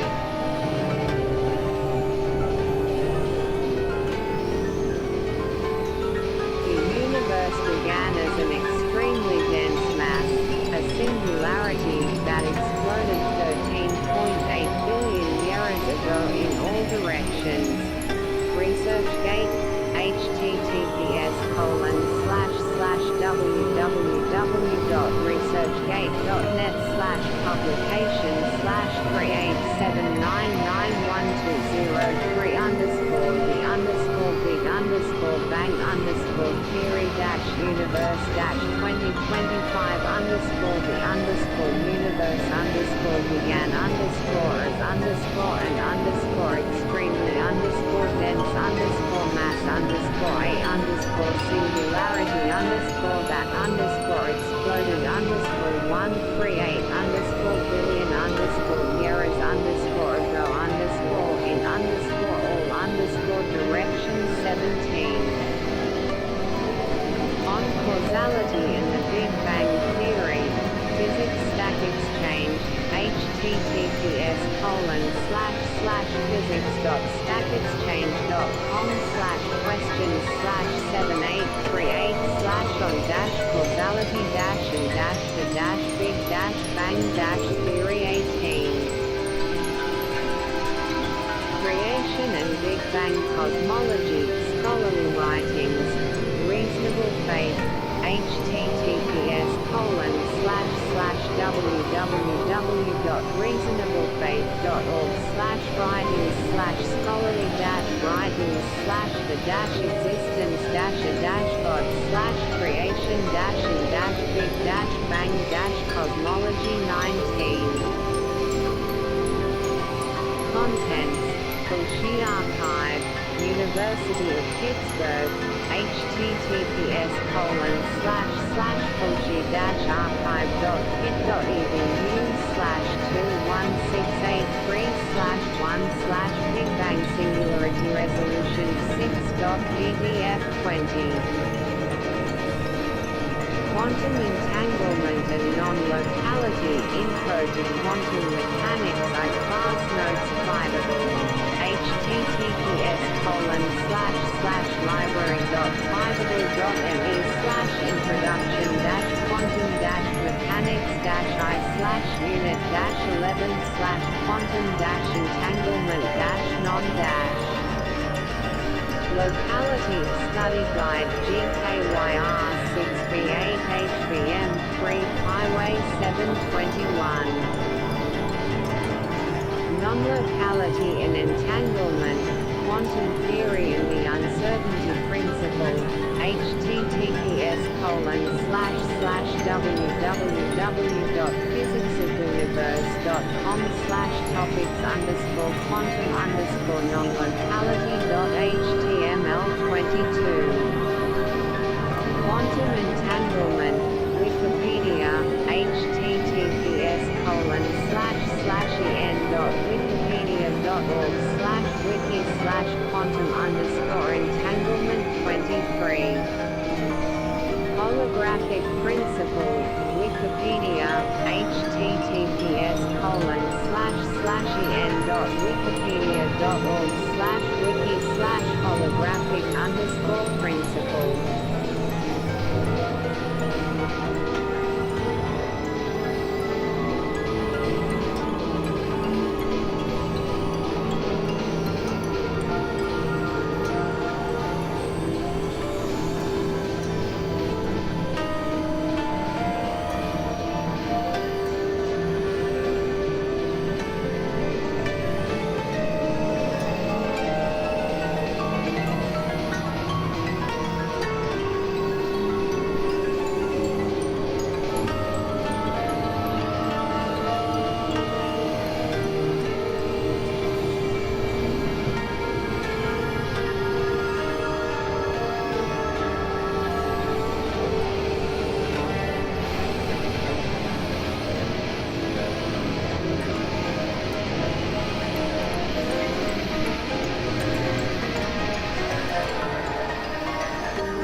given rise to diverse yet sometimes strikingly resonant systems of thought. This report embarks on an exploration of the profound conceptual territories where Buddhist philosophy's sophisticated understanding of unified cause and effect and essential oneness intersects with the enigmatic nature of quantum singularities and related quantum phenomena, as encountered in modern theoretical physics.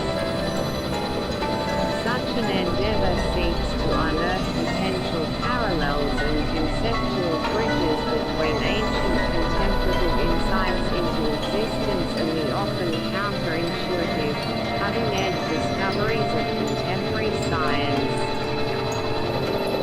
The intellectual appeal of this comparative analysis lies in its potential to foster a deeper, more holistic understanding of reality. It suggests that different modes of human inquiry, the introspective and philosophical traditions of the East, and the empirical and mathematical methodologies of Western science, might, in their most profound explorations, converge upon similar fundamental truths regarding interconnectedness, the nature of causality, and the ultimate constitution of existence. The very act of seeking such connections reflects a contemporary intellectual inclination towards interdisciplinary synthesis, perhaps born from a sense that purely materialistic or reductionist explanations may not fully capture the richness of reality or the depth of human experience. Ancient wisdom traditions, particularly Buddhism, offer complementary perspectives that have been refined over millennia of contemplative practice and rigorous philosophical debate. However, this undertaking is not without its inherent challenges. It is crucial to avoid superficial analogies and to respect the distinct epistemologies, terminologies, and ultimate aims of Buddhist philosophy and quantum physics.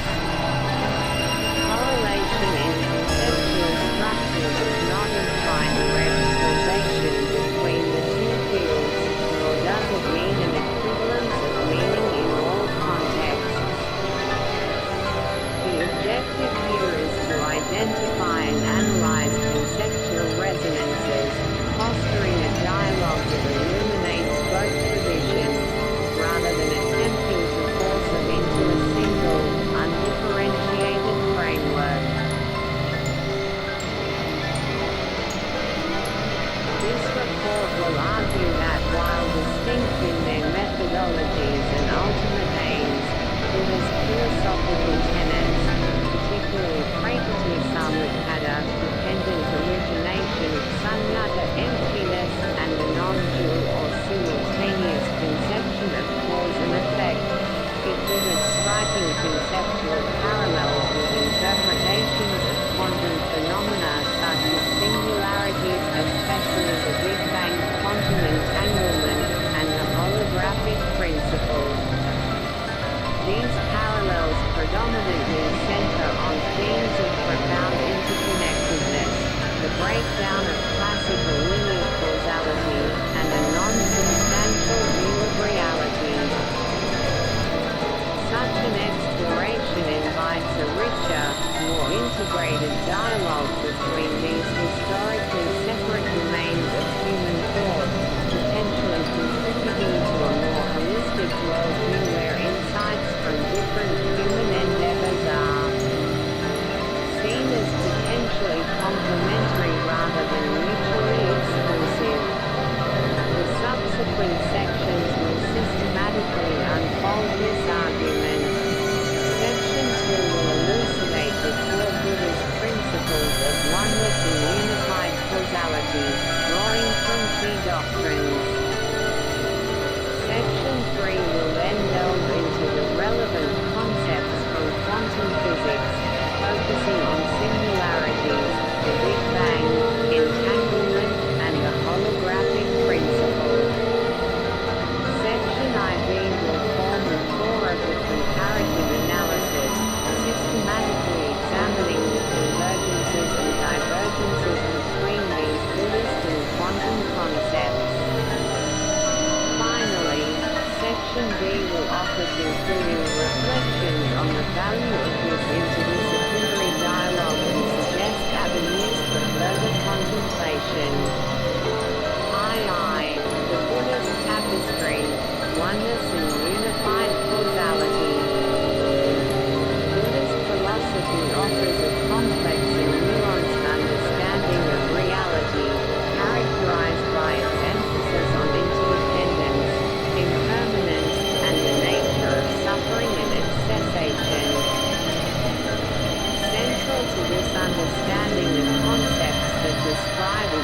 mentioned the interdependent web.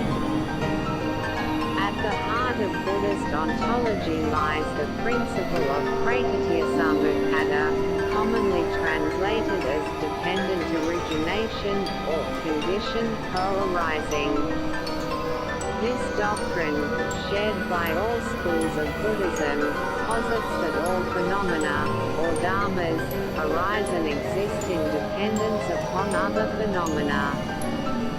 The classical formulation encapsulates this. If this exists, that exists. If this ceases to exist, that also ceases to exist. This is not merely a statement about temporal succession but a profound assertion about the conditioned and contingent nature of all existence. Nothing possesses an independent, self-sustaining mode of being. Everything is part of a vast, dynamic web of mutual causality. The teaching is often illustrated through the 12 links madhanas in the chain of dependent origination: ignorance, avidya, mental formations, samskara, consciousness, vijnana, name and form, namarupa, the six sense spheres, sadayatana, contact, spasa, feeling, vedana, craving, trisna, clinging, upadana, becoming, bhava, birth, jati, and finally, aging and death, jaramarana. This chain demonstrates how suffering, dukkha, arises from a cascade of interconnected and conditioning factors, perpetuating samsara, the cycle of repeated birth, death, and rebirth. The goal of Buddhist practice, in large part, is to understand and break this chain. The implications of prakriti-samutpada for a vision of universal interconnectedness are far-reaching. It inherently negates the possibility of any isolated, self-contained entity. Every object, every event, every being is what it is only in relation to other objects, events, and beings.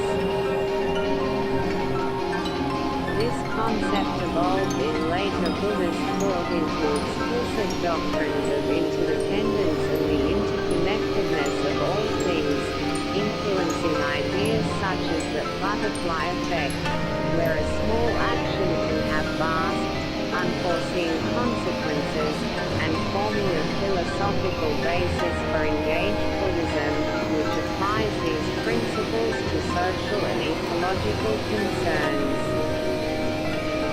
Within this framework of universal conditionality, cause and effect are not seen as absolute, separately existing entities.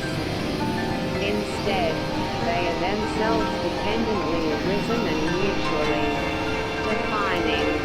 A cause is only designated as such in relation to an effect, and an effect is only an effect because of its cause.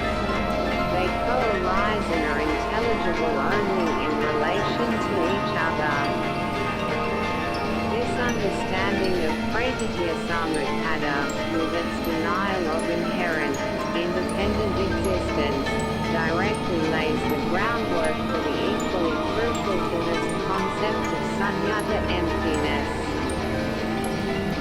If a phenomenon's existence is entirely contingent upon other phenomena for its arising and sustenance, it logically follows that it cannot possess an unchanging, independent essence or self-nature that defines it from within. This very lack of an intrinsic, independent essence is what sunyata describes. Thus, prakriti-samutpada can be seen as the functional explanation or logical precursor to the doctrine of emptiness. This foundational principle challenges anthropocentric views by situating human existence within the same intricate web of conditionality that governs all other phenomena, thereby fostering a profound sense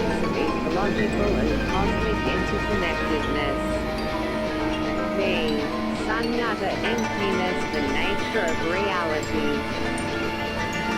Sunyata, often translated as emptiness, vacuity, or voidness, is a cornerstone of Mahayana Buddhist philosophy and represents one of its most profound and often misunderstood concepts.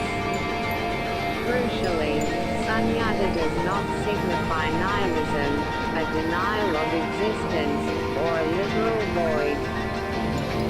Rather, it points to the absence of sabhava, an intrinsic, independent, and unchanging essence or self-nature that entities are conventionally perceived to possess. Phenomena are empty, in the sense that they lack such an inherent, self-sufficient mode of being. As stated in Mahayana texts, all things are empty of intrinsic existence and nature sabhava. Coleman further clarifies that sunyata is the total absence of inherent existence and self-identity with respect to all phenomena. This concept can be understood through both negative and positive formulations. The negative formulation emphasizes what emptiness is not.